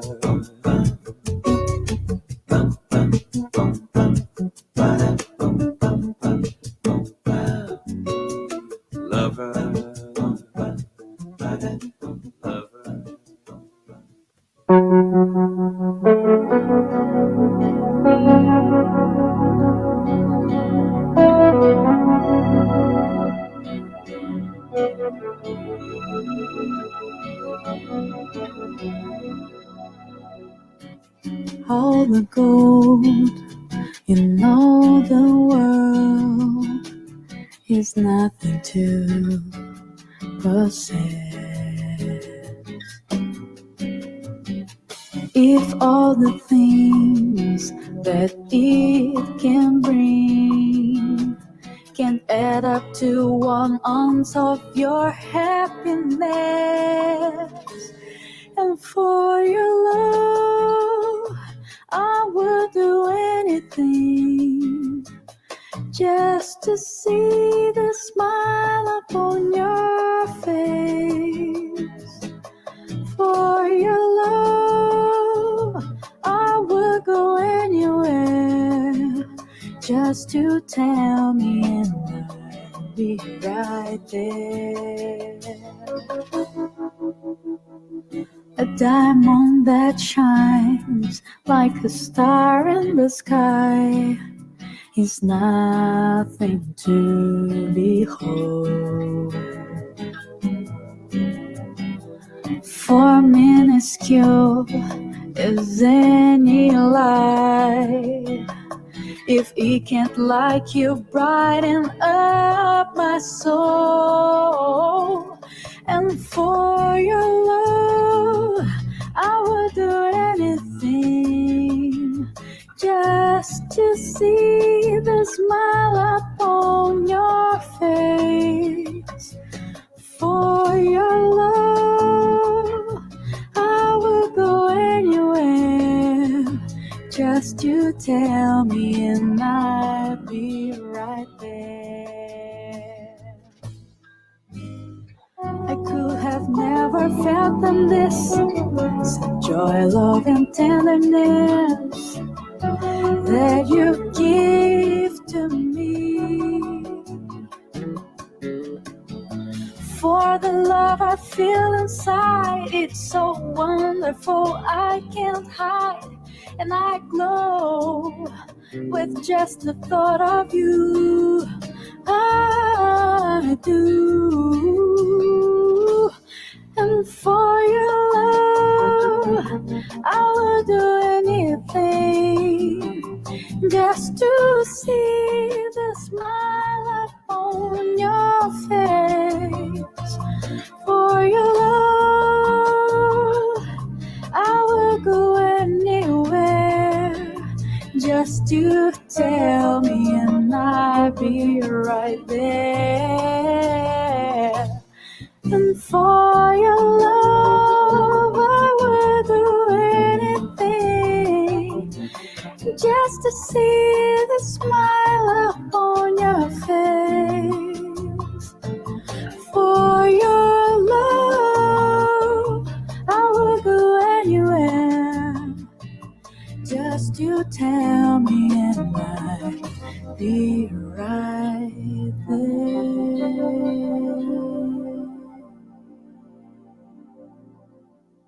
You're way too beautiful, girl. That's why it'll never work. You have me suicidal, suicidal. When you say it's over, damn all these beautiful girls. They only wanna do your dirt. They'll have you suicidal, suicidal. When they say it's over. See, it started at the park, used to chill at the dock. Oh, when you took my heart, that's when we fell apart. 'Cause we both thought that love lasts forever. They say we're too young to get ourselves sprung. Oh, we didn't care, we made it very clear. And they also said that we couldn't last together. See, it's very defined, girl, you're one of a kind. But you must share my mind, you want to get declined. Oh Lord, my baby is driving me crazy. You're way too beautiful, girl. That's why it'll never work. You'll have me suicidal, suicidal. When you say it's over, damn all these beautiful girls. They only wanna do your dirt. They'll have you suicidal, suicidal. When they say it's over. It was back in 99, watching movies all the time. Oh, when I went away for doing my first crime. And I never thought that we was gonna see each other. And then I came out, mommy moved me down south. Oh, I'm with my girl who I thought was my world. It came out to be that she wasn't the girl for me. It's very defined, girl, you're one of a kind. But you must shut my mind, you want to get declined. Oh Lord, my baby is driving me crazy. You're way too beautiful, girl. That's why it'll never work. You'll have me suicidal, suicidal. When you say it's over, damn all these beautiful girls. They only wanna do your dirt. They'll have you suicidal, suicidal. When they say it's over. Now we're fussing and now we're fighting. Please tell me why I'm feeling slighted, and I don't know how to make it better. You're dating other guys, you're telling me lies. Oh, I can't believe what I'm seeing with my eyes. I'm losing my mind and I don't think it's clever. You're way too beautiful, girl. That's why it'll never work. You have me suicidal, suicidal when you say it's over.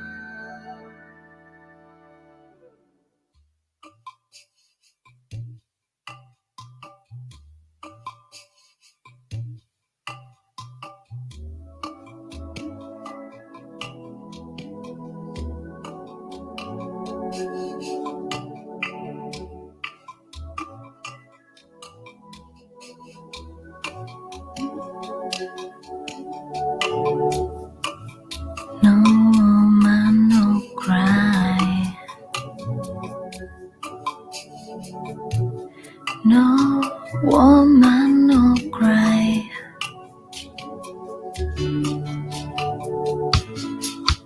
No woman, no cry. No woman, no cry.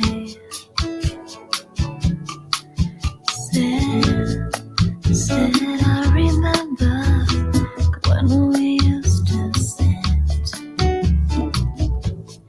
in the government yard in Trenchtown, over serving the hypocrites. Stay would mingle with the good people we met. Good friends we had, oh, good friends we've lost along the way. In this great future, you can't forget your past. So dry your tears, I say. No woman, no cry. No woman, no cry. Here, little darling, don't shed no tears. No woman, no cry.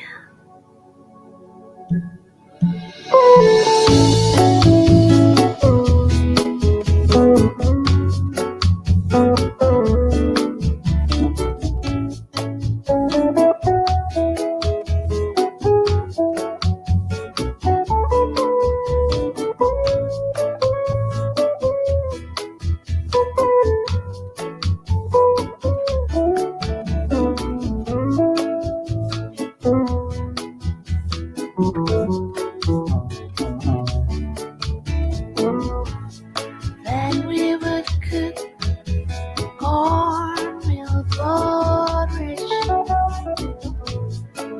of which I'll share with you.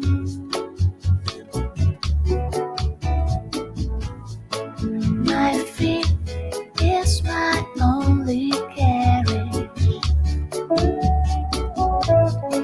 so I've got to push on through. But while I'm gone, I'm in. Everything's gonna be alright. Everything's gonna be alright. Everything's gonna be alright. Everything's gonna be alright. Everything's gonna be alright. Everything's gonna be alright. Everything's gonna be alright now. Everything's gonna be alright. So woman, no cry. No woman, no cry. No woman, no cry. Woman, little sister, don't shed no tears. No woman, no cry.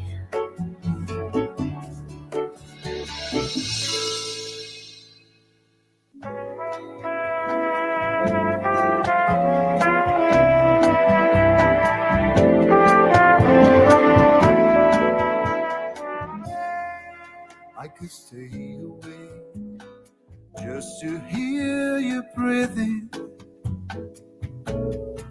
Watch you smile while you were sleeping, while you're far away and dreaming. I could spend my life in this sweet surrender. I could stay lost in this moment forever. Every moment spent with you is a moment I treasure.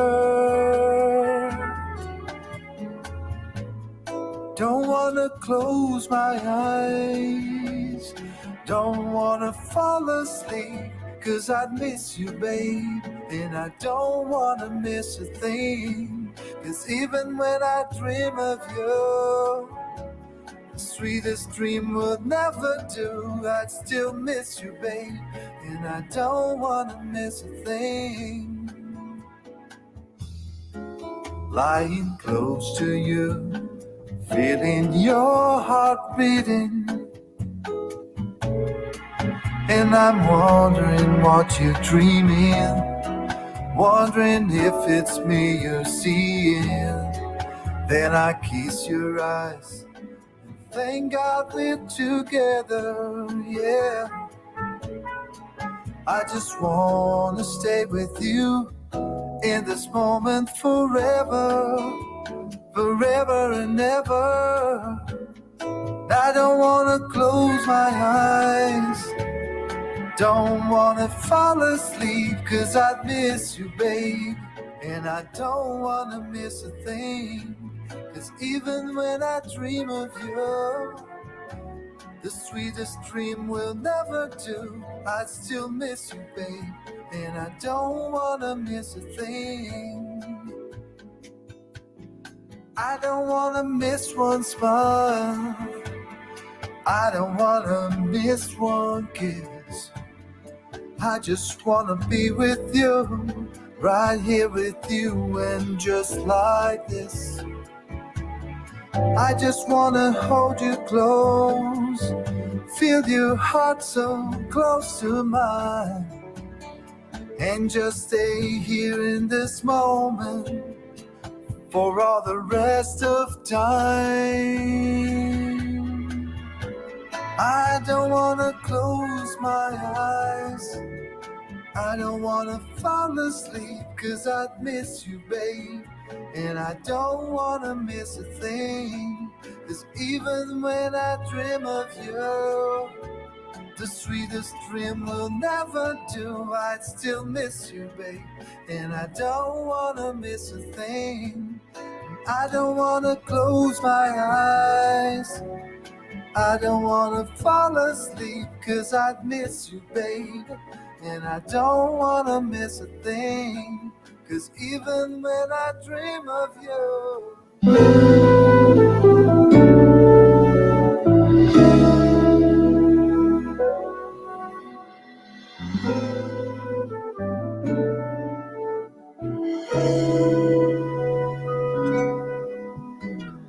pulling on your rope, got me 10 feet off the ground. I'm hearing what you say, but I just can't make a sound. You tell me that you need me, then you go and cut me down. But wait, you tell me that you're sorry, didn't think I'd turn around and say it's too late to apologize. It's too late. It's too late to apologize.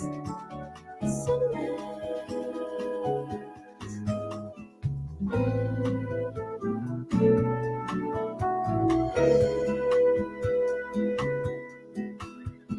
Take another chance, take a fall, take a shot for you. I need you like a heart needs a beat, but it's nothing new. I left you with the fire red, now it's turning blue. to happen like they think was you. But I'm afraid it's so late to apologize. It's so late. I said it's so late to apologize. It's so late.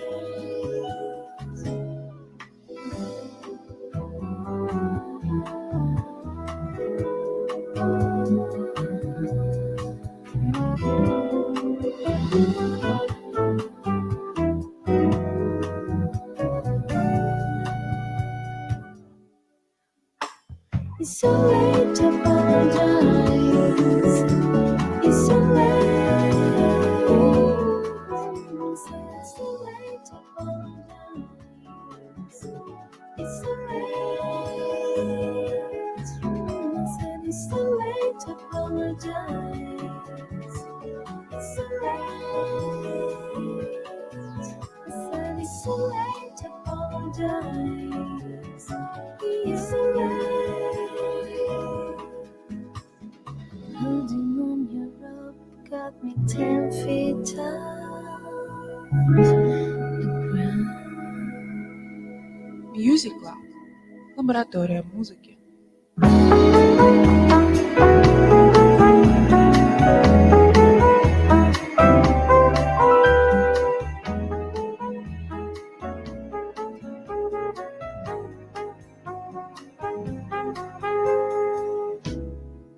When I wake up, before I put on my makeup, I say a little prayer for you. What combing my hair now, and wondering what dress you wear now. I say a little prayer for you. Forever, forever, you stay in my heart, and I love you forever and ever. Whenever we'll part, how I love you together, together. That's how it must be. Without you, Lord, it's been heartbreak for me. I run for the Bastille, while riding I think of us, dear. I'll say a little prayer for you.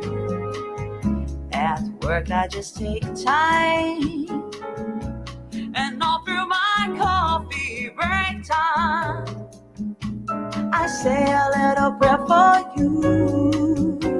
Forever, forever, you stay in my heart, and I love you forever and ever. We'll never will part, how I love you together, together. That's how it must be. Without you, Lord, it's been heartbreak for me. My darling, believe me, for me there is no one but you. Oh, please love me true. I've been loving you. Answer my prayer now, baby. I'm in love with you. Oh, please love me too. Answer my prayer. Answer my prayer now, baby. Answer my prayer. Answer my prayer now, baby. I'm in love with you. So please love me too.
One of these days, things gonna change. One of these days,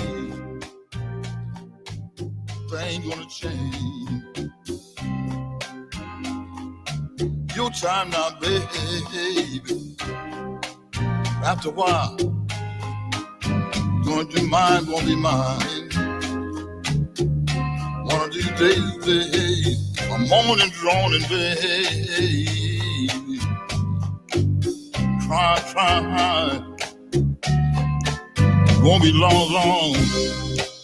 Things gonna change. Sometime in the middle of the night, I get so lonely. Things gonna change. Change. Things gonna change. Further on up the road, baby, things gonna change. Change, baby.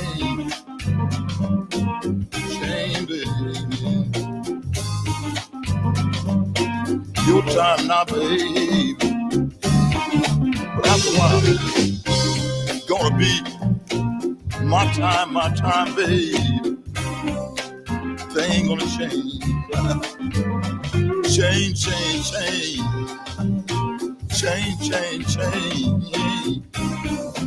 Things gonna change. Yes, it is.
Things gonna change.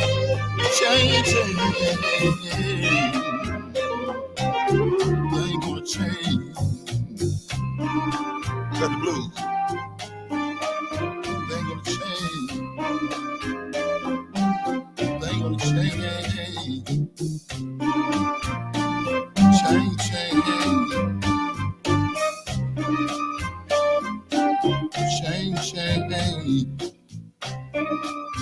Things gonna change.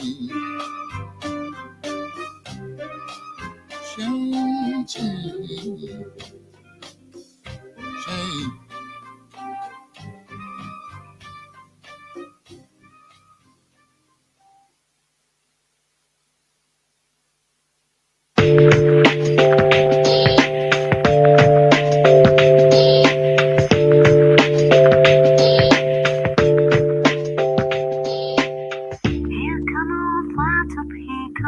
Moving up slowly, he got juju eyeball, he wore holy roller, he got hair down to his knee. Got to be a joker, he just do what he please.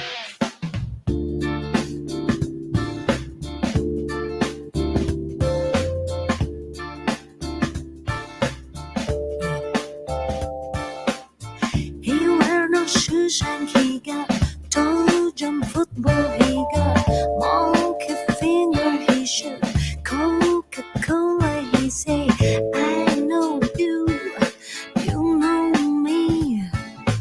One thing I can tell you is you got to be free. Come together right now over me.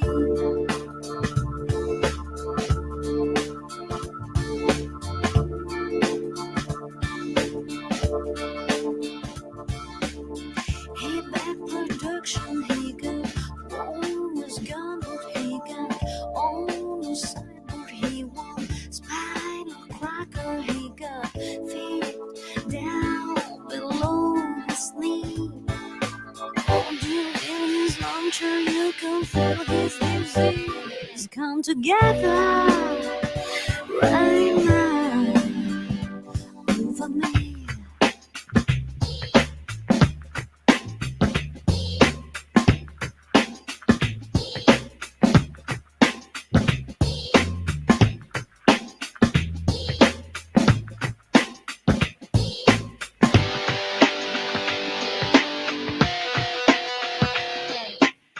He wore a costume, he got early warning, he got muddy water, he won mold filter, he said, one is free. Got to be good looking, cause he's so hard to see. Come together right now over me.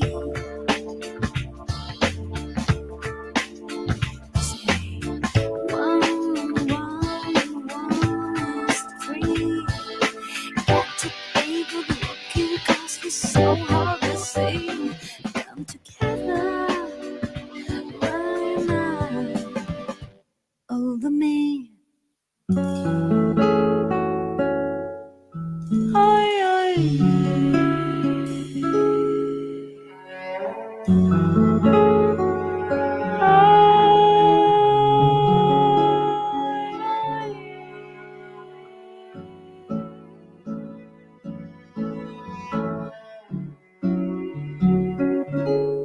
I used to rule the world.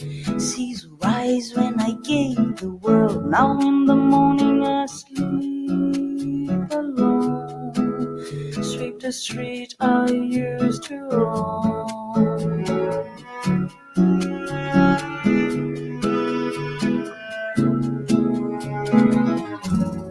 I used to roll the dice, feel the fear in my enemy's eyes, listen as the crowd will sing. Now the old king is dead, long live the king. 1 minute I held the key. Next the walls were closed on me, and I discovered that my castle stands above pillars of salt and pillars of sand. I hear Jerusalem bells are ringing, Roman cavalry are singing. Be my mirror, my sword and shield, my missionaries in a foreign field.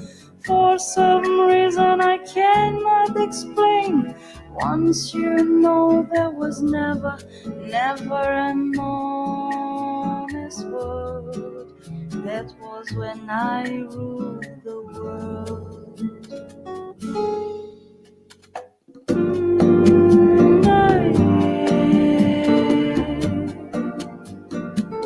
It was a weekend and wild wind blew down the doors to let me in, shatter windows and the sound of drums.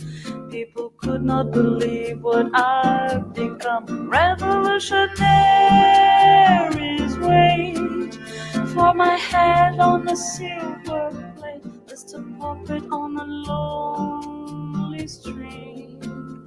Oh, who would never want to be king? I hear Jerusalem bells ringing, Roman cavalry Troyes are singing. Be my mirror, my sword and shield, my missionaries in a foreign field. For some reason I cannot explain, I know St. Peter would call my name ever and on this world. But that was when I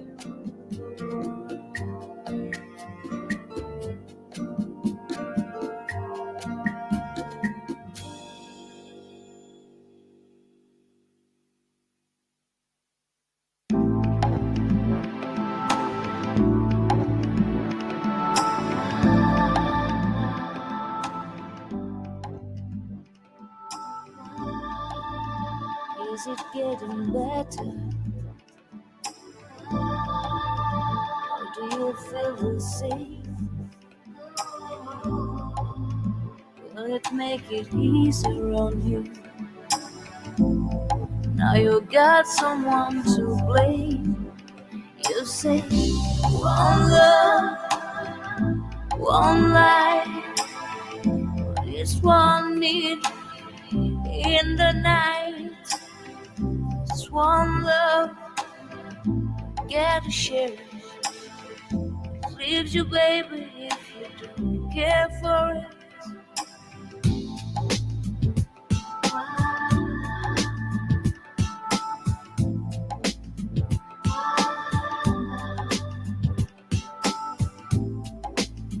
Did I disappoint you?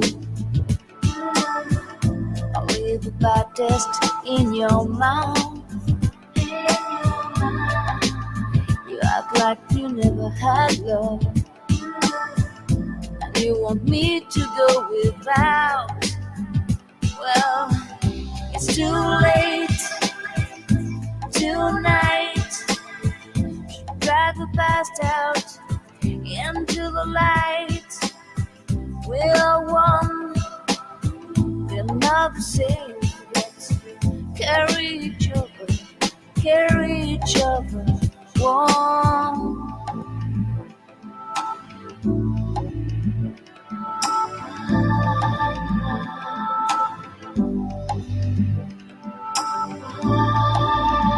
I become here for forgiveness.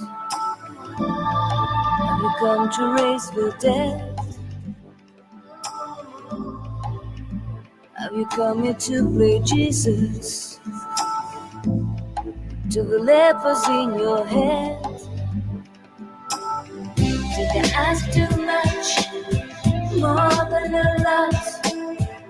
Give me nothing, now it's all I got. We won, but we're not the same. Well, we hurt each other, and we do it again. You say, love is a temple, love a higher low. Love is a temple, love a higher low. You asked me to enter, but then you made me grow. And I can be holding on to what you got, when all you got is hurt. One love, one love, one life. You got to do what you should. One life with each other, sisters, brothers. One life. get to carry each other, carry each other. Whoa.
Talk to me softly. There's something in your eyes. Don't hang your head in sorrow. And please don't cry. I know how you feel inside. I've been there before.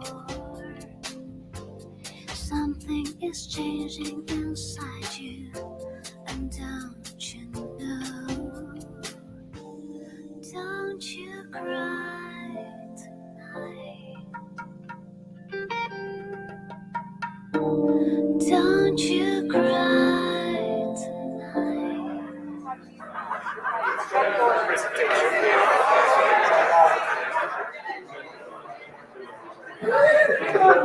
Give us a shrimp.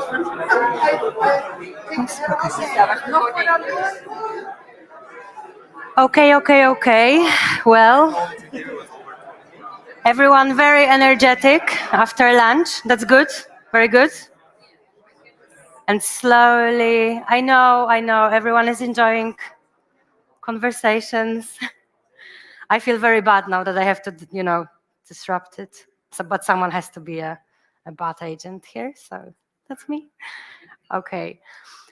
Well, before we will start with the second part, I would like to tell you that we also, among us, have an amazing guest who is an artist, and that's Antoinette, who is a painter, who get the, yes, woo! She's there. Yes. You just can wave, yes. And she received education on traditional classic, art. And she did more than 300 of life-size portraits that you can see if you ever visit, for example, Deutsche Bundestag. So you can look for it then. That's very impressive. And also her arts were exhibited in cities like New York City or Washington, D.C., so that's absolutely amazing. And today, what she's doing for us, and also tomorrow, if you're interested, you can get like a little portrait of yourself, which you can then put here. I know that some of you may already did it, so I think that would be absolutely lovely souvenir that you can get from here. Not only the great memories, connections, networking, but also that. So please feel free to approach Antoinette and have it done. And that's where this beautiful announcement finishes. And now, yes, Jason, I'm looking at you. I would like to invite again Jason Shuster. I think almost everyone heard your speech in the morning, and now I'm very glad that you will we miss you. So. Oh, okay. Thank you. All right. How's everybody doing? You're going to see too much of me. Sorry, being one of the organizers and everything. It's just one of those, oh, we need to fill in something. I'll just put Jason there. It's fine. So we're now in the second half. That lunch was amazing. So thank you to the hotel. Wow, fantastic. I think that there's enough food there for 10 conferences, right? We have a super cool panel today on cybersecurity. or no, that's later. This is a different one. Empowering digital twins. So I think everyone in this room knows what a digital twin is, or at least has their own version of what they know as a digital twin. Our goal here is to talk a little bit more about that, and specifically how we can kind of take it to the next level. So I'd like to invite my panelists to come up here. We have Esteve Mead, who is from E3S. E3S is one of BizzTech's partners specifically on digital twins, and Esteve is an expert in this area. So welcome, Esteve. Actually, I'm going to stand up. I'd also like to invite Taisha, who is from Esri. And Esri is another one of our partners. We're a very recent partner. But I think most people in this room who are part of Smart Cities know who Esri is and their flagship product, ArcGIS. Very, very happy to have you here, Taisha. And then we have a late entrant to replace someone who was not here, and that's Abdelhamid. Are you in here? Yes, fantastic. And Abdelhamid, I'm going to let you introduce yourself because I am unprepared. Yeah. That's okay. First of all, yes, the mic is working. My name is Abdelhamid Mohammed. I'm the Smart City Department Head at Engineering Consultants Group. It's an engineering consultancy firm. We are working in the Middle East. I'm based in Qatar, and I'm working in putting the smart city strategy, the smart city design for the related projects, our projects that we acquire in Qatar, Saudi Arabia, Emirates, Oman, and Egypt. Fantastic. Thank you so much, Abdelhamid. Thank you for stepping up as well. Thank you. Taisha, would you also like to maybe talk 30 seconds about what you do specifically for Esri? Yeah. Sure. First of all, I thought you were about to throw me in the deep end when you said it's a panel on cybersecurity, and I was like, not me. Psych. Like, this is going to be interesting. Yeah. I'm Taisha. I work for Esri, as Jason mentioned. We're the leading geospatial company, so GIS company that I'm guessing a lot of you are already working with, or at least have heard of. I work in one of the R&D centers. Esri is based in America. I'm based in Zurich, where we have our largest R&D center, so in Switzerland, so it's not too shabby. And I lead the XR, so extended reality team out of Zurich, so where we build a lot of the 3D stuff that comes from Esri. Fantastic. Thank you, Taisha. And Esteve, if you could give just 30 seconds more on what you do in E3S. Only 30 seconds. I am the janitor. My name is Esteve Mede. I am the CEO of E3S, End-to-End Enterprise Solutions. We are a cybersecurity, AI, and digital twin company. I think our teams later on going to speak. I think we're going to have some people that talk on digital twin as well and differentiate the different levels of digital twins as well, from operational digital twin to the simulations and so on and so forth. But for my day-to-day operations, my day-to-day job is basically making sure that everybody does their job. Perfect. Thank you so much, Esteve. And again, I'm just amazed at how many people we have from just all over the world. I think it was 18 different countries. And so the representation is fantastic. So I'm going to start off by asking each of you, and this is kind of a broad question, so I apologize, but I think it's important to get a different perspective. How does your company view digital twins, and how do you approach the solving of digital twins? So I'd like to start with Esteve, and then we'll go to Taisha, and then Abdelhamid. But yeah, so from your company's perspective, what is a digital twin, and how do you approach it? Okay. So for us, digital twin is much more than just a mere copy of a physical object. Digital twin is the driver of solutions that we develop. We develop a runtime digital twin, meaning that it's the orchestration system on which the AI used to make decisions. So we develop system of systems. So through the digital twin, we can orchestrate, we can add semantic layer, we can put an ontological layer on top of digital twin to make the digital twin smart, because not every implementation needs AI. So we can make the digital twin smart by itself, or as part of what we call thinking autonomy. Meaning it's not a sentient system, but the system can actually think. And part of that is the digital twin implementation, and how we do digital twin, and how we implement digital twin, and because every digital twin every AI solution we implement has a digital twin in it. So the digital twin become the domain knowledge, or what we call domain of the world, of whatever that domain is, on which the AI again make decisions. So what does that actually mean? So all the sensor data, all the information, the policies, the regulations and procedures, we develop digital twin for all of these, and all of those can be part of the domain knowledge as well. So we're doing the same thing for the U.S. Navy, for example. It's developing. It's a platform to communicate biometric information of sailors, the physiological information of the sailors, as well as the cognitive load of the sailors, to be able to capture that and be able to communicate that. So as part of that is the digital twin of the entire ship. It's a modifiable digital twin that can change based on the sensor data that it is receiving.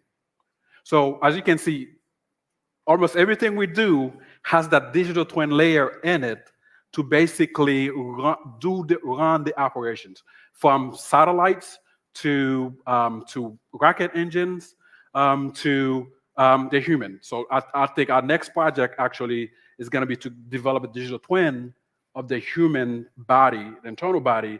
Basically, that's one of the projects that we started to work on. Basically, the goal is for you not to have to go to, you won't need an MRI. You won't have to go to the radiation of an MRI or X-ray to be able to see what the health of individuals are. Okay, we're done. Thank you, Estelle. I appreciate that. Very, very, very cool. This is a very detailed explanation. I appreciate that. Taisha, from Esri's point of view, right, what's a digital twin? So I actually told this story at lunchtime. So it was just last week, we had a Southeast Asian city visiting us, and they came to us and we're kind of like, okay, so we want to create a digital twin of our city. And then they looked at me like, okay, and what's the solution, right?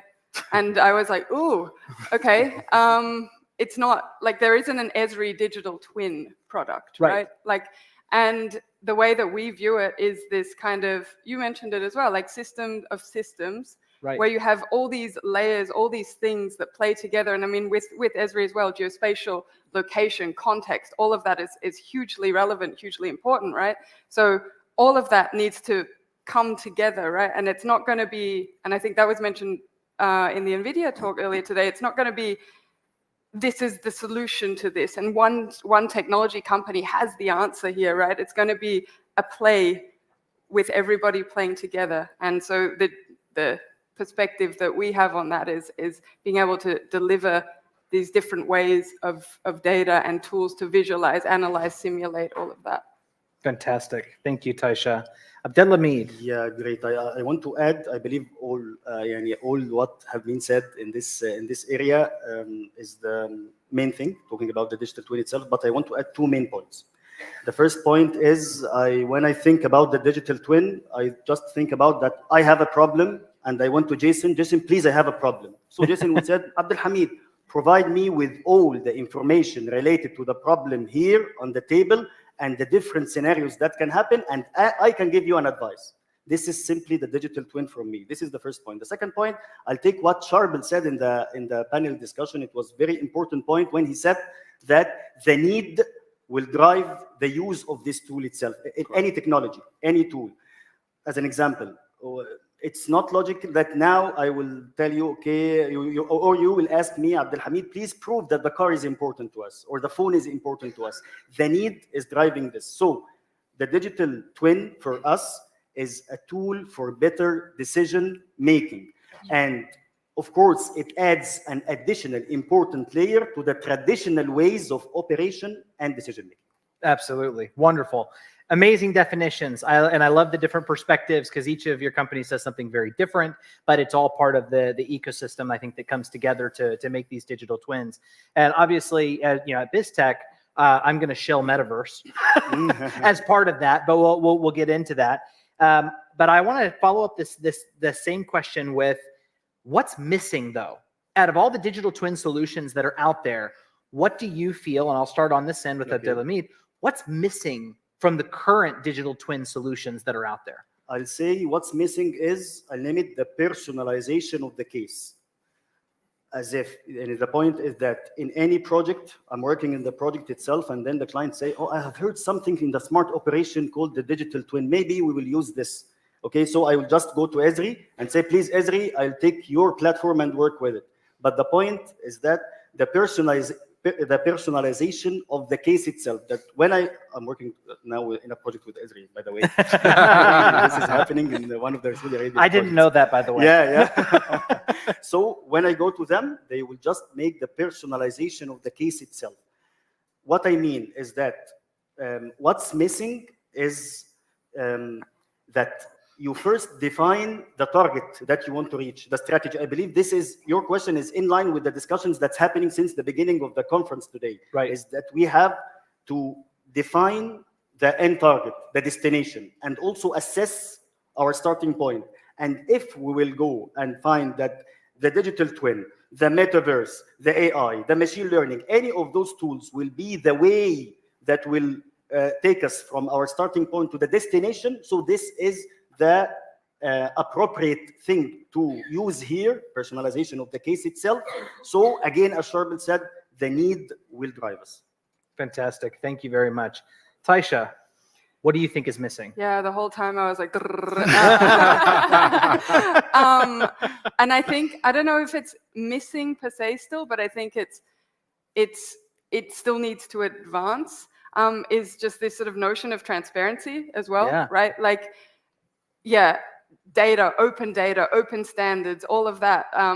Technology companies working together, government, private sector working together, all of these things to create a more transparent way of dealing with data, handling data, and being able to learn from it, not just then in your own city or in your own environment, but also then spreading that out, to the rest of the world, because ultimately that, like, at least for me, like, that's why I enjoy doing what I'm doing, is because I feel like I'm doing something that is going to help to better our planet, our world, the place we live in, right? Because this is what we have now. So transparency, long story short. So we're not in this to just make money. Right. Sorry. Yeah. No, this is perfect. Yeah, and that answer is very much in line with a lot of what we've heard today. So thank you very much for that. Estev, what's missing? What's missing? I agree with everything that was previously said.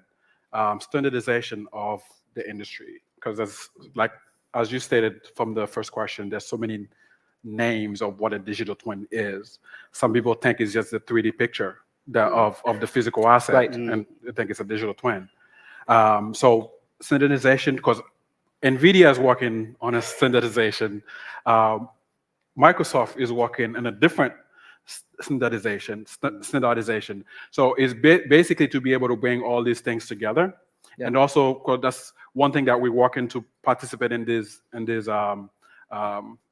consortiums that's developing these standards, to participate and basically help shape what that looks like. So we just did a white paper for IEEE to basically let them know the different aspect of digital twin. You have the first layer of the digital twin, which is a 3D model and so on and so forth. Then you have the cognitive layer of the digital twin, and then a term that we coined ourselves called extended digital twin. So it's not published yet, so I'm not going to share it until it is published. But it's something that I think we need to have what the definitions actually are, and just like you have with BIM, the Building Information Management platform, because people also call that a digital twin. Yes. So to have BMS also, they said the new version of BMS, the new version of BIM, exactly, the new version of Revit. Exactly. So there's too many different definitions. I think if we can have what it actually is and the different layers, just like we have BIM, we have 1, 2, 3, 4, 5, the different layers there. I think that would be helpful for the industry, so that when people design and as digital twin become more of a use case, then if I build something and you use Microsoft Digital Twin, or I use Python Digital Twin, or I use Esri. Esri, a digital twin, or I use the NVIDIA Omniverse digital twin. So it should be able to work in each case, regardless of where I take it. I think standardization of what the digital twin is and what it's supposed to be and what it's supposed to do would be significant. I think that's what's missing right now. I love that answer as well. I mean, standardization, I think most of the time we're having conversations about digital twins. If I talk to 10 people, there's 10 different versions of what they think a digital twin is. And, you know, BizzTech, we have our own version, but which is not the same, and not necessarily that ours is right. You know, but we believe in all the things that were said. Plus, we believe that a metaverse layer is super important to making digital twins, to empower digital twins, make them usable, and also to give them perspective, right? If you're visualizing traffic data, it'd be cool to be able to actually drive a car in that real-time digital twin traffic data to say, okay, well, what is the traffic really like? You know, what needs to change, things like that. And by the way, Charbel is actually the fourth member of this panel. He just doesn't know it because we keep talking. No, I'm just kidding. No, we just keep talking about your speech. That's all. If I may add something, I think what NVIDIA did is doing very well is making digital twin more of a household name. Yes. They're doing a fantastic job with that. Being able to say that everything that we do in the physical world will be tested in the virtual world first, not only to reduce costs, to reduce bandwidth, to reduce a lot of other things that takes a lot of time and money. Being able to test everything in the digital world before we reach the physical world. I think NVIDIA is doing a fantastic job putting that out there for everybody to know that, hey, we have something here that you can use, and it's the platform is usable. The platform is, for lack of a better word, free somewhat. It's very flexible. You can put it as part of your platform. You can use it by itself, or you can use it with something else. So it's quite flexible, and they're doing a very good job. I participated in the last 2 events. One was at the headquarters in August, and the last one was last week in DC. But all of that conversations, digital twin is a main driver of everything that NVIDIA is doing. So I think they're doing a fantastic job advertising it and making it a household name. And did they sponsor you for that? I do need to work with them on that three-computer model. Yeah, that's right. Okay. I think that's a solvable problem that we have already solved at NASA. So we can work on that with them. Very good. Yeah. I love it so much. This has been fun. So here I'm gonna pivot a little bit, and so there are a ton of use cases for digital twins, right? And I think that there's new case studies, use cases coming out all the time. But in your opinion, from your perspective, what are the most critical? Let's limit it to one just for time's sake. What is the most critical reason that an organization, government or private, should adopt a digital twin to solve problems? And this time I'm going to start with Taisha. Yeah, sure. So, I mean, that's so hard. Come on. I'll start with this step. I'm gonna say, like, but this is just also me. But I do think it's one of the top ones is sustainability, right? Like sustainability. Okay. Like very good answer. What can we do? How can we learn to prevent or to help mitigate when disasters hit, right? Like in that way. Sea level rise, so flooding for coastal areas, a big one. We've just seen it. Hurricanes, big tropical storms, all of that. We've seen it. Wildfires. I mean, in the US, a big deal. Where I'm from in Australia, a big deal. Like, and so if we can take what we have in a digital twin that can help to represent that as accurately as possible and learn from it, and then change our behaviors or other things accordingly, I think that's a big one. Absolutely. Steph. Ask the question again. What is the most critical reason that an organization, government or private, should adopt a digital twin as part of their long-term strategy? It's knowledge.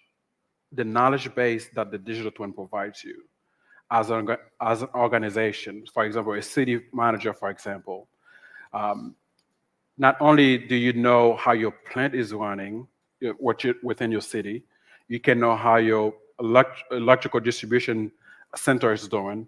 You can know how your buildings are doing. You can see you no longer need to have, with the appropriate sensors, you no longer need to have a study if I need to add another lane on the highway because of traffic, because that data is readily available to you, because all that data can reside in the digital twin.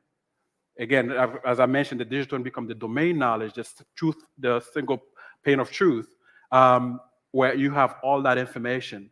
So it's if you are a mayor or a city manager, I think it's indispensable for you to be able to leverage, to use that digital twin to be able to know exactly what's going on with your assets, such as buildings, vehicles, and so on and so forth, for better management and knowledge of what's going on in your environment. Absolutely. I love it. Abdelhamid. Yeah, I believe there are 2 points in this question. The first point, or my answer, is the first one is that it's not about the case itself, no, but it's about the severity of the need, which I mean that to answer the question in a direct answer, the government or the private entity will have an important, we will see that using digital twin is very important when they have a severe need that the traditional systems won't satisfy their needs, simply. And this will differ from one place to another, as an example. If you will go to my main country, Egypt, Cairo is there, and say, okay, we will make a digital twin for the transportation. This is severe, very important, because we have a big problem. But if I take the same file, the same logic, and I will go to the place where I work now in Qatar, this is not the same potential as Egypt.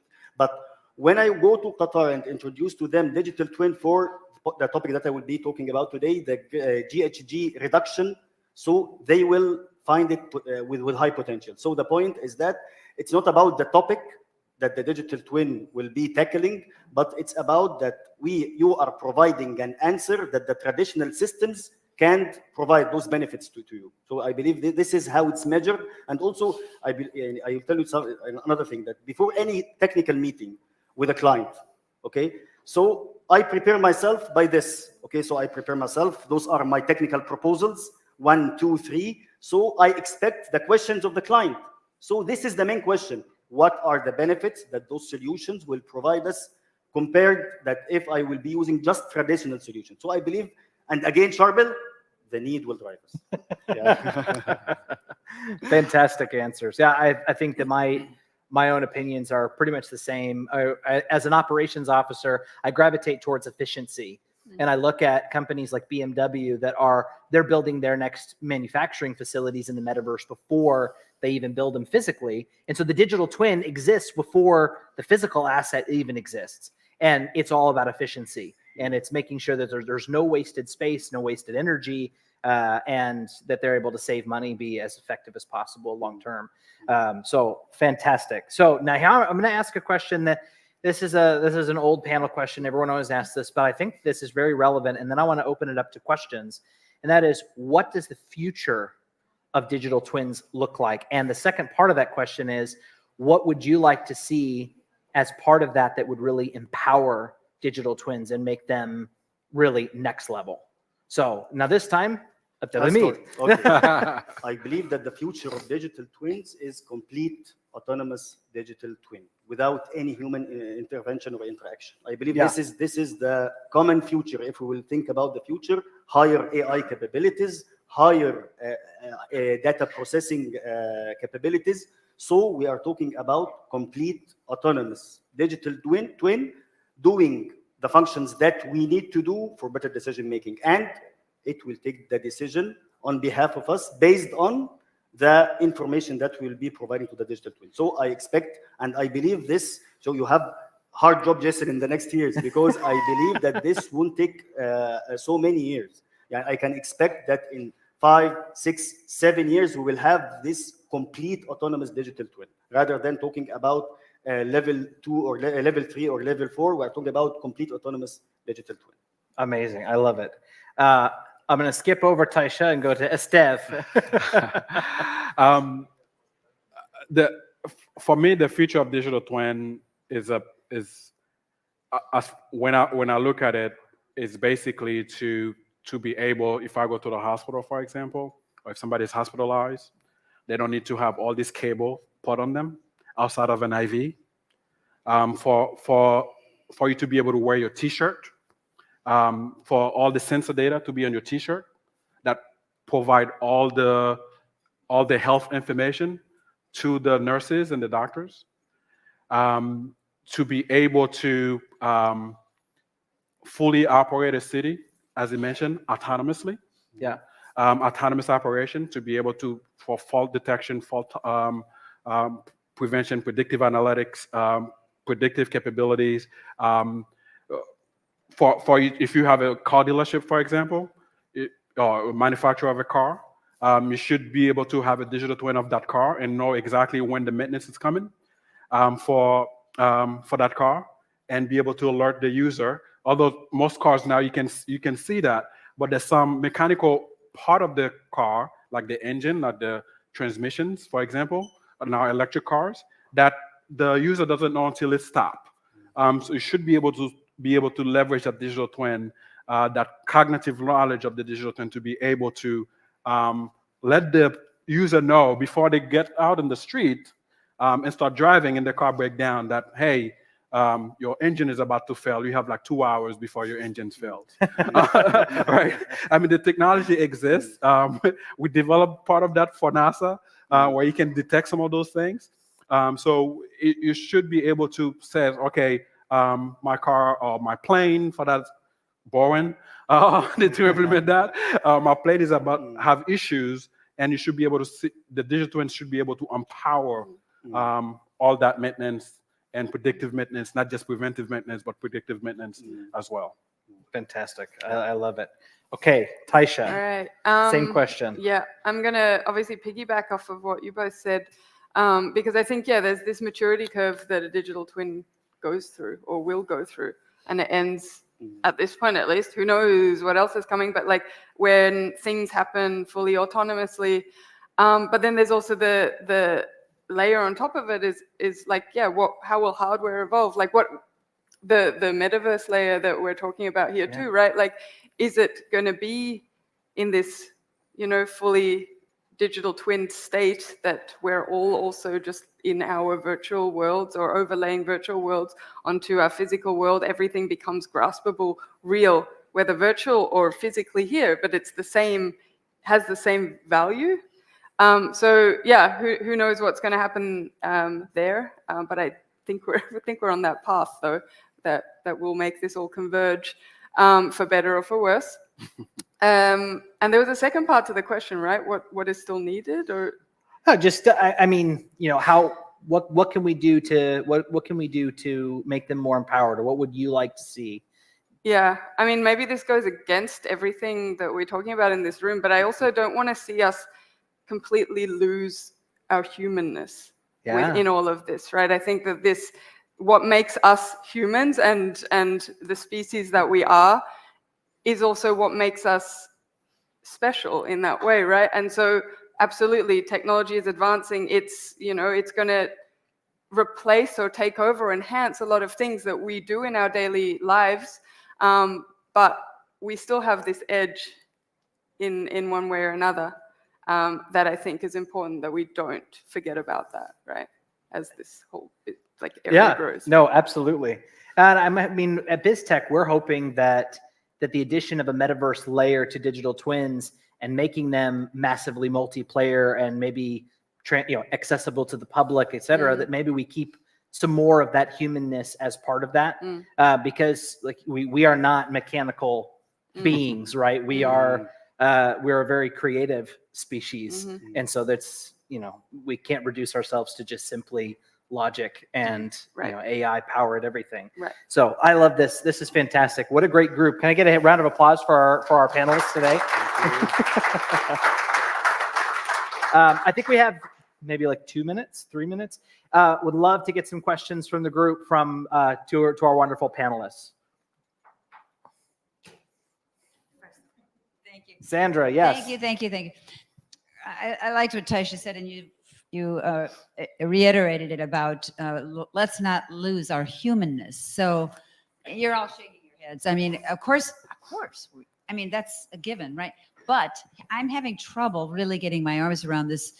What you said earlier about being completely autonomous. Yeah. And that means no human, right? Or there was human input and then it goes away.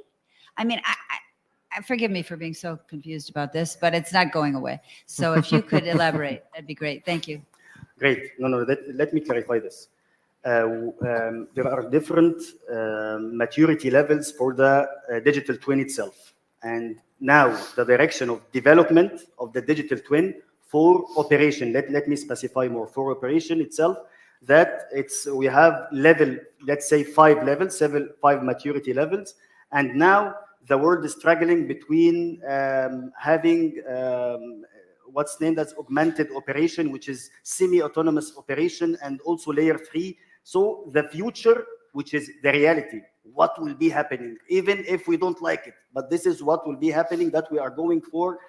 This is the direction of development, the fully autonomous digital twin, which means, in other words, fully autonomous operation. But let me clarify one side of the human side of this story itself. Imagine that we are talking about a city which is congested with cars, and the digital twin have been used to reduce the travel journey. And the result of the digital twin, which is fully autonomous at the end, is to reduce the travel journey. So this will save more time for people, for myself, to be with my wife and kids. So this is very human. So this is how we see it then, in the story, how you see the side of the story. Yeah. Does that make sense, Sandra? No. No. Oh, I think I understand it though.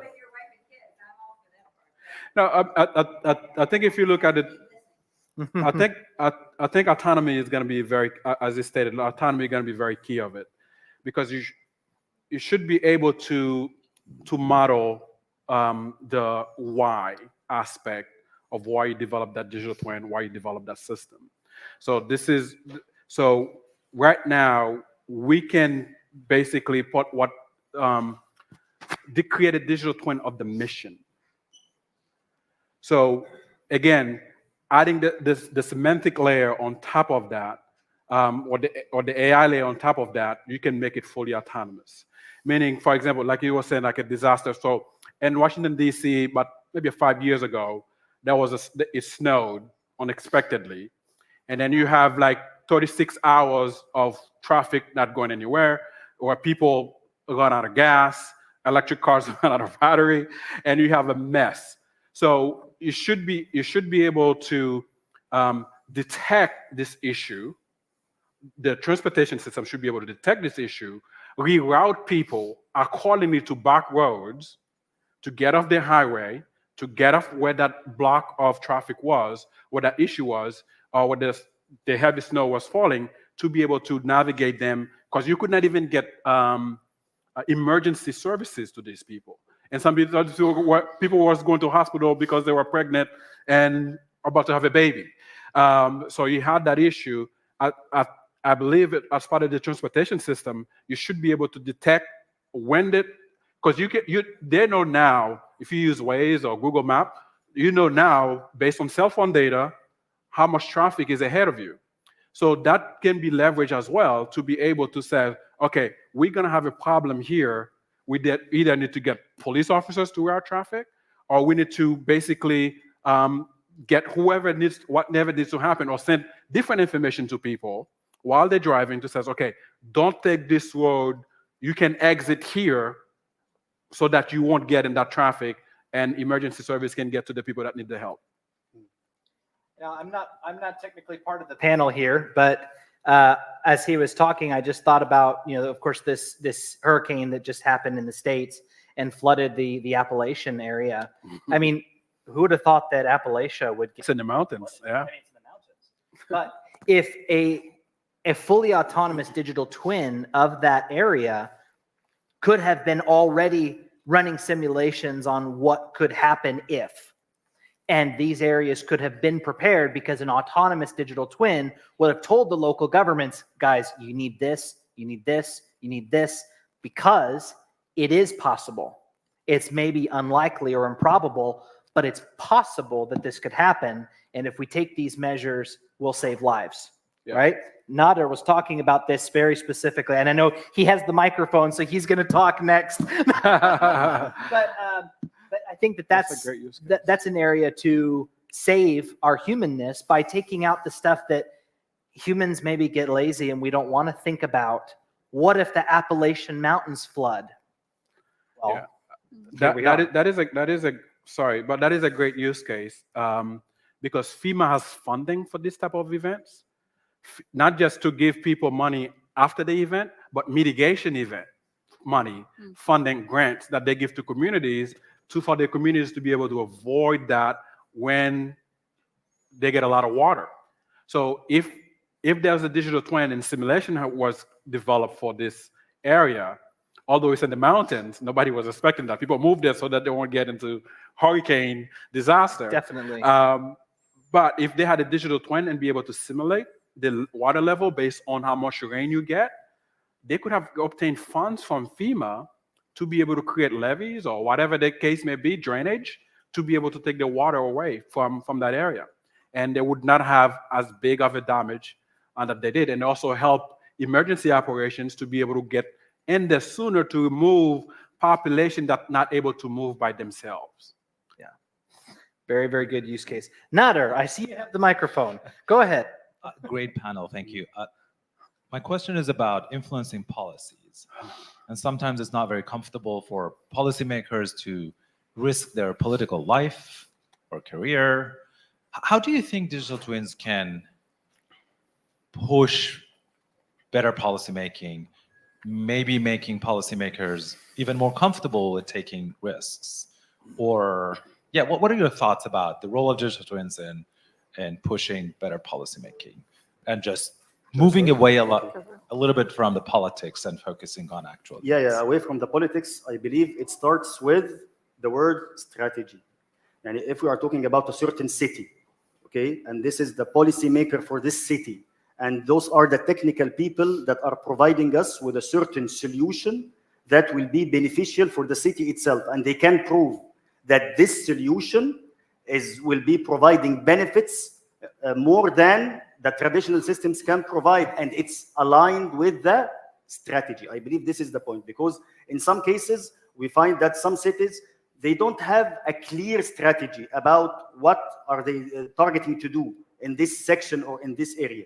This is one point. Or they have a certain strategy, but they can't link because they are not technical guys between the thing that the technical guy is trying to say, this will help you in this 1, 2, and 3, and the target that they are approaching in their strategy. So I believe the key word here is the strategy. Either that the strategy is there, but the technical guy has to do much effort to link with the policymaker, to link the two ideas with each other, or there is no strategy, and this, I believe, is a disaster at the end.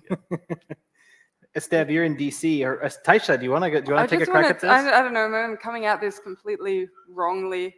But like, let's assume everybody trusts the digital twin and that trust is there. In your particular case, would it add a level of anonymity to creating policy? So for example, let's just say I don't like you, so I'm not gonna back you. Like, what if it's not coming from you, but it's coming from the digital twin that everyone's like, oh yeah, we believe in this is fine, and therefore, I don't know, this isn't an answer to your question. Looking at digital twin as a trustful source, right? That intervenes there, and it's there, you can rely on it, right? And back up your argument, especially in government, right? Like where that's an interesting point. Let's talk about this later. Yeah, like something that mirrors the reality. Yeah, I love it. That's a good answer. Yeah. Estev, you're actually in the swamp itself in DC. The swamp is alive, for real. Yeah. I would say, it's what any government organization that you speak to, it's always start with the relationship that you have with that leadership. regardless of what anybody tells you, and government is a relationship. Relationship drives everything. So is being able to push whatever influence that you have at the government level to put policy towards the digital twin, not necessarily the digital twin, but the advancement of implementing technology to better the city. It's the influence that you can have. A lot of people call it how you call lobbyists. I know there's a political layer in that, but lobbyists that have the relationship with the mayor or have the relationship with the city council is extremely important. But the reason why I'm saying this, because you're not going to get in front of the mayor who can make the decision, or in front of the CIO who can make the decision without first having that relationship with them. Because they get a lot of, I used to be in government as well, you are contacted at least 50 times a day of people that want to sell you something or technology that they have, the better virus protection, the better security event and incident management tool, or the latest digital twin, the best AI you ever seen, right? So you have all of that, all of these people calling you, but you have to have, lobbyists are usually a trusted source to these folks that you have to go through them if you want to get those policies changed. Now, we are out of time. I tried my best, but thank you again to our panelists. Thank you, everyone, for your participation. And we'll move on to the next one. Yes. Sorry, Olga. No, I just, like I said, I have this role of being the, bad agent. So thank you so much for enlightening discussion. I really hope that we will have a lot of people in charge who will be brave enough to, be able to have all of that decisions. And now I would like to invite a smart city legend, Mike Lake, president of Leading Cities. The floor is yours. Thank you. All right. Well, how is everybody today? Come on. I'm going on just like 3 hours sleep in the last 36 hours, so I need some life here. Much better. So my name is Mike Lake. I am the founder and CEO of Leading Cities. This is a global nonprofit organization. We're headquartered in Boston, and it's our mission to drive sustainability and resiliency in communities around the world. Now, I want to really first start by thanking BizzTech for bringing us all here, particularly Dirk and Joe and the whole BizzTech team, because it's a room full of legends. There are many faces in this room who they have been in the trenches on smart cities for nearly 2 decades. Back when you all remember, every one of these conferences, every panel, every keynote was all about defining what is a smart city.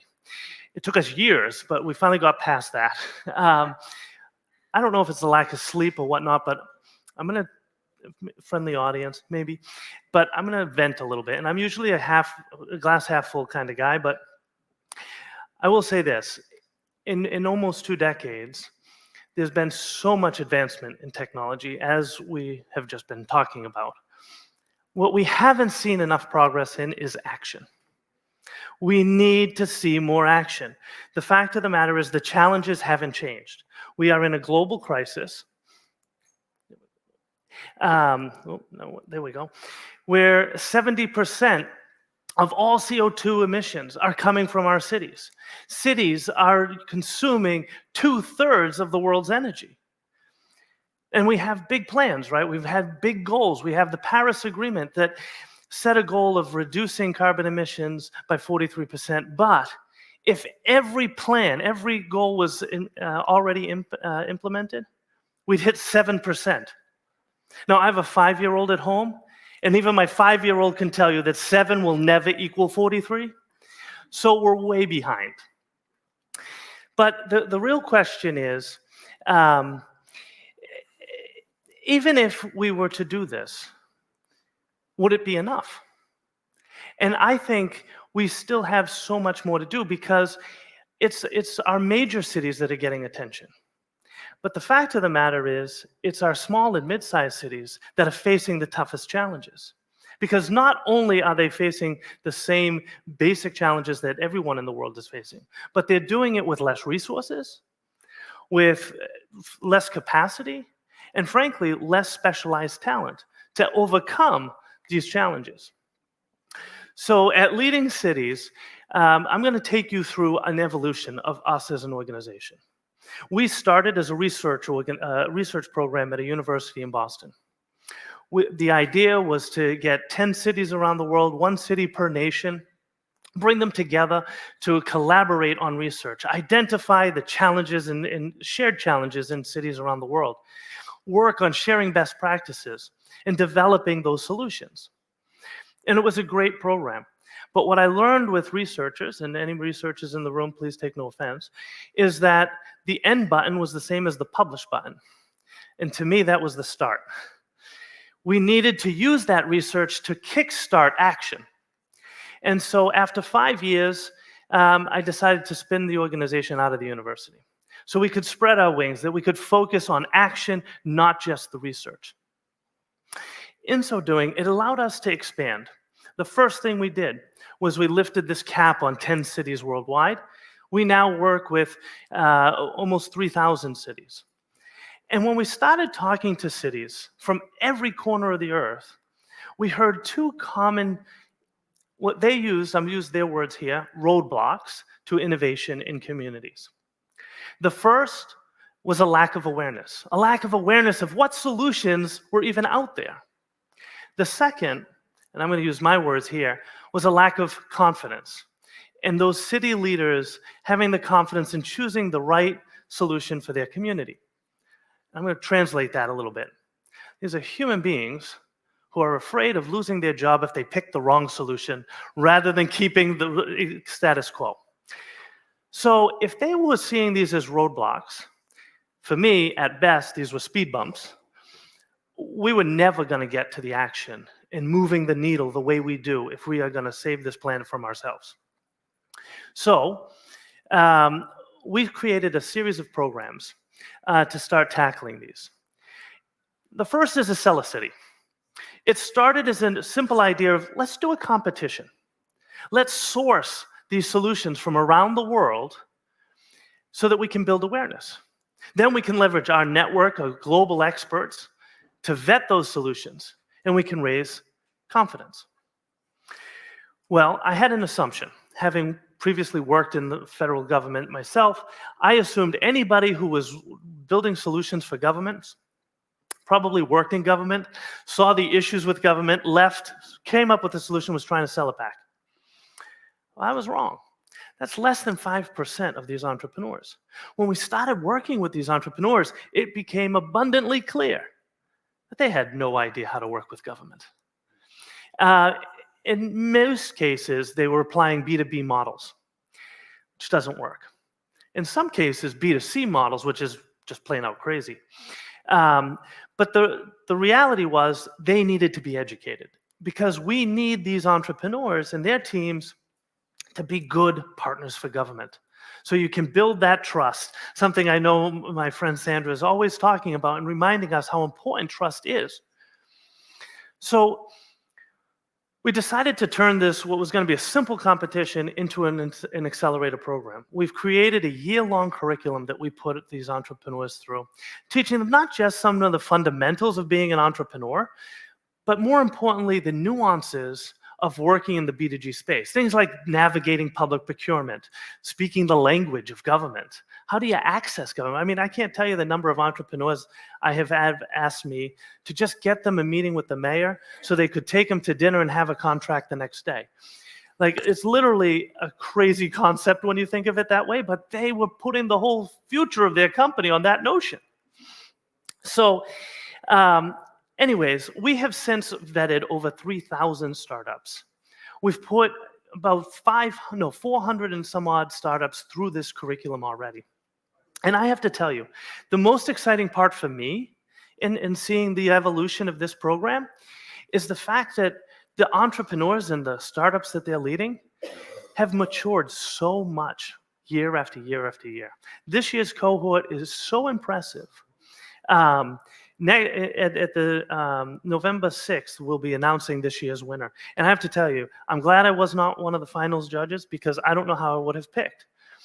The industry is maturing, and that's the good news. At the end of the Acela City program, we give $100,000 to do a pilot project to the winner. And that was important to us to get that action, to have a project in the ground. But at the end of the program, what we had is a globally sourced, award-winning, expert-vetted solution, $100,000 to do a pilot, and nowhere to do it. So we created Acela Gov, which basically packages the solution with the funding to create a prepaid pilot, offering that to any community in the world to apply for. It's a competitive process. We let the startup choose which city wins because they're the ones that have to do business together. But it started implementing projects. The next thing, and this is the one I'm most excited to share with you today, because this is the latest step in our evolution, and frankly, slightly embargoed because the press release hasn't even gone out yet. So you're getting a little preview here. But at the Clinton Global Initiative, just a few weeks ago, we worked with the Clinton Foundation to establish the Bridge to Resiliency program. We have set a commitment to action, not a goal, but a commitment to action. And that action is to deploy 100 innovative solutions in 100 communities over the next 5 years by 2030. In addition, we want to educate another 600 entrepreneurs in how to be good partners to government. So the Bridge to Resiliency is a bridge to the future.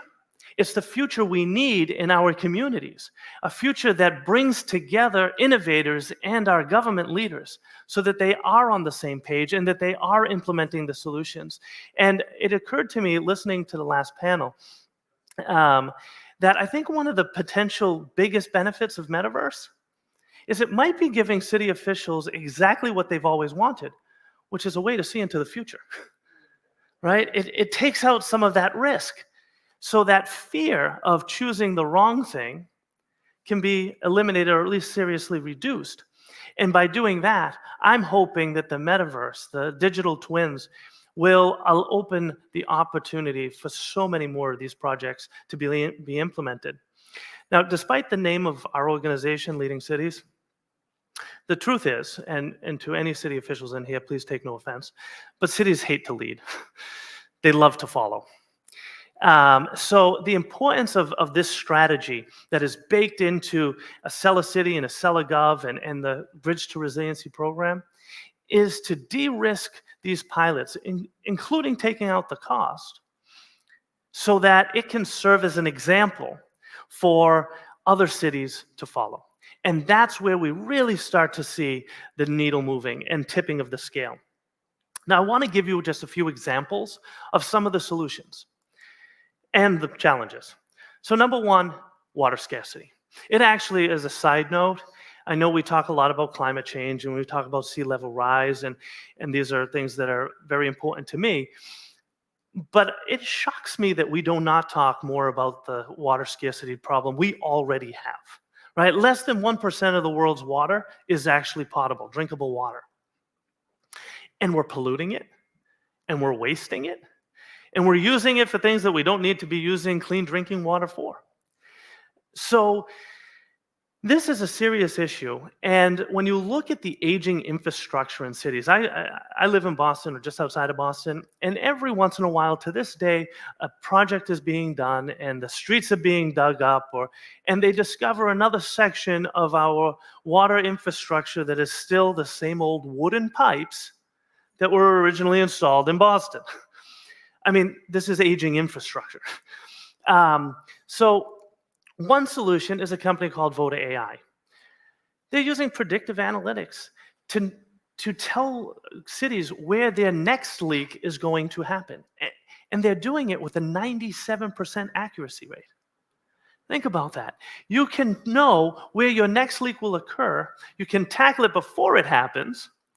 And if you don't have the ability to replace all the infrastructure, which as we all know is a massive undertaking, you can do it in a strategic way. But this, in the cities that they have already deployed, they have already seen a 20% savings of water or elimination of water loss. Another water-related company, and this is more on the sourcing side, is gravity water. This is a solution that was frankly originally designed for developing communities. But it has applications everywhere. They're now selling it in high luxury homes. But it's capturing rainwater with a no energy, because it uses the power of gravity, filtration system to create potable water. So yes, it becomes a water source. But it's also tackling other issues, right? Especially in our urban centers, where we have such runoff during storms that we're further polluting our oceans with the surge in our sewer systems that are then discharged without proper treatment. I mean, we've already seen the stats of, in the not too distant future, we'll have more plastic in our oceans than fish. I mean, this is a serious issue, and it's a simple thing like using rainwater instead of just letting it be part of the problem. Another issue, Taisha, you were talking about sustainability and sea level rise and climate change. I couldn't agree with you more. One of the things, for every inch of sea level rise, we'll see an 8.5-foot loss of our land, erosion of our land. There are places like Florida, for instance. You also just mentioned the hurricane. Well, again, hurricanes, they get sea level rise. I mean, Florida is going to be the next Atlantis in not too distant future, because just about the highest point in Florida is a foot above sea level. So the whole state could be underwater. But there's a fairly simple solution called reef arches. And they've designed, you can kind of see it in the picture there, it's a special concrete that's used, but the innovation is in the design, where it's essentially a mobile, modular, artificial reef system. Now, I'll tell you a quick story from Massachusetts. Just north of Boston, we have a coastal community. The citizens, on their own, pooled together their own finances, raised about $700,000, and built a seawall to protect their community. They finished construction, and Hollywood couldn't have scripted this any worse. 3 days later, we got a storm and destroyed the entire seawall. So not only does a technology like reef arches rebuild our diminishing beaches, and by the way, in one site, I think it was 15 days after deploying this, they had already regained 8 feet of shoreline. But you can put that in front of our seawalls, and it reduces wave impact by 40%. So you're protecting seawalls as well. Trash. There's plenty of it. We're producing 2 billion tons of trash, and frankly, we've got nowhere left to put it. Nowhere good anyways.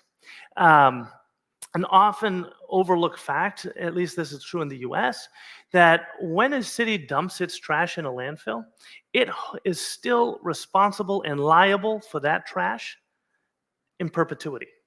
So at some point, when it will inevitably happen and that hazardous material that is collected starts to leak and gets into the groundwater, it's our governments that are going to pay the price. And that's going to be passed right down to all of us at the citizen level. But there's another solution out there, not just dumping it, not putting it in the oceans for sure. Carbutura. Carbutura is using a series of age-old technologies, but combining them in an innovative way to not only turn our trash. In fact, they don't even think of themselves as a trash management company. If you talk to them, they consider themselves manufacturers of graphene and graphite.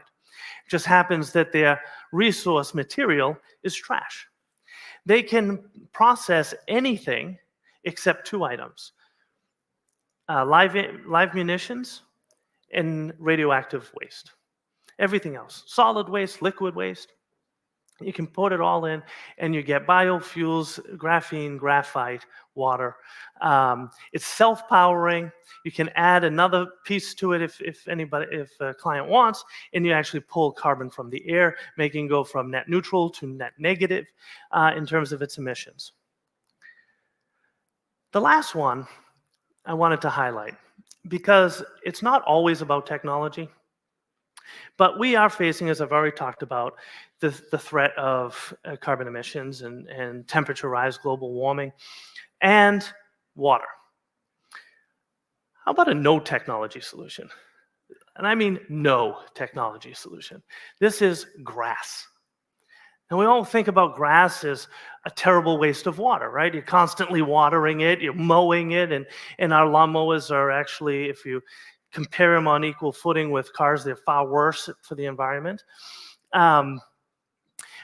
But the reason that is the case is because grass naturally grows 2 to 4 inch roots, which means you're constantly watering it to make sure it has the water at the surface of the soil. And most of its energy goes into the blades of grass, which is why it grows so fast.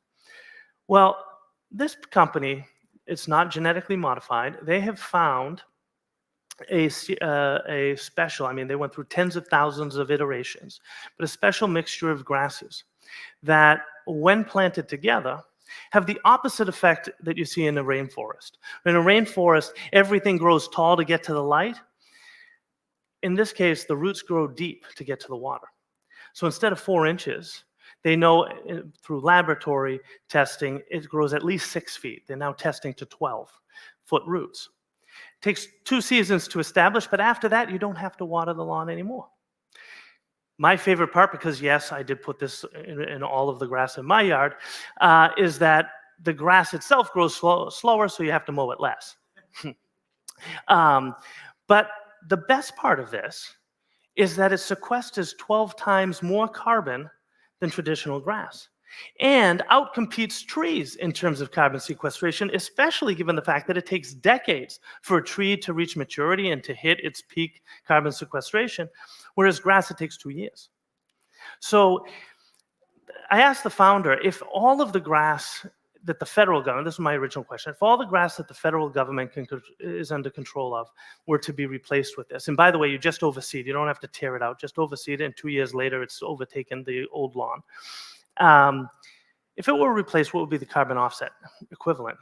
He couldn't get the number on acreage that the US government was in control of, but what he did find is a number for total irrigated acreage of grass in the United States. And the carbon offset equivalent was removing every single vehicle from the road in the United States of America with grass. That's something we can all do. This is why I love this solution, is because it gives the average person the opportunity to make a difference. All right, I want to go quick here in these last things, but overcoming some of these barriers by providing prepaid pilots, we are cutting through some of that red tape that slows the process. We're galvanizing support, and we're jump-starting action. We're exploring alternative financing models and modules of approach and strategy for cities to take that takes some of that burden off of them. It looks at independent authorities, takes it off the books of cities, but it gives them other means to implement innovative solutions. The impact we're hoping to achieve, as I said before, 100 cities engaged in resilient solutions. My call to action is for all of you to join us in any way that fits you. We have our Launchpad 11. It's a global community. We'd love for everybody here to be part of it. We have our Acela City and Acela Gov programs. Please, if there's any way that you can leverage us to support the work in your communities or in the businesses that you're running, please let us know. We have to be in this together because we need to transform this world one community at a time. And in the end, my final call of action is that it is time for us to be bold. We have to dream bigger, we have to expect better, and we have to demand more if we are going to preserve this planet, because time is almost up. Thank you very much.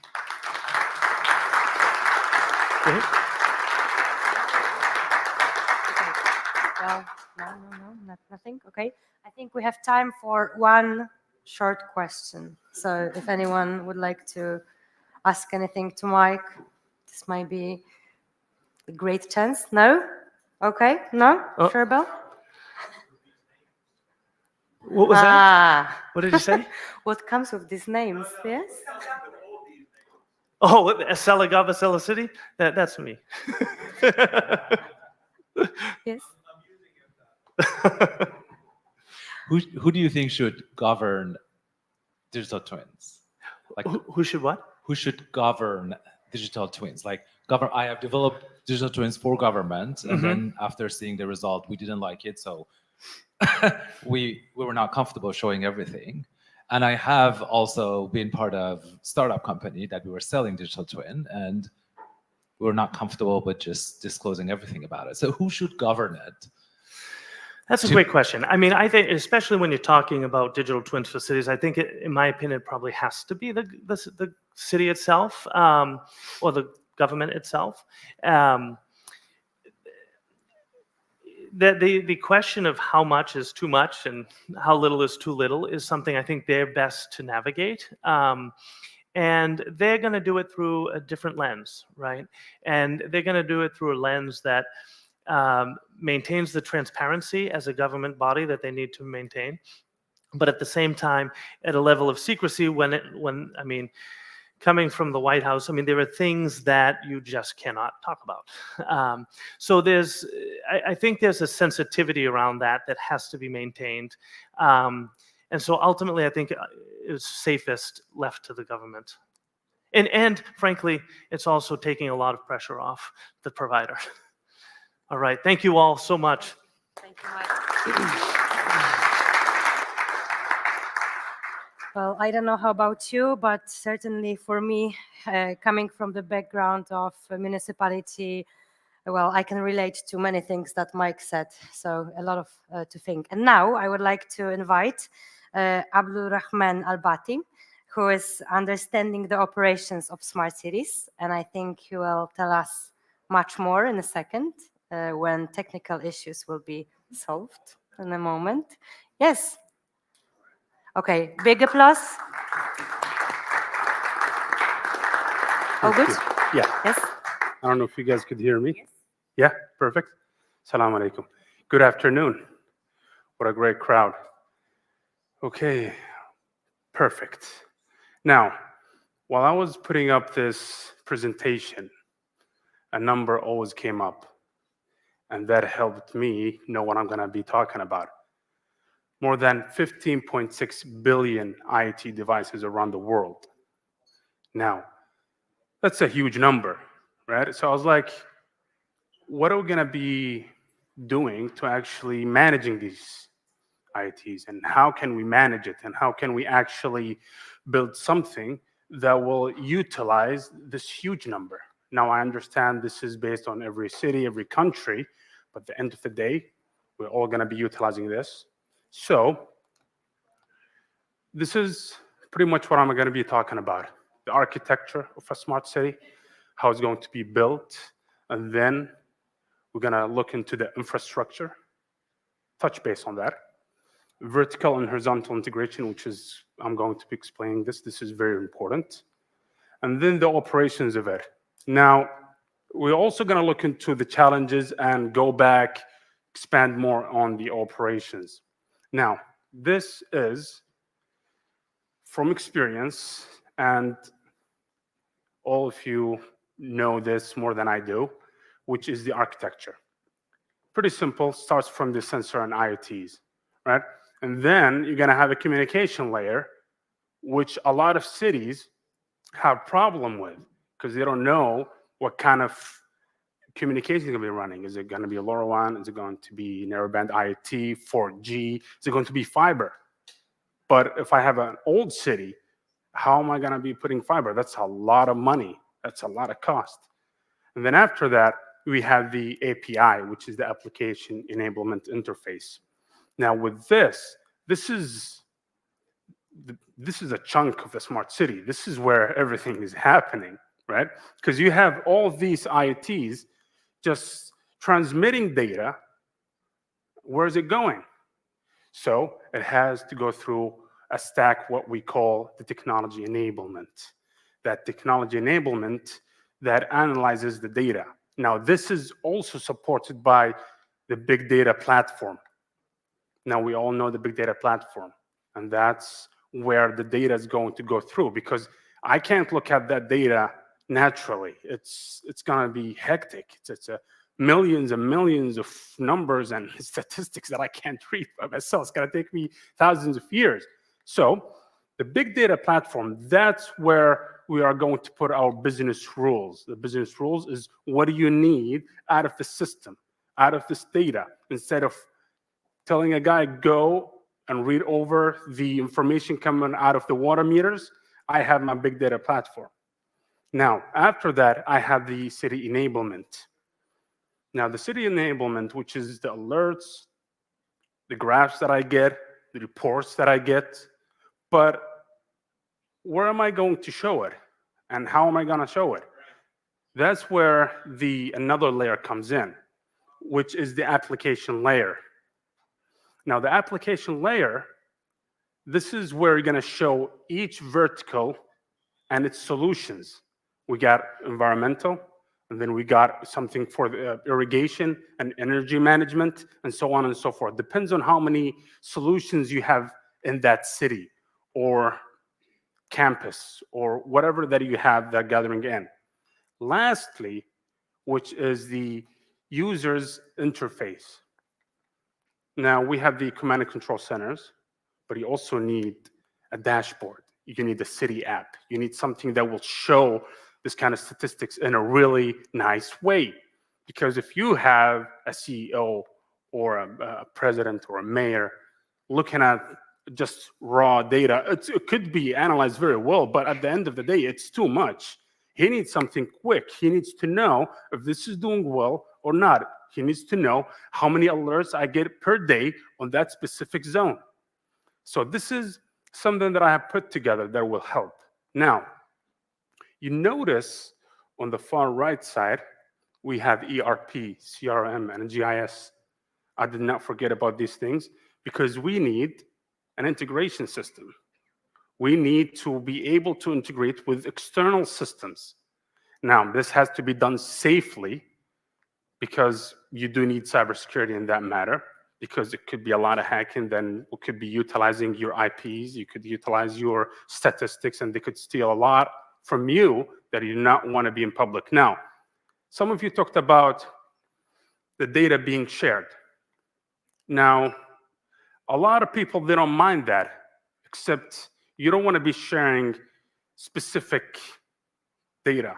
So we need data governance. You need someone or a department to tell you, this is okay to be shared and this is not.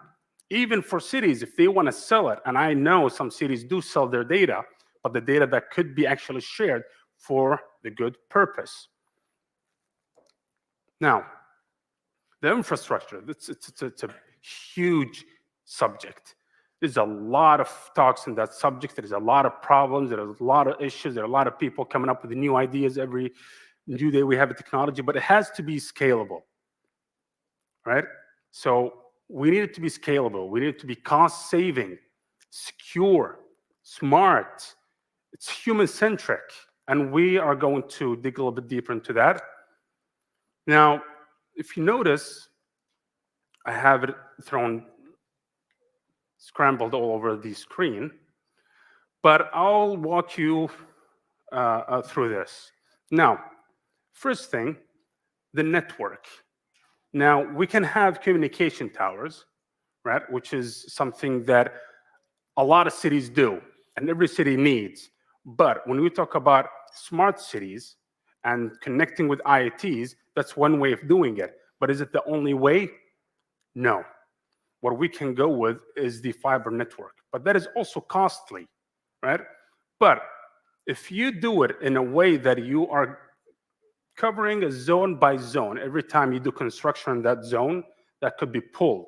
And then what you need to be doing, which is proven, I've done it one of the projects, is I throw a bunch of aggregation switches. Because I don't want every IoT to run a line to my main fiber and connecting to me. That's a lot of money. It's a lot of work, a lot of operational expenses, tell you that much. So the aggregation switch, the purpose of it is that for that district, instead of having 1,000 IT, 1,000 lines connect to my fiber optic, I only have one. And the rest is connected to 3 or 4 aggregation switches. So I'm gonna have that 1,000 to a couple of aggregation switches, and that couple to only one line. Now, that's a cost saving, and that will also help me detect any further problems in the future. Instead of me going, okay, which line it is, and I have all the blueprints of the city, and I don't know where I'm digging, the aggregation switches help it.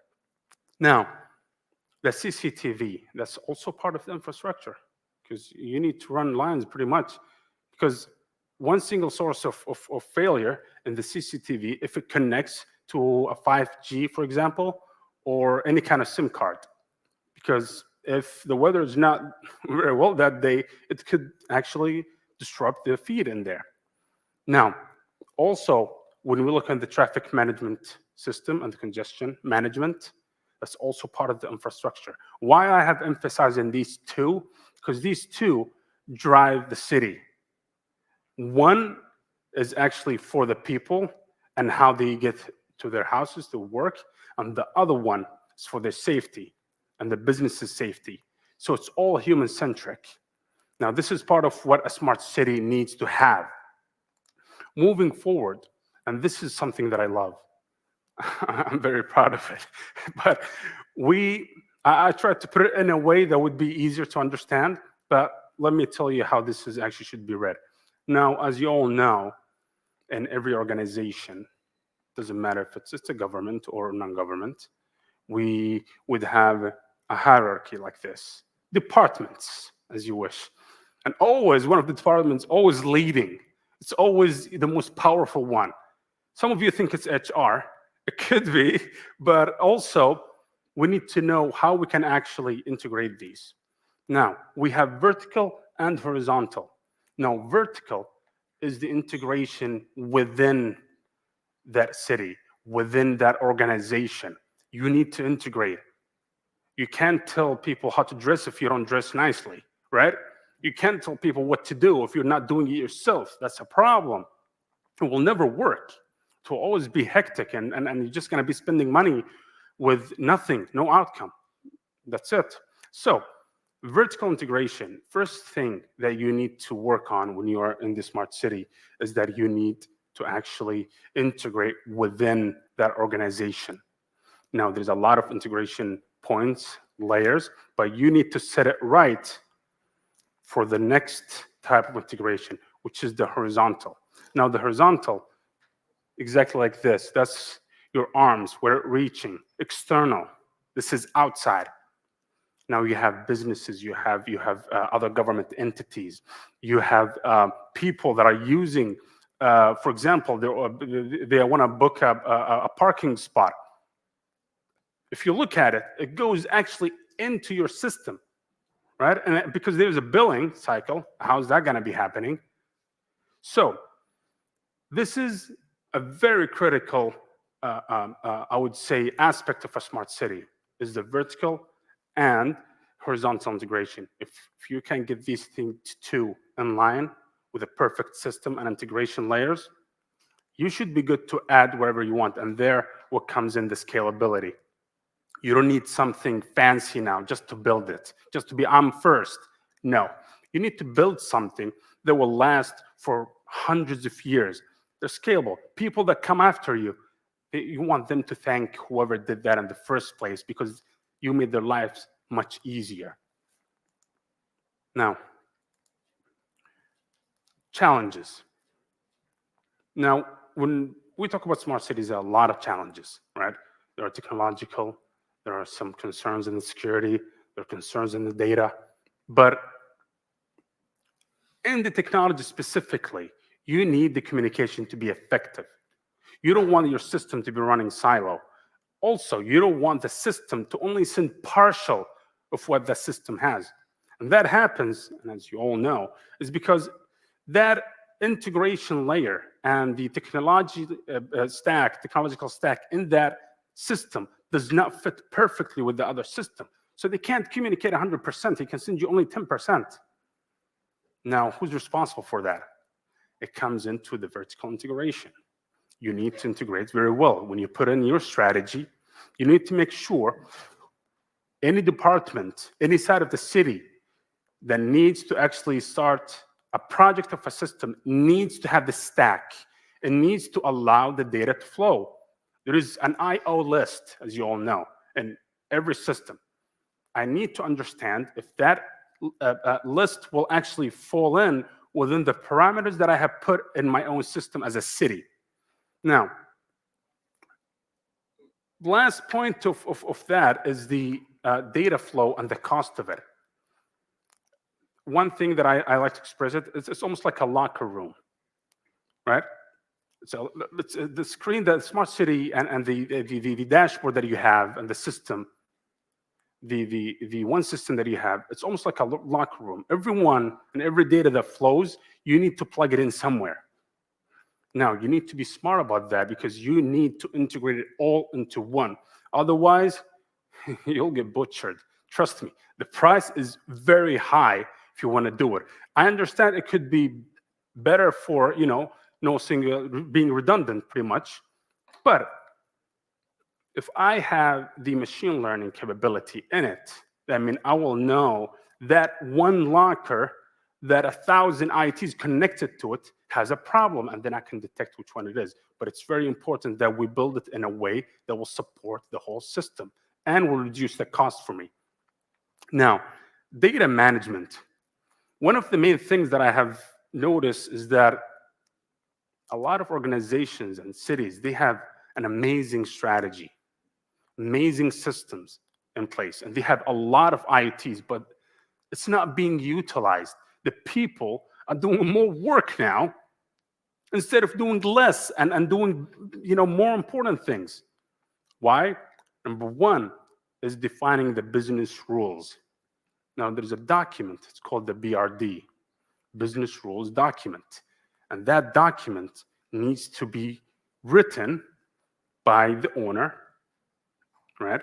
Meeting with the stakeholders. If someone is responsible for the utilities, for example, a gas farm, right? They're responsible for it, that plant. I need to sit down with them when I'm going to connect with them. And I need to understand what they do and how they do it. What happens if something tragic happens, or what happens if a valve shuts and it has to actually go another way. They need to write all this down. I have to transform it into my big data platform. And with that, I will add in what it helps in the business, my business, how it helps. Is it going to actually reduce the cost, higher the cost, everything, all the personas. It's a use case by use case persona. That's how you need to actually build it. Now, we've talked about that, and we've talked about the data and ITs and all that kind of stuff. But then comes in the governance, which we touched base a second ago. Now, you need to govern your data. Doesn't mean that you need to hide it. No. But what do you need to do is that you need to make sure that data is transferred from a place to another safely and then utilized the right way. After that, you need to define who is actually able to utilize that data. Some data are just not to be shared. For example, how many of you heard of the term industrial symbiosis? All right, so let me explain what is industrial symbiosis is.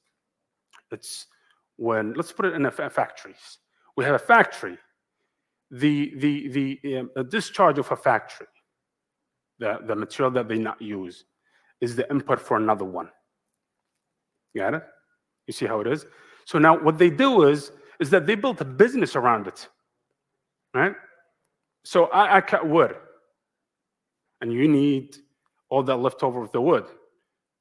You compress it, and you get furniture happening, for example. So I make an agreement with you for that.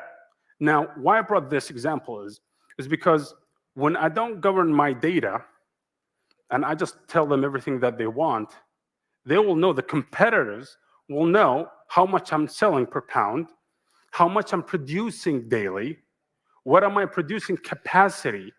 So they will come into that other business and be like, hey, we'll give you a better deal. We do this, we do that. And that's just a small example of so many things that could happen in that. So just keep in mind that data governance. Now,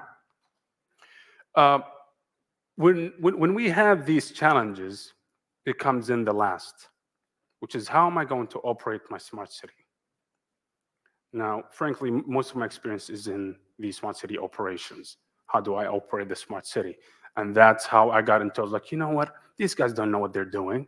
I need to go tell them how they actually build these things. So I came out of the operations to the strategy and the architecture to tell, because we're facing all the issues. And those people don't know what they're doing. They're just building it because of it looks fancy, right? So I have deployed what I have said in there in more than 17 cities in Saudi Arabia. And I transformed it into 17 smart cities because of that. And now it's all being utilizing the data. And I don't know if we have time for a story, pretty short story.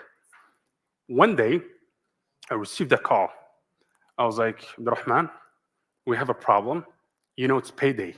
I was like, yeah, I'm not finance. What do you guys want? They're like, no. One citizen that lives in that city, right? It wasn't a small city. One of the cities that was small. He got robbed. I was like, it happens. Call the cops. They're like, no, we're not happy about that. Show us what can you do with your smart city. I was like, okay. Within 2 hours, we brought him his money back. 2 hours only. That's all it took. Now, is it fast? Yeah, but is it fast enough? No, because he could have spent it somewhere.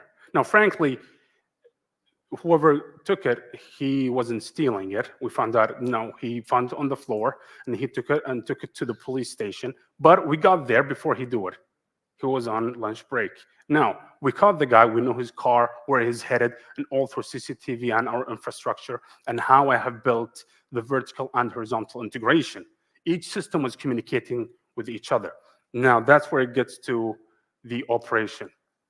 It has to be redundant. No single point of failures. Has a UPS in your CCC and in your data center. You need strict KPIs.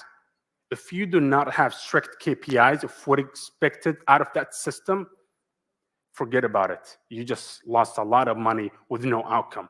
And that's how actually helps us. Now, keeping track of alerts is very important, and that you can put on your business rules document. Why? Because you need to see the statistics in every report that you come out from that system. Data quality check. You need to check the data from the IoT all the way to the dashboard and reports. Is there any human interference? Is there anybody manipulating that data? And trust me, there will be manipulation. But that's how you put the KPIs. Because some people do not want you to see that their facility isn't saving, for example, electricity. So they will manipulate data. So you need to make sure of that. So finally, you need to work with the operations facilities team. This is pretty much for a smart city and any campus around the world. Working with the operations facilities team, that's how you communicate directly with whoever in charge of taking care of that city. And if you do not listen, then you will not progress. Thank you guys so much. I appreciate it. We will have, yes, if there's any questions, short again. Anyone would like to ask something or, yes? Okay.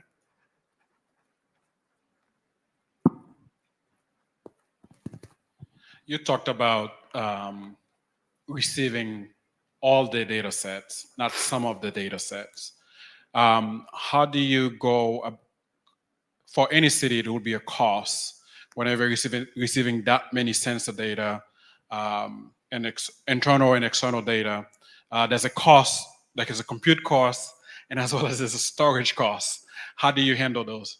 Okay, so you have two parts of the question, right? You have how you make sure that all the data is flowing, 100% of it, and then The second part is the cost of that integration, correct? All right, so for number one, all the data flowing, is that you need to make sure that the system, the operating system of that CCTV, of that smart water meter is capable and on the same boundaries as your main system of the city. Now, you're gonna have multiple systems in the city. Now you have the management, right? And then you have the top one, which is the dashboard, right? And you have above that, you're gonna have a consolidated dashboard.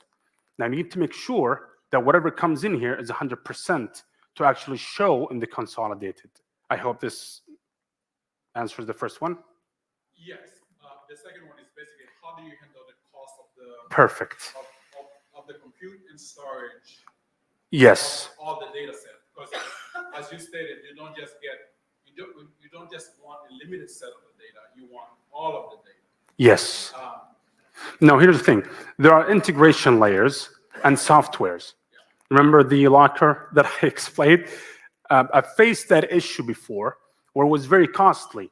It was for every data, it was almost $1.75. Now that's a lot, and you know each system could flow, and the I/O list could flow hundreds of data through that I/O list. Now what I did is that I brought a single point of integration system. That layer is in the head-end system.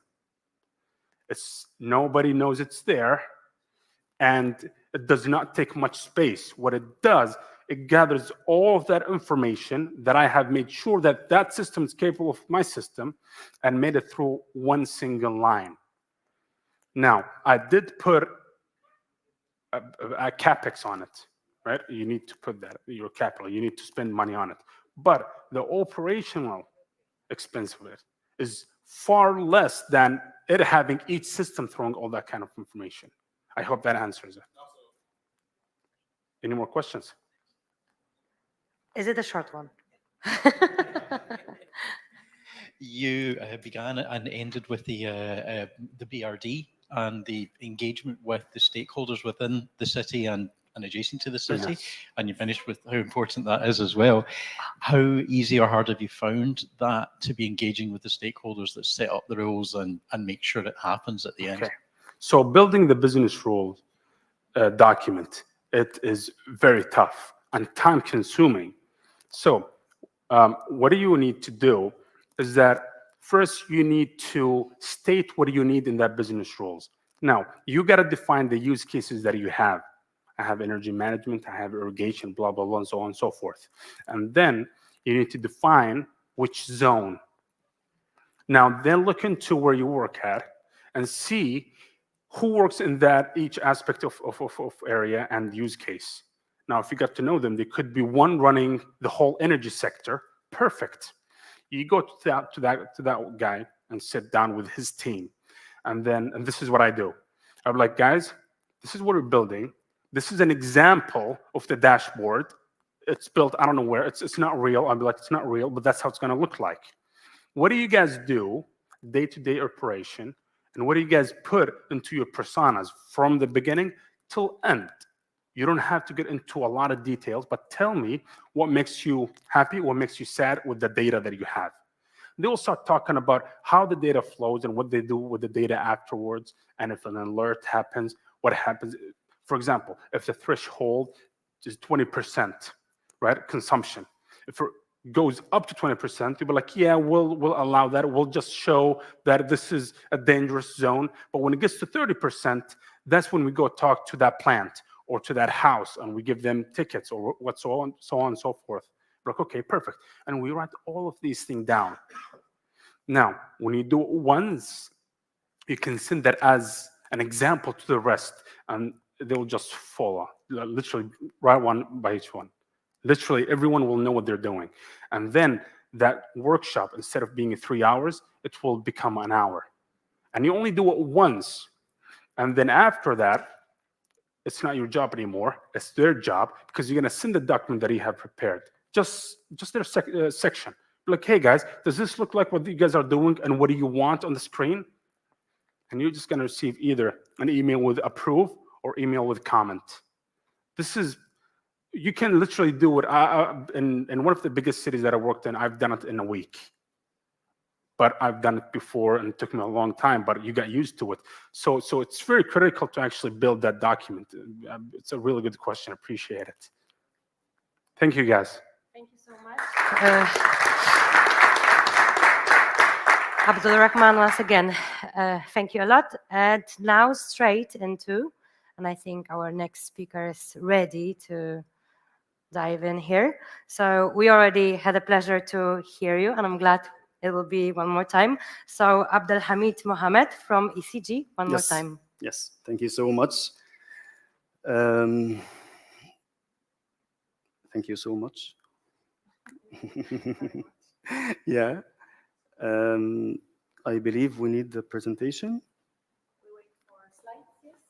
Yes, now we had the slides. And yes, I entered in the middle of a meeting. And it was a hot discussion. They were talking about how to implement a certain approach. So I kept silent and listening to their discussions. Some of them were saying, okay, we have to go for the digital twin. Others are saying, we have to implement this technology. We have to integrate that technology with this technology. And I kept silent. And then I raised my hands and said, please, can I ask a question? They said, okay, ask. I said, why are we doing this? So at this moment, why have you chosen this approach in the beginning? So at this moment, I found people saying, because this is the latest approach. And this can never be an answer. In smart cities, I believe before going and talking about the details of the how, we have first to have a very clear answer of the why. Why are we doing this? And having this answer of the why will define the targets that we want to achieve in the greenfield smart city projects, or the problems that we need to mitigate in the brownfield smart city projects. Because at the end, we need a destination. So defining the destination and then assessing the starting point will lead us to determine the path between the starting point to the destination, which is the smart city approach, and accordingly choosing the related tool, the related technology that will fit this path. This will be the right decision. Otherwise, it will not make sense. Again, as Charbel said, the need will drive us. And in smart cities, as Sandra said, that we care about people. We are building what's named as citizen-centered cities. That's why the participation process, I believe it's very, very important process, that people are gathered and then they are asked two main questions. The first question is, what are the problems that you are facing now in your city? And the second question is, how do you like to see your city in the future?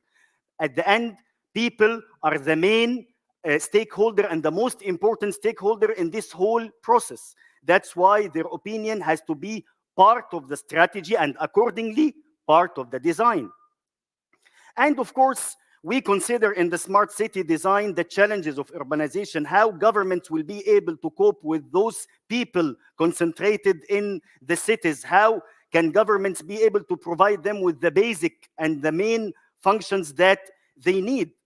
And also the thing that characterizes the smart city projects compared to the other traditional projects is that the smart city projects, it takes consideration of the global context at the end, the global challenges. And of course, the global warming is one of the most important global challenges that the smart city projects, it has to take consideration of. And maybe you have seen this slide 100 times, 1,000 times, million times in many conferences. And I'm not here to talk about the 17 Sustainable Development Goals. Of course, you know this. But I'm here to see this slide from a different perspective. And the different perspective is, imagine now, and this is what happened, that the United Nations has gathered people, scientists from all over the world.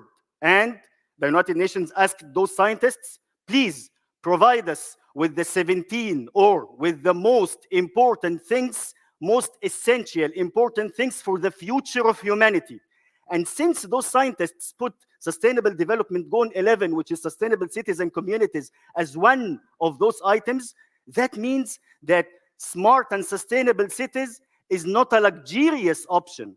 No, I'm mistaken, sorry. I will erase the word luxurious. Smart and sustainable cities is not an option anymore at the end, because we are talking about the crucial things for the future of humanity. So many factors are gathered in order to have smart city strategy and accordingly a smart city design. And for each smart city strategy at each project, as if we are cooking a certain meal. And this meal will contain many ingredients. Maybe we'll talk about smart urban design, smart architecture, smart mobility, smart ICT, smart security, and the ingredients depend on the final meal that we need to have. Because the thing that is common between all smart city projects is that we aim at the end to have a delicious and a healthy meal. A delicious and healthy meal. This is the smart city strategy. And for this smart city strategy, that it defines our destination. And accordingly, we can, many questions that we heard in the discussions today, talking about will people accept this approach? How can we prove that this approach is right, this approach is wrong? At the end, if we have a certain smart city strategy that defines the target, assesses the current status. So this is our path that we want to achieve. And imagine all this process has been done in order to have a smart city strategy. Systems have been designed and implemented, and now we are in the stage of operation. Can we, after all this, have a normal operation to the projects? Of course not. We are talking about smart operation, and the focus in this presentation will be more about one of the global challenges that we mentioned at the beginning, which is the global warming, and we will concentrate on the greenhouse gas emissions. So we want to think about this topic from this perspective, that now we are talking about a number of gases, complete list, methane, carbon dioxide, vapor, and we are talking about a complete list going out and just suspended inside the atmospheric layer, making many effects related to the, starting from the urban overheating, increasing the temperature, the droughts, and so on. All of us knows the consequences of having those emissions of the different gases. But we need to think about this by the same strategy of the smart cities. So as Peter Drucker said, we can't improve what we can't measure. We can't improve what we can't measure. That's why, yes, now it's the good placement for this tool or for this solution, which is the digital twin. When we talk about our needs first. So let's define our needs in this case, in this specific case. Yes, our need is that we need a certain tool to make live monitoring of the greenhouse gas emissions. We need to see it on live basis.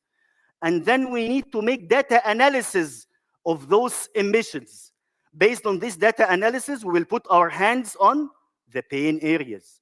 Based on identifying those pain areas, so we can take mitigation actions. And also, we need to see the effect of our mitigation actions in front of us live, because maybe we want to enhance our action until we reach to the certain percentage in the reduction of the greenhouse gas emissions that we need in this city or in this country. So I believe this is one of the things that we had heard many questions since the beginning of the day, that how can we convince people that this is the right decision? Maybe you will say, I don't believe that this is the right decision. The need will drive us. Again, the need will drive us. So here, the need is driving us because these are the characteristics that we need to do for the greenhouse gas emissions. So what's the name of the thing that's doing this? What's the name of the, its name is the digital twin. So I don't care about the name of it, but this is the thing that's doing the function itself. And we are talking about the monitoring, live monitoring, and the analysis of different types of emissions, the direct emissions. And simply when we talk about direct emissions, so think about a factory having a chimney, and there are those gases going out from the chimney. This is direct emission. When we talk about indirect emissions, think about your consumption of electricity at home. You'll say, oh, Hamid, it's just electricity. But yes, this electricity had been generated from burning fossil fuels, which led to emissions of greenhouse gas emissions. So again, different types of emissions, the monitoring of different types of emissions, having live monitoring of those different types, the direct and the indirect emissions, by different measurement tools, and then having all this data on live basis, on a certain database, and we are having a great data lake. And this data lake will combine, imagine we are talking about country scale, every direct emission source, getting the measurement, throwing it on a certain database, and then making the analysis of the data.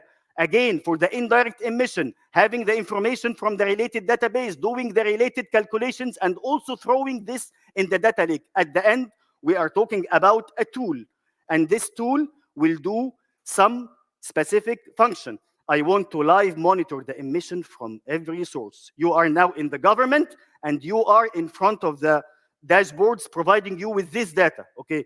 So this is the emissions. This is all the live, the direct emissions that I'm having, and this is the indirect emissions, and this is the reduction that this is the pain area. Let's make this mitigation action. So you will, I don't care about, again, the name of the thing that will do the function, but this is the need. And this is one of the examples that I provided in this session about how to use the digital twin as beneficial tool to reach to our target. Thank you so much. Wait. Thank you. Yes. Do we have any questions from our audience? Yes, Sandra. Sandra. I have 1,000 questions, but the only one I want to ask you is what is scope 4? Sorry? Scope 4. Scope 4? Yeah, it's scope 1, 2, 3. But people are talking to me about scope 4. I'm not aware of what's scope Yes. 4? Scope 4 of what? I don't know. I answered the Okay, question. well, let me know when you know. In the ESG calculation methods, there's no scope. You are talking about the scope of scope 1 of scope 1 emissions, scope 2 emissions. You are talking about scope 4? I don't know about scope 4. Okay. Yeah. Well, okay. Thank you. Thank you. You want to? That's right. Okay.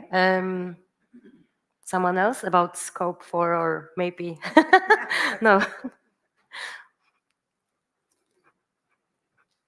Okay, later. Anyone else? Yes. So first of all, I have a compliment. I love your energy. Thank you so much. Thank you. Thank you so much. So you're from the Middle East, and I'm wondering how is the adoption of the concepts and the need for these solutions out there? And the related question is, especially given that the Middle East is a source of a lot of oil products, is there a tension noticeable between your efforts at increasing sustainability and doing climate change mitigation and the legacy industries in the Middle East? Yeah, I'll tell you. This is how I work. This is how I work. That I study the strategy, if I'm talking about a certain country in the Middle East, about Qatar, Saudi Arabia, Oman, Emirates. So, and I'm focusing on a certain topic. So I study the strategy related to this topic in this country. And I find, and I ask myself, will that approach or that proposal will serve the target of their strategy or not? And if I find that both of them matches each other, even that it's not usually done, or you not usually, this is the daily business or the common thing happening there, I go knock the doors and just present my ideas. You know, that like the book that I, of course, I'm sorry that I can't remember the author, which is Die Empty. I believe in this so much that, okay, I will just study this. I'll just put my ideas, put it together, and go there and introduce the idea. Even if they will say, oh, no, we are not interested about this, or yes, please come again, we are interested about this topic. So the first thing that I do, I study the strategy, and then I knock the doors and introduce and propose my ideas or my proposals. Any other questions? Shukran. Thank you. Shukran. Any other one? So at what point do you think we should go through developing a kind of system structure for like smart city and the data lake and everything that you just talked about, which is connecting different systems throughout developing a new smart city? And I'm reflecting on a recent experience I had on working as an advisor for one of these smart cities in the Middle East. I cannot disclose the name because of NDA, but they asked me to look at, for example, command and control systems and system architecture for smart cities and come up with framework and all of that. And at the same time, I was just kind of pushing them, saying that, well, you still do not know how you're going to attract a population to live there, how many folks are exactly going to be living. So there are those kinds of big picture questions that you probably still need to answer before diving into thinking about all of these frameworks on smart cities and, for example, how to use command and control systems, the dashboards and everything. I don't really have an answer for this. We did the project. It was great. But I'm going back and forth with this thinking that at some point when you're working on developing a new city or neighborhood, you would need to jump on and develop that kind of framework that you just talked about. I agree with you. And I want to say that if there is a clear strategy for the certain topic that you are dealing with, this is a very great and big advantage for any topic. And like the topic that we were discussing today, the green hydrogen in Oman, as an example. Yes, I say they have a marvelous strategy. And I love they have clear strategy, clear steps. So if you will have your participation or your inputs, you know where to put your inputs, and you and them know that both efforts are compatible with each other. You know, you don't have to prove or to regenerate everything or to go back to put the strategy. It's like this. It's like, I believe in some cases, you go back and say, okay, let's start from putting the strategy. And I'm doing only this task, but let's start from the beginning. So, and I believe my point is that if the topic that you are dealing with have a clear strategy, you are lucky. Other than that, you have to do more effort. I'm doing this. So much. Thank you so much. Thank you. Thank you so much. Thank you. Well, David, you stole my compliment, because I also wanted to say that apart from obviously knowledge, that was amazing, like dynamic and energy. So thank you. And now we will have Italian voice. So Raffaella Gareri, co-founder of Urban Futures. Thank you. Thank you. Good afternoon. It's a pleasure to be here, first of all. I'd like to thank you, Joe, Dirk, and all the BizzTech team for inviting me to take part to this brainstorming, let me say, and inspiring group of people. My idea was to talk you about what's going on cities. Of course, many topics have already been raised during the day, but I would like to start from the area where I come from, and also to cross, let's say, to the central topic of this meeting, which is about urban metaverse. So for sure, there is ongoing transformation in cities. Lots of things have been boosted from the impact of climate change, with the need of more resilience. We debate some topic on this. So this is just to say there are new topics on which to work in terms of transformation. But unfortunately, there are also old issues, let me say, such as mobility in many cases is still a current issue.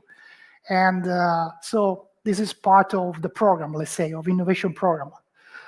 And in parallel, for sure, we are also seeing how the dimension of energy transformation is crossing with digital transformation and hopefully is sustaining each other. And finally, let me say, because of the growing of the digital world, we are more and more conscious about the need of starting to think about how to merge real security with cyber security. So this is could be a new topic on the table. But most of these initiatives, in my opinion, are still going slow. And the reason, in my opinion, is because we are too much tied to silos organization, both in the public and in the private sector, let me say. And even more, there is still a lack of innovational culture. What I mean? I mean that we know that when we start something new, there is the risk of failure, which is different from the problem when we are dealing with traditional problems, traditional topics. And the public sector is not the best place where to make failure, because it's there is a culture of administration, there is a legal culture very strong, and so some of the key people responsible of trying to move into this innovation path can be frightened because of possible high risk of failure. And this is something we have to deal, we have to overcome, because otherwise there is the risk of a standby in this kind of environment. And by the way, this is dangerous because cities are governed by public entities, and in most of the time, those entities could be an enabler of the transformation of the city itself. So this is something that I consider myself lucky. I have the chance to experience on my own because I work for over 25 years in the public sector as a public manager. I work both in the province of Brescia, which is an intermediate level of government in between Milan and Venice. And at that time, I launched an initiative to try to reduce the digital divide for small municipalities. Michael already mentioned this need. And by the way, consider that in Italy, we have around 8,000 municipalities. 75% of them are under 5,000 inhabitants. So imagine how it could be difficult for those entities to manage with blockchain, metaverse, cybersecurity, and so on. And even more, most of the well-known excellence of Italian brand are in the provinces, not in big cities, not necessarily. So the idea of finding a way to sustain the economic growth, the social growth in those communities is key for the development of the country itself. And this, in my opinion, is not just a matter, an issue of Italy, probably is quite common all over Europe. Maybe it's different from other big geographical regions such as US or Far East or Middle East, but let's say in Europe, it's a common problem, in my opinion, how to manage the governance of innovation in small municipalities. Then later I had the chance to move to Rome as Chief Digital Officer of the City of Rome, a complete different context, a big metropolitan area, where the key topic, key issue, in my opinion, was the not well-established habit, let me say, to work together with other key decision makers of the city. Everyone was moving on his own, with, of course, a consequent waste of money and low impact, because that's the outcome. If there isn't a well understanding of what we are going to do together with others, we don't produce impact. And in the end, whatever is the amount of money that we spend, it could be considered a waste of money. But final personal experience, I also moved to the private sector. And I must say that some of the inefficiency that there are for sure in the public sector, there could be also in the private one, actually. So the problem of silos, there is as well. And in big companies, the mindset of managing innovation is quite the same that in the public sector, because it's not easy to launch innovative initiative because there are fixed departments, fixed rules, and so on. So sometimes, most of the times, let me say, small entities are definitely much more dynamic and so on. And so this is somehow connected, we'll talk later, to the fact that the local government, in my opinion, has also the role of involving those dynamic entities in support of himself, but also for the benefits of the community itself. So I think that this shows how complex is our system nowadays. And how to face this complexity, I think we need not to talk just about technology. I think it's important to talk about vision, leadership, governance, strategy, and I also mention data-driven policies. Because most of the times it happened that we are trying to introduce a technology that is not fully understood from the other key decision maker. So it's confined, let me say, in a place that there is no chance to produce real impact on the organization itself and even more on the community itself.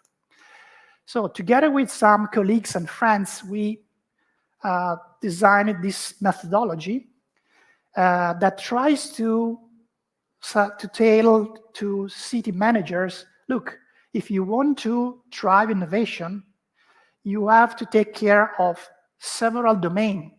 We call these 25 building blocks together with Bas Borsma, who is a former Cisco manager, Chief Digital Officer of Rotterdam, and Professor of Practice at the Thunderbird School of Management at University of Arizona, and Dr. Youssef, the Dean of Dubai Rochester Institute of Technology.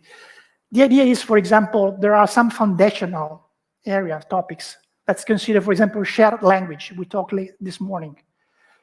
In a public sector, in a community, we know there are politicians, managers, investors, professors, and we need to converge to a shared language, because otherwise we are able to mix economical consideration with technical, with communication, with mandate, policies, and so on.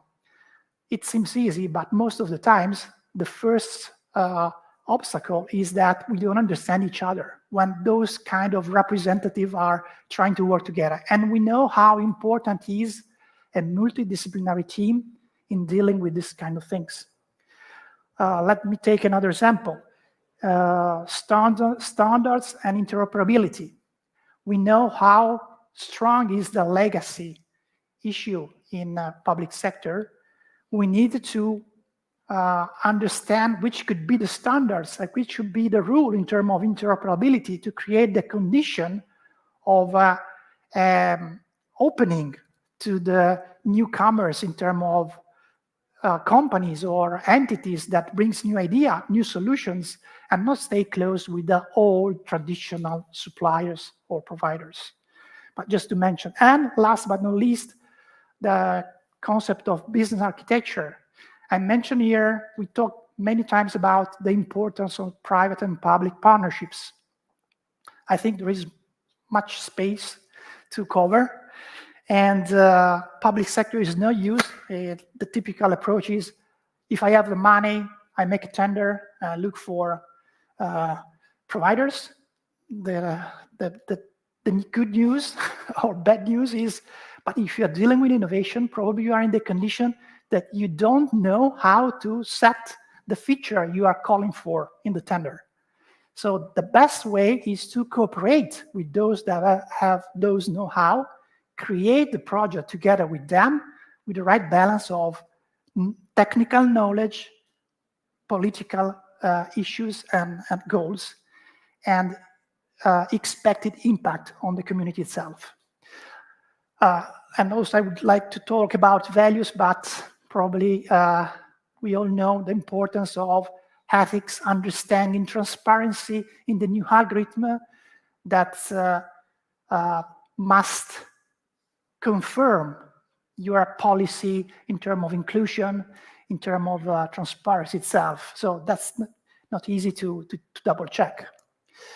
So this drives me to say, of course, we are dealing with technology, but when we are introducing a new technology, my concern would be to check how this is contributing to the growth of a digital infrastructure rather than on isolated components of technology that after a while can be out of the memory, let me say. Or do not forget the connection between the social impact that the introduction of new technology should have in a community. And so the effort of identify quality of life indicators. And last but not least, again, innovation in a territory is never driven by a single entity. Usually there are several or a few, but more than one stakeholder.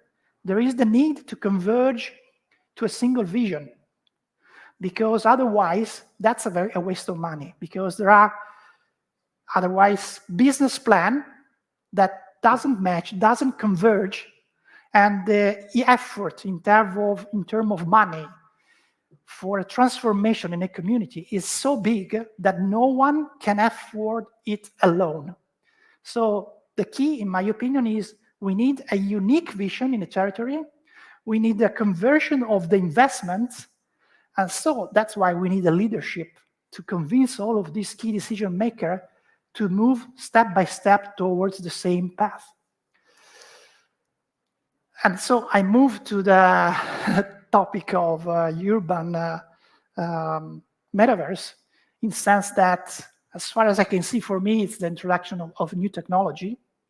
So I would try to avoid mistakes that we made into the past.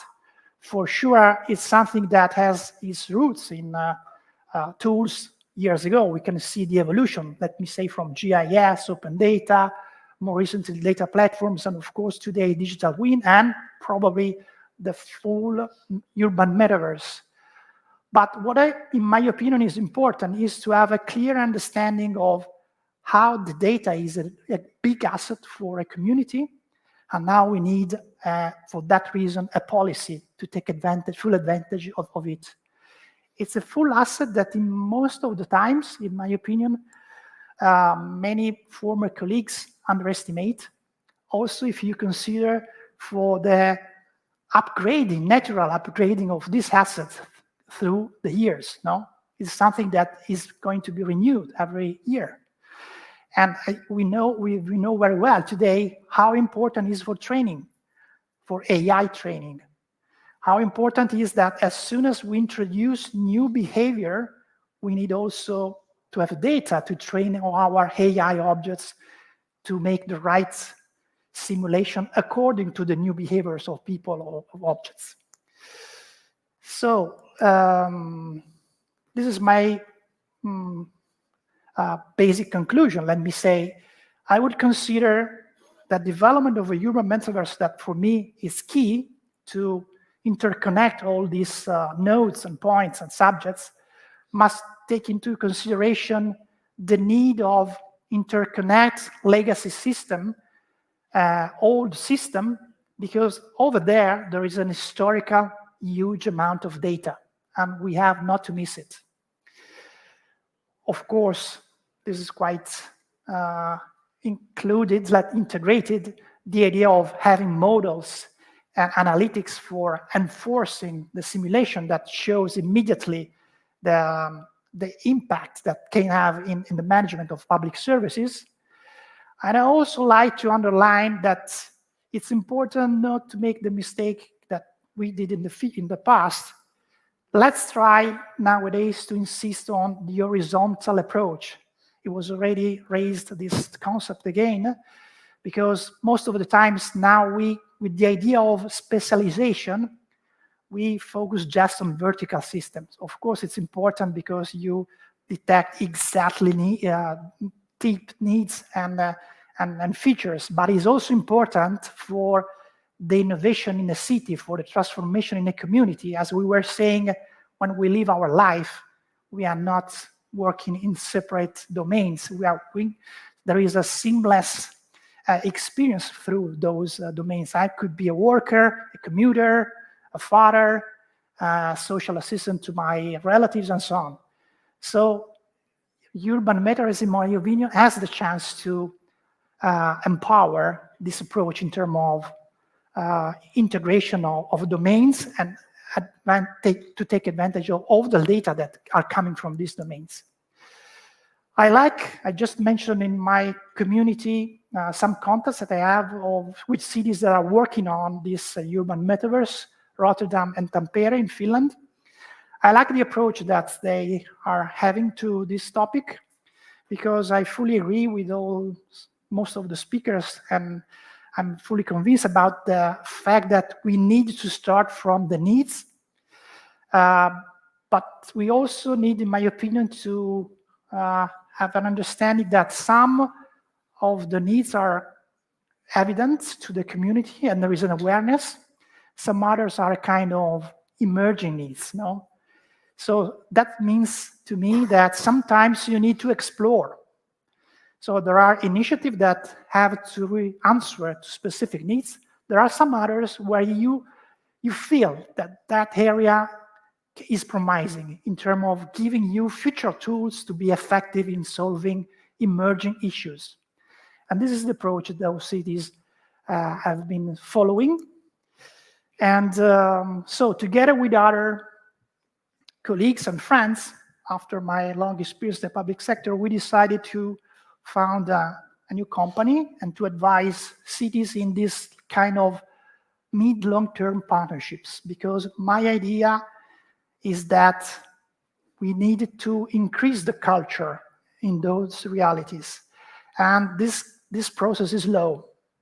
So we need to try to become a kind of trusted advisor and give them the time to acquire new talents inside the public sector itself, to empower themselves and to be more and more able to manage relationship with companies, entities, also with new kind of business models again. And that's why we try to develop a program of innovation with skills, experience coming from all over the world. But the key point is that we want to suit a program starting from the specific location according to the projects that are going on there, according to the tradition of that territory, according to the needs and the attitude of that territory. So I think that a smart city in a place probably is going to be different from a smart city in another one. Still, if the concept behind could be the same, but the path is completely different. Last thought to share is my engagement as a CEO of Urban Future, which is a startup studio focused on urban innovation. So I mentioned before, I think that most of the innovation cannot be done easily in a public sector or in a big corporation. So I think we need to find a way to involve startuppers in solving the challenge of the community. So this could be also for these small municipalities a way to slow, let me say, the run of young talents from their village to the big cities, because if you offer them a chance to contribute to the transformation of your village, of your municipality, there is a chance that they stay and they want to make this kind of experience. And this is a value that small municipalities can put on the table rather than just a higher salary that we know it's not easy to do. So I see in the new generation this will to contribute to the change of our society. So let's work together with them on this. And that's why we are working on this. And that's why I think it could be a component of the process of transformation in our communities. Thank you.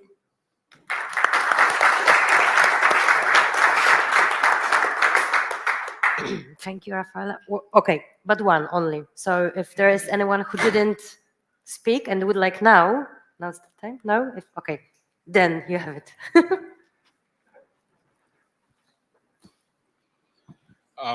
Based on your experience, this is a little bit left field.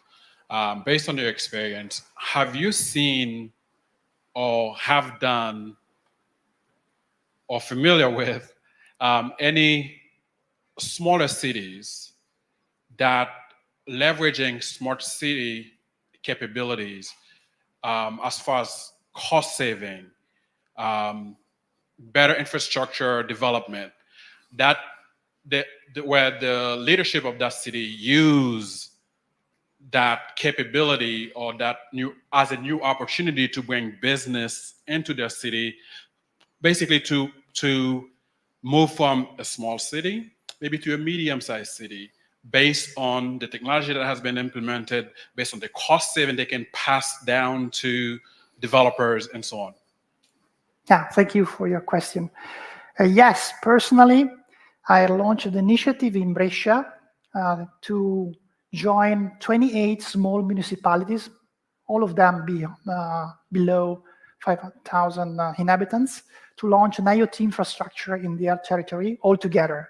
So I made a single procurement center. I made an agreement with them. I collect money from each of them, and I made a single tender. And I had a chance to create the condition of setting this group of money and this group of potential customers similar to a mid-sized city, so that they attracted 3 big national players that accepted to participate to the tender with the approach of a PPP, so that part of the investment was done by the company, part provided by the municipalities, but the company took the management for 7 years about that infrastructure. And that was interesting for me because it showed that, the old way of saying that we stay together, we are stronger, no? And that was on something new, the IoT infrastructure that at that time in 2010 was something, at least in Italy, more developed in big-sized cities. But that, in terms of governance for small municipality, I think is still a valid concept. And probably I would say Metaverse, those municipalities can afford it. But if the big cities is saying, I'm doing the investment, but I'm putting on the table with the private partner that the platform that I'm developing will be open to all the municipalities around me, so that we can manage, for example, mobility not only for the city center of that city, but also from the main direction from the other municipalities that are entering to the city. I think that, as far as I know, they not only will accept, but they will solve many of their own problems. Well, thank you for your question.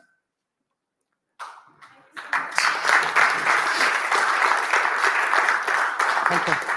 Okay, now I would like to ask you all to stand just for a moment, okay? Just if you can stand.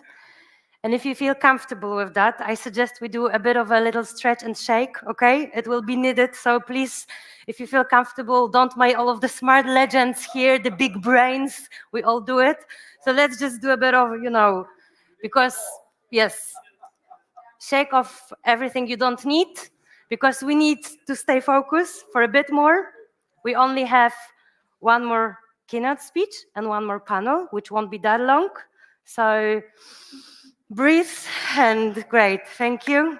If you need a bit of more, please do. If not, okay.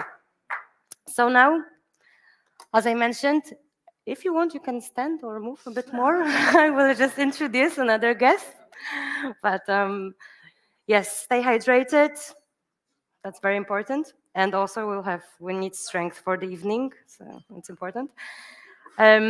I would like to invite Stefan Braun from the world famous and very prestigious Fraunhofer Institute, who is also deputy director. And I think he is quite ready to enlighten us with something. Yay! Ready? Thank you very much. Yeah, I'm quite ready to enlighten you, but my presentation isn't, so I can delay some time, but I don't want to delay time because, of course, yeah, we're pretty late in the afternoon, but now it's working. So yeah, really happy and stoked to be here in this community. I know you heard a lot, and for me, it's just a question of regarding the presentations we just heard, how to close the loop maybe today. And we know we started with Jason this morning talking about the metaverse in general, and to put myself in a draw for you. So I'm an architect by design. I'm working for 15 years now at Fraunhofer as an applied research organization. So pretty close to the whole smart city development in Germany and Europe over the years, but also having kind of profound knowledge in terms of, yeah, building metaverse technologies, more or less, building virtual reality. And I decided just to put a little bit more emphasis on that for you this afternoon. Maybe to give an outlook, what is applied research doing at the moment when we ask questions, and I structured it in 3 questions. Maybe how do we enter the metaverse in the future? Of course, we have options how to enter today, and maybe how can the metaverse change our behavior in the future? So let's just start. As I already mentioned, so coming from Stuttgart, really happy to be here. Fraunhofer, as you might know, is kind of a large organization, Europe's largest for applied research. We are mostly dealing in industrial engineering with engineering technologies, with smart city or urban systems engineering, we call it. And of course, a lot in the field of AI transformation for businesses, for processes, for public services, for private companies, and so on. Yeah, but that's just to keep it very short. What is my personal, maybe, motivation, how to look on the field of smart cities, as we have heard in the afternoon, and what might be relevant as well. And one topic we didn't heard so far, and I always have to emphasize for myself, is really about talking. We heard from Abdelhamid about, of course, the quest or challenge for climate neutral cities. But if we look on the global scale on smart city or urban development in total, and if we look until the end of the century, I think it's still so important to crunch these numbers to understand that in the end, there will really be kind of, yeah, really within 2 generations, 85% people living in cities. We will have the global growth.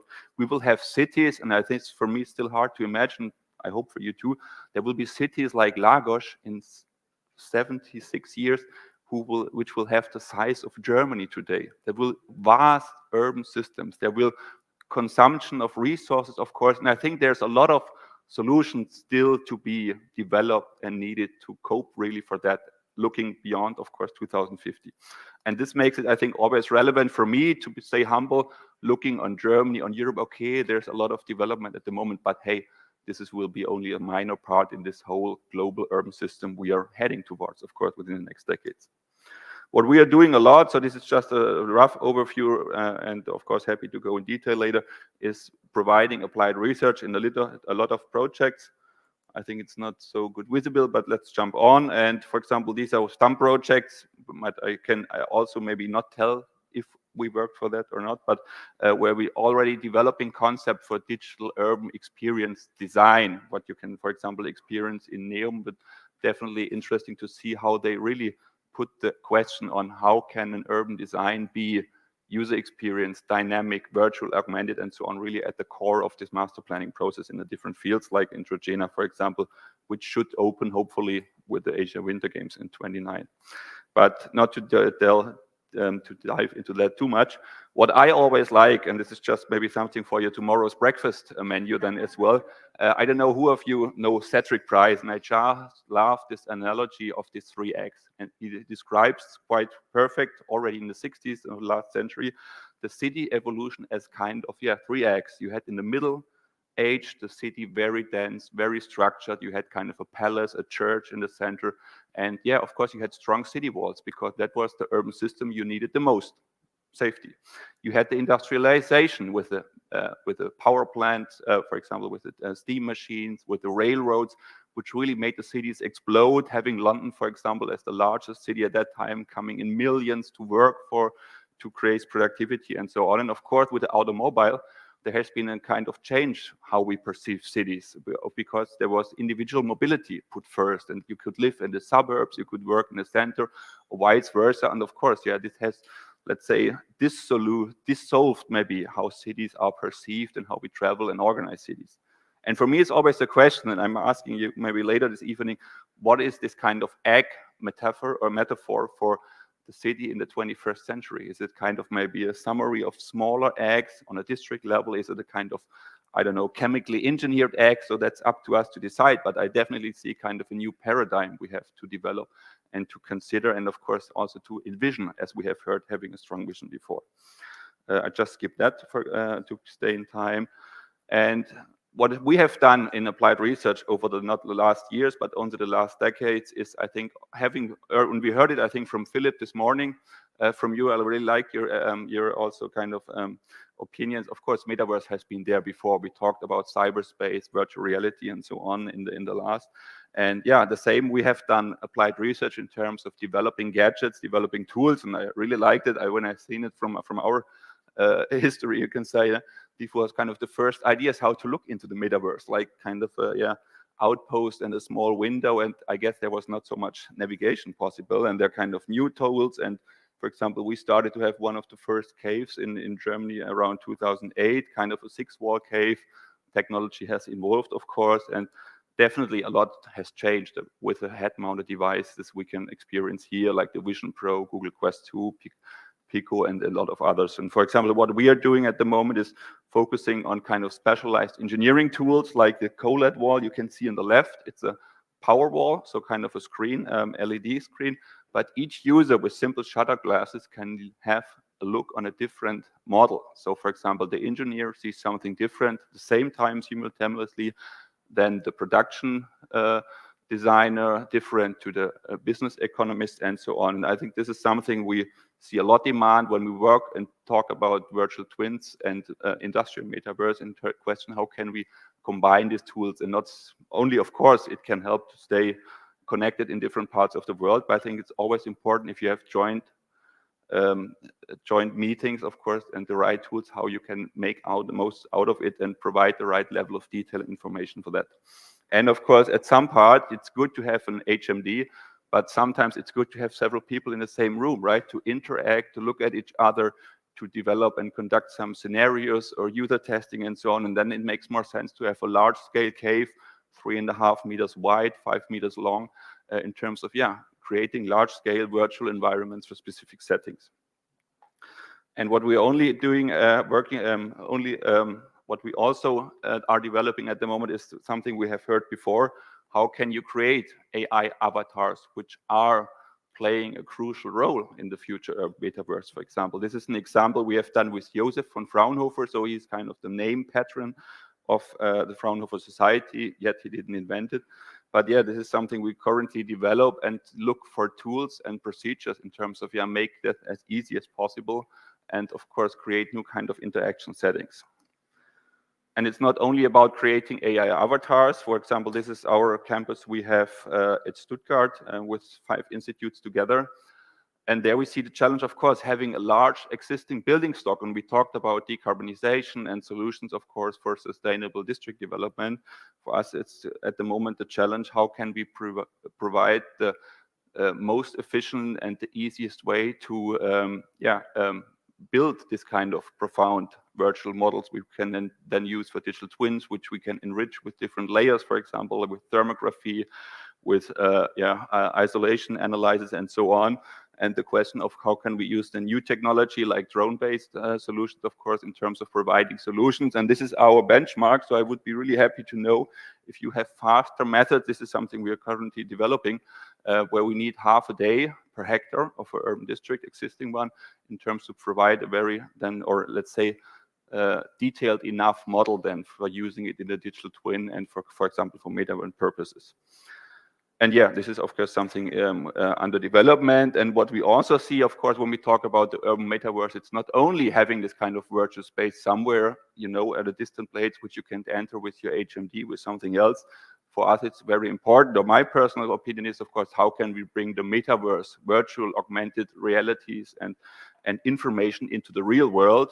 I don't know who of you already know the existing opportunity with VPS. So having had, of course, in the last year a lot with GPS as kind of a global positioning systems. Now we can do the same, of course, with visual positioning systems using kind of your camera as a marker and, of course, kind of a detector, which helps to create much more calibrated and much more specified models. And this is just a short example here in the district of Werksviertel in Munich, where we just at the moment trial out how we can use real-time data and provide it, of course, in the right places with a high precision up to 10 centimeters, more or less, on different areas of this district. And of course, yeah, just open it up for companies, for private enterprises there to come up with new use cases altogether. And what we envision at the moment, so this is something which we are doing internally, is how can we, of course, combine these different portals, as you can say, different devices in terms of entering a metaverse, enriching existing environments, and having, of course, maybe the idea, like we had in the 90s with the internet, as this connection platform for a lot of distributed places, how we can also offer, of course, as much connectivity over co-located places over different countries and cities in terms of providing the same entrance or the same access, of course, for one or different metaverses in the future. So these are parts of our research infrastructure at specific institutes we are at the about to combine and co-develop them in this platform. And I would just, to end with this kind of this third question, I would just like to propose or discuss with you later, maybe, is really how can we create a user-aware urban metaverse. Of course, we talked, I think, a lot about static models or, of course, very photorealistic and detailed models. But I think, and this is something we are also doing in applied research in a different department, how can we create virtual models which are interacting with us and understand what is my stress level, for example, what is my level of well-being, how could it change with lighting, for example, with geometries, with a lot of other sensory factors, to make maybe our work or collaborative work better, more efficient, to put us more into flow and so on. So this is another topic here just to show you what I would really like to envision as a future urban metaverse as well. We don't need this kind of bath caps and, of course, the whole technique. There will be a lot of development in the next years. But this is at the moment topics we are conducting with some partners within the question of how can we, and this is maybe very interesting to know, create user-aware in virtual environments which really detect not only with our brainwaves, okay, you can already, with some sensors pretty good, detect your level of well-being, your level of stress, as you can say, even your blinking reveals, for example, in combination with other data, how do you feel at the moment? Do you feel overwhelmed? Do you feel underwhelmed? What would you need maybe to feel better, and so on? And these are kind of data, so I don't have to go into detail, I guess, but yeah, it's really interesting for us to see at the moment that this kind of virtual environment, in addition to existing tasks, workspaces and so on, can really have a tremendous effect for designing our future work process. And these are two use cases, for example, of a current project.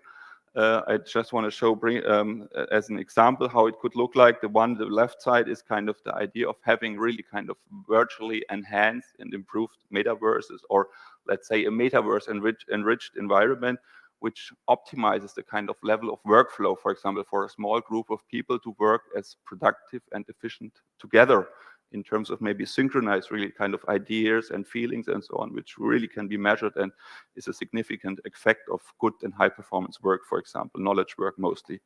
And the other one is then the question of how can we use, for example, avatars, AI-based avatars, as kind of really interactive scenarios in a metaverse of the future, may it be pedestrians or partners or whatever, in terms of coming up with creative ideas, coming up with new solutions, finding solutions and answers to challenges in terms of an interactive process, of course, between an AI agent, avatar, and then a group of people, for example, or a single inventor. And this is just, so I kept it pretty short, so I hope it wasn't too fast, but a point or just a look into a toolbox where we're developing technologies, considering, of course, how can we improve maybe the metaverse not only today, but in next year and 5 years and so on, and hopefully finding this kind of clear vision and roadmap where the very great and a lot of good examples we heard today can fill or add to each other, I think, like pieces of a puzzle for this joint vision of a new metaverse, or maybe a dynamic and evolutionary metaverse, which helps, of course, a lot for the challenges we have heard for future cities, sustainability, social aspects, and so much more. So thank you very much, and happy to get in touch later. Yeah.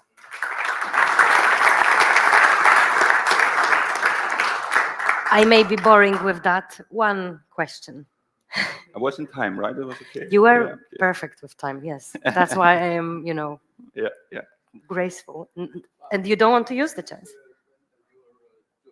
Oh yeah, thank you. Fine. Okay. Okay. Or you will just, someone, yes? Yeah.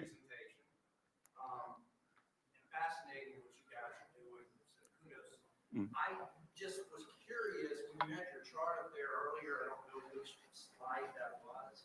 One of the things that you did not have in there sort of revolves around electrification, energy efficiency, and possibly like microgrid at the Fraunhofer Institute. Or is that something you guys are entertaining as well? Or have you already implemented something like that for resiliency and efficiency? You mean as a kind of an R&D topic in general for smart cities? Yeah, of course. Yeah. So this, what I just showed was really kind of a deep dive, one slice of the pie in terms of R&D for virtual realities. And of course, energy and resilience, mobility aspects are definitely relevant in terms of that approach. Yeah. Yeah. Okay. One more, but let's be quick with that. You have a question? Another question? Are you okay? Yeah. Yeah. Hello. I have a question. Thank you for your presentation. My name is Zaina Nazer from Cities Forum, London. So Mike Lake, hello. Yeah, he was talking about we've been working together, as a family to define smart cities. What is smart city? So we went back and forth, and finally we reached a solution. And this conference is on metaverse and smart cities. So in your views as academic, I'd like to hear from you the definition of metaverse. Yeah, of course. It's a relevant question because maybe from my point of view, I extended it a little bit in terms of what we heard, of course, this morning today. And I don't have already kind of a profound definition like in the kind of white paper and so on. But yeah, I would hope, of course, to have, maybe not today, but in sooner future, to have the metaverse really as a kind of, I would describe it as a connective virtual environment, which can be, of course, if needed, totally virtual, so distinctive from today's reality. But I hope, of course, that the most part of it will be kind of maybe an overlay, something which is already there, maybe also having this room as a spatial twin already as part of the metaverse. And I see a great opportunity talking about this kind of research topics in terms of how can the metaverse really be, as I said, kind of a connective and virtual space, which helps, of course, to provide kind of, let's say, a unity of today's current places and helping this kind of with the right additions to reality, like augmented, mixed reality, virtual reality, in a best case. So that would be my idea, a little bit of a more extended idea and development of metaverse. Yeah. Yeah. In your view, I'm still doing my PhD, on autonomous vehicle, and you know how autonomous vehicle they promised the world and then they backed up because it was mainly designed by engineers. I'm an engineer, but then they promised the world and they realized the social, legal, all the other aspects they didn't take into consideration. So back to metaverse, my views is, as a researcher like you, academic as well, I believe that there must be a lot of work as researcher and academic on metaverse before it goes into application. So you must have a very important role. I mean, my view. But what do you think? Don't you think it must be kind of studied a little bit beforehand by researchers and universities before going and starting into action? Thank you very much. To keep it short here, I think, of course, we need both. Definitely. There is a lot of industry push, as we have heard. So there will be already applications and solutions already used and tested. We have heard of the practical examples. But I would say the greatest opportunity, maybe we all together or on a city level, is if we understand how to build up living labs or test beds in terms of having technology which is maybe not ready for scalability or not ready fully perfect for every setting, but having it as a kind of early testing, understanding what can we improve, how can we interact with kind of users and so on, and consider it as a kind of an integrated approach for product development, service development in the future. So I would say, and we heard it I think today already, time is key, and I guess we have to move fast, and we have both, and learn as much as we can do from the early applications and involve it in the future developments. But it's a challenge, definitely, of course, to consider this too. So much. Okay. Thank you so much. Yes, thank you, Stefan. And I believe you will have. You can leave it. Just yes. You will have definitely more time to go into deeper conversations. And now the time for the last panel discussion. And I would like to. So I would like to invite Michał Łakomski, who is mayor's proxy for smart last but not Smithy least in Poznan. Yes. Thank you. Let me just say a few things, okay? Yes. And you can go on stage. So Michał is also director of cybersecurity and digitalization, and my mentor for the last few years. Thank you. And also he is, the main builder of Smart City Poznan. So now you know some stuff. So please now be joined with your guest and panelists. So we have David. We have Steve, sorry. Yes, so you were. And Jason, yes, but I was. Oh, yes, of course. Perfect. And now you are challenged to. Are we missing one? I guess now you can. No. Yeah, go ahead. I'll take this one. I'll sit in the middle. All right. Well, I realize it's the last panel, and I realize that you all want to go out and finish this conference. But we're going to make it short and sweet, and I hope it's going to be interesting for you. To gain your interest, understand that the person who is running the panel is responsible for cybersecurity in one of the biggest cities of Poland, and Poland is on the border of a war, right? So it is very important that we really take care what's going on regarding the cybersecurity. And you may think that it's a lot of, internet data attacks and everything. Yeah, it was happening at the beginning of the war. I have my colleagues who run the cloud in Poland, and they were cutting the wires when the war started to stop attacks. But it was at the beginning. But for now, what's the biggest threat? The biggest threat is misinformation, because misinformation can make people to do things that you wouldn't never expect. And we had this threat, it's a real story.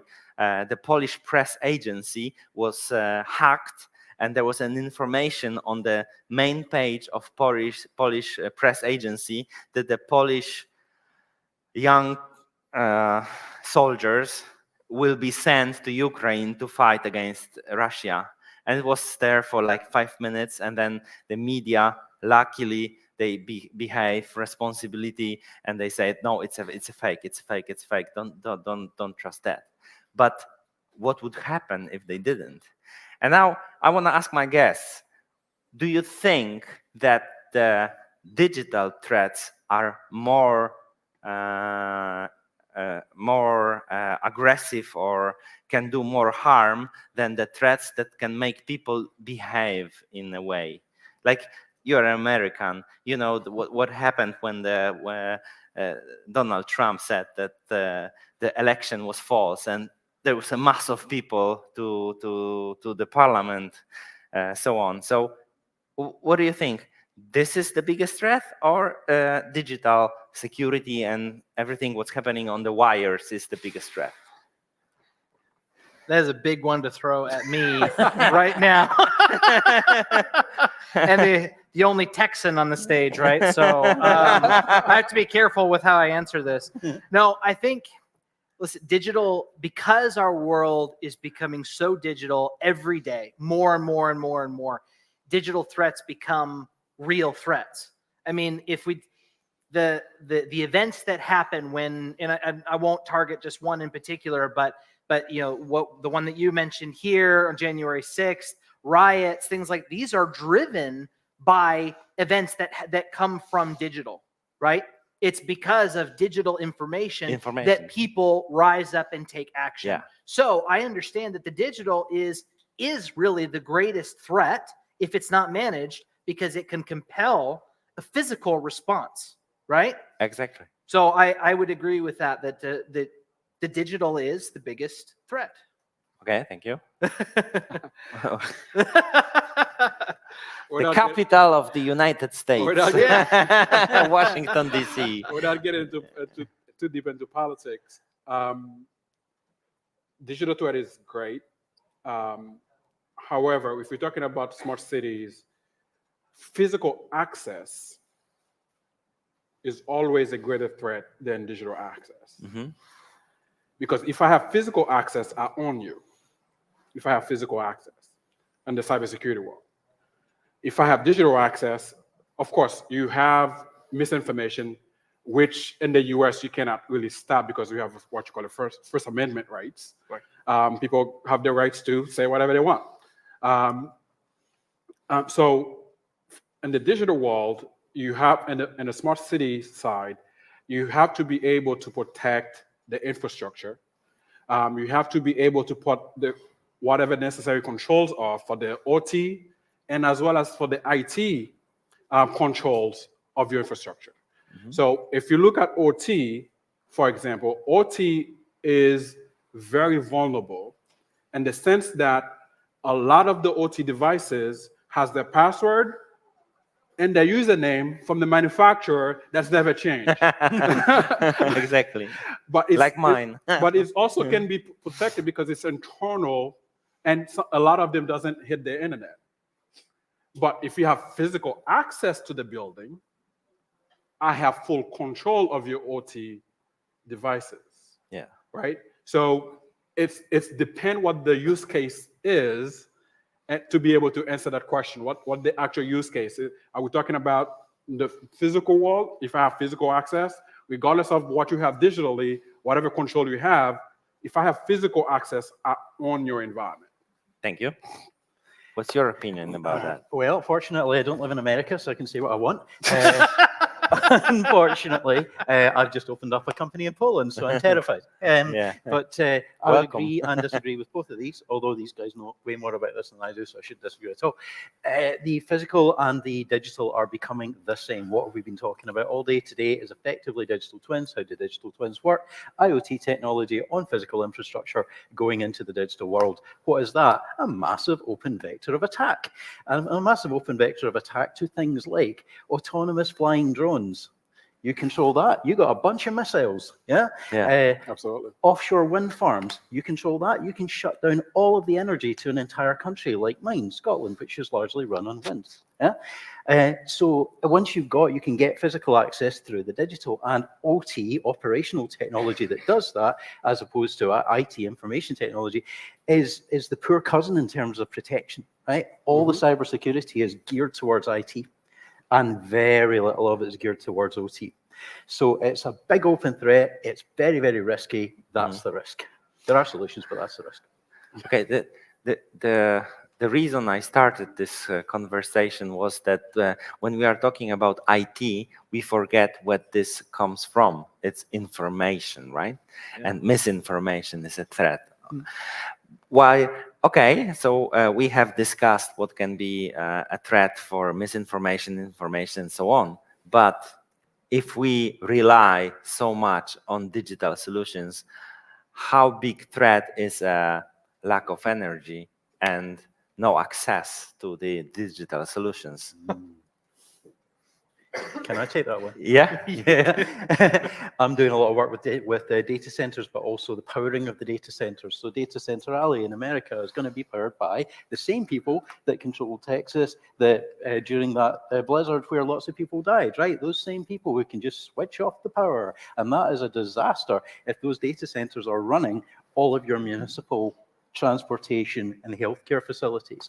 So we are working with Greenpeace and Rocky Mountain Institute to bring in green powered micro energy grids as a backup, so that if they do turn off the key, we just spin those up. Yeah. So renewable energy, hydrogen energy, battery storage energy, it's vital toward maintaining the uptime of that infrastructure. And so, power equals data equals security. Yeah, but before I ask you to say your things about that, is it more important to have access to digital solutions, or is it more important to have access to just electricity? Because without electricity, you have nothing. Okay. Well, I think that when we look at, I'm going to pull up another event that we've talked about a few times. This hurricane that really did serious damage in the United States and Appalachia. I mean, the loss of power was catastrophic. We talked about Texas a few years ago. We had something called Snowmageddon, which we didn't get very much snow, but for Texas, it was a disaster and the grid shut down. And because the grid shut down, no one had access to heat. And because of no access to heat, I think something like 50 people died in Texas of cold. This is not a thing that happens, but it happened because there was no access to power. So access to power is absolutely critical. And I'm not saying that the future is privately owned nuclear reactors, but apparently we're going in that direction, right? With Microsoft and 3 Mile Island. Yeah. But I mean, it illustrates an issue that even companies like Microsoft are like, we can't rely on the grid to power the world. And Microsoft is incredibly integrated into the entire world infrastructure. And to deny that is crazy, right? I mean, half the world runs on Microsoft. Yeah, because what I mean is, like, we are talking about digital solutions and computing power and everything, and we keep on forgetting that it runs on electricity. What if the electricity stops? And is this digital world is giving also new solutions for the electricity? What do you think? He's good. Thank you. I mean, having the infrastructure to be able to power your especially emergency, what we call in the US critical infrastructure, is necessary and very, very important. So I would say most of the critical infrastructure in the US, for example, will have backup generators. The data centers. I live in the DC area, but my state is actually Virginia, and Loudoun County is known as the data center alley. Every 2 miles, you see a massive data center. Each one of these data centers have backup power. That's where Google is. That's where Microsoft is. Microsoft is. Google is. Azure is. AWS, I should say. So there's backup power. Backup power, the ability to get gas to these locations, to this critical infrastructure, is also as important. The logistical aspect, to be able to move gas from, or whatever the source of energy is, from point A to point B, is very critical. In regards to, is it gonna, if we don't have power for a few days, is it gonna impact me? No, at my age, but it may impact grandma. Yeah. Because she have a pacemaker that may need to be charged externally. That's a critical aspect. For the US, I mean, we know most of the critical infrastructures, either we consider them to have been hacked. Okay. They just not acted on them yet. Okay, thank you. Well, I know everybody's waiting for the end, but I want to finish with the thought.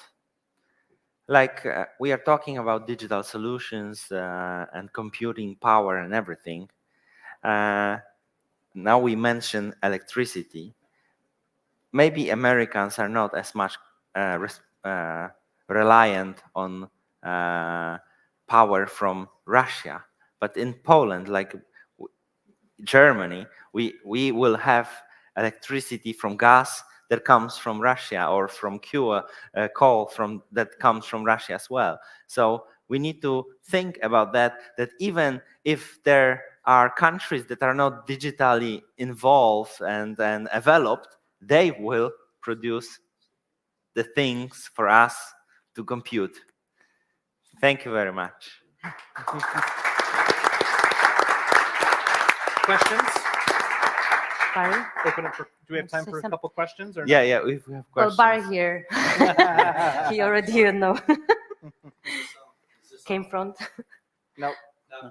Just yell. I'm just going to bark out. So I just want to make sure, because I am not a technical person. I never claimed to be. I'm not as smart as you guys. But I do have to ask, because you mentioned Snowmageddon. I think the point there was, because you did not have utility companies with the ability to divert their power where it needed to be at that time, many people died. Many people died because they did not have a virtual grid, a microgrid, or a way to divert their power where it needed to go. And sadly, there was lots of excess power that was never used. Yep. So I think that was your point with regard to the power generation and need to manipulate that during the storm, right? Absolutely. But also just to illustrate the fact that losing your power at the wrong moment is not just an inconvenience, but it could actually be life or death in our modern age. We're not prepared. Most people don't have firewood sitting in their backyard to build a fire. But the data that you can see visually through the metaverse and utility through a twin or a grid would enable them to see that they could divert that to another area of the state of Texas. Absolutely. Yes, I would say yes and no, because a lot of the cities only have one pipeline for the power to come through. So if that grid goes out, there's no other. It's not like in your data center where you have redundant fiber coming in, right? You have, for example, in the US, we have AT&T, we have Verizon, and so on and so forth. You don't have that on the grid. You don't have redundant power coming in outside of the critical infrastructure that may have outside generators going on. So you don't have another. We have in Virginia, you have a power company called Dominion, right? So that's what powered our area. If it goes down, we go down with it. So we don't have another source that's coming in directly to power it, regardless if there was power other places or if they have the energy to be able to push it. Can I just add to that? We should talk. Yeah, please. Hold on. One more comment. The key to resilience and stability is redundancy and having backup. Yeah, and you mentioned generators. I work with Agreco. They make some of the most reliable generators in the world, particularly for data centers and such. 80% of the time they will start up when needed. 80%. That means 1 in 5 times that you need to spin that thing up, it will do nothing, right? 1 in 5. All your data, all your backup, all your power, all your hospitals, 1 in 5 won't work. So we don't have the redundancies. They do exist, but they're not generators. They're things like they're not tested. In a virtual grid capacity, and I'm looking at you just to make sure I'm not misspeaking. You have the ability to island off certain key operation centers, whether it's an EMA location or a hospital or some place that needs to maintain it. And traditional generators do not do that as well as a virtual power plant, is my argument. Correct. That's my, but I don't know if that's. So it still will have to go with the redundant power. So critical infrastructure has what you call priority 1. Basically, if things goes down, they are the first one to get power. They are the first one the power electrical company will work on to get fixed. So these are your hospitals, the police stations, will be the category 1. And they're going to last for a week or a day? So they have power. They usually have power to last for 3 days. 3 days. For hospitals, data centers, 3 days max, and then they're gonna need something to happen after that because they're gonna run out of fuel. It could be a long discussion, but to end it up, I just want to underline during my discussion about the cybersecurity that we are talking about digital computing, but we are forgetting that without electricity, there's nothing. Right? Yeah. There's nothing.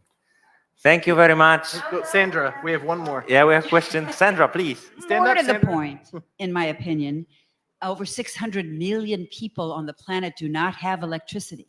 Yeah. So I think in terms of the metaverse and in terms of how we leverage it, exploit it, that will really affect, how we are inclusive in the world and, helping people that don't have electricity, much less power down from a storm. So I think we should be thinking about that as we roll this out and, think that we're, the wealthy world, of course, you have power outages. I'm sorry about that, but yeah. I guess, but the real point is, how are we going to have sort of global inclusion and humanity to help people that have no access to this metaverse? If we want to feed people with metaverse, first we have to feed them with electricity. Yeah. Yeah. Solutions are the same. Okay. That sounds like another panel for like a future conference. Though. Let's keep that Thank in you, mind. Sandra. Yes, thank you guys so much. Thank you, our panelists. The moment we've been all waiting for. Oh, I'm sorry. Okay. We had a lot of emotions today and a lot of energy at a certain point. I really loved your engagement, so thank you very much for it. Thank you for all of the questions, and I believe there will be a lot of time for it as well. And thank you also for that you were addressing each other's words. I think that was absolutely incredible because of many conferences. I have this feeling that people aren't really listening to each other. We were discussing it with a few people with Eva on the lunch, so I think also it leaves us a lot of hope for real actions. It was something that I could clearly hear from all of you. So now, organizational informations. We all invite you for a networking event, which will be happening here from 8 p.m. till 10 p.m. in a terrace. We understand if you would like to either refresh yourself and so on, then you can take a shuttle and come back here at a certain time, or you can stay and just have, yes, Thomas. Thank you so much. Big applause for Thomas. Woo-hoo! Yes. Amazing work. Okay, so thank you very much. And now Victoria, finish. ¿Se escucha? Thank you. Sí.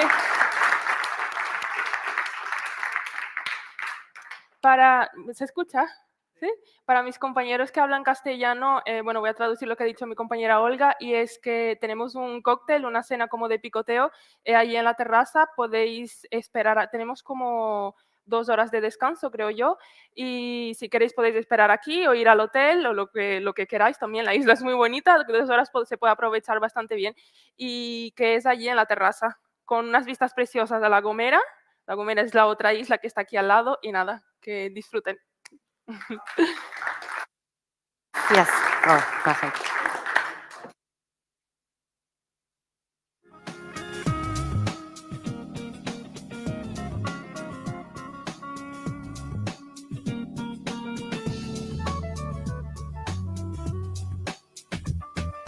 Been around the world and I can't find my baby.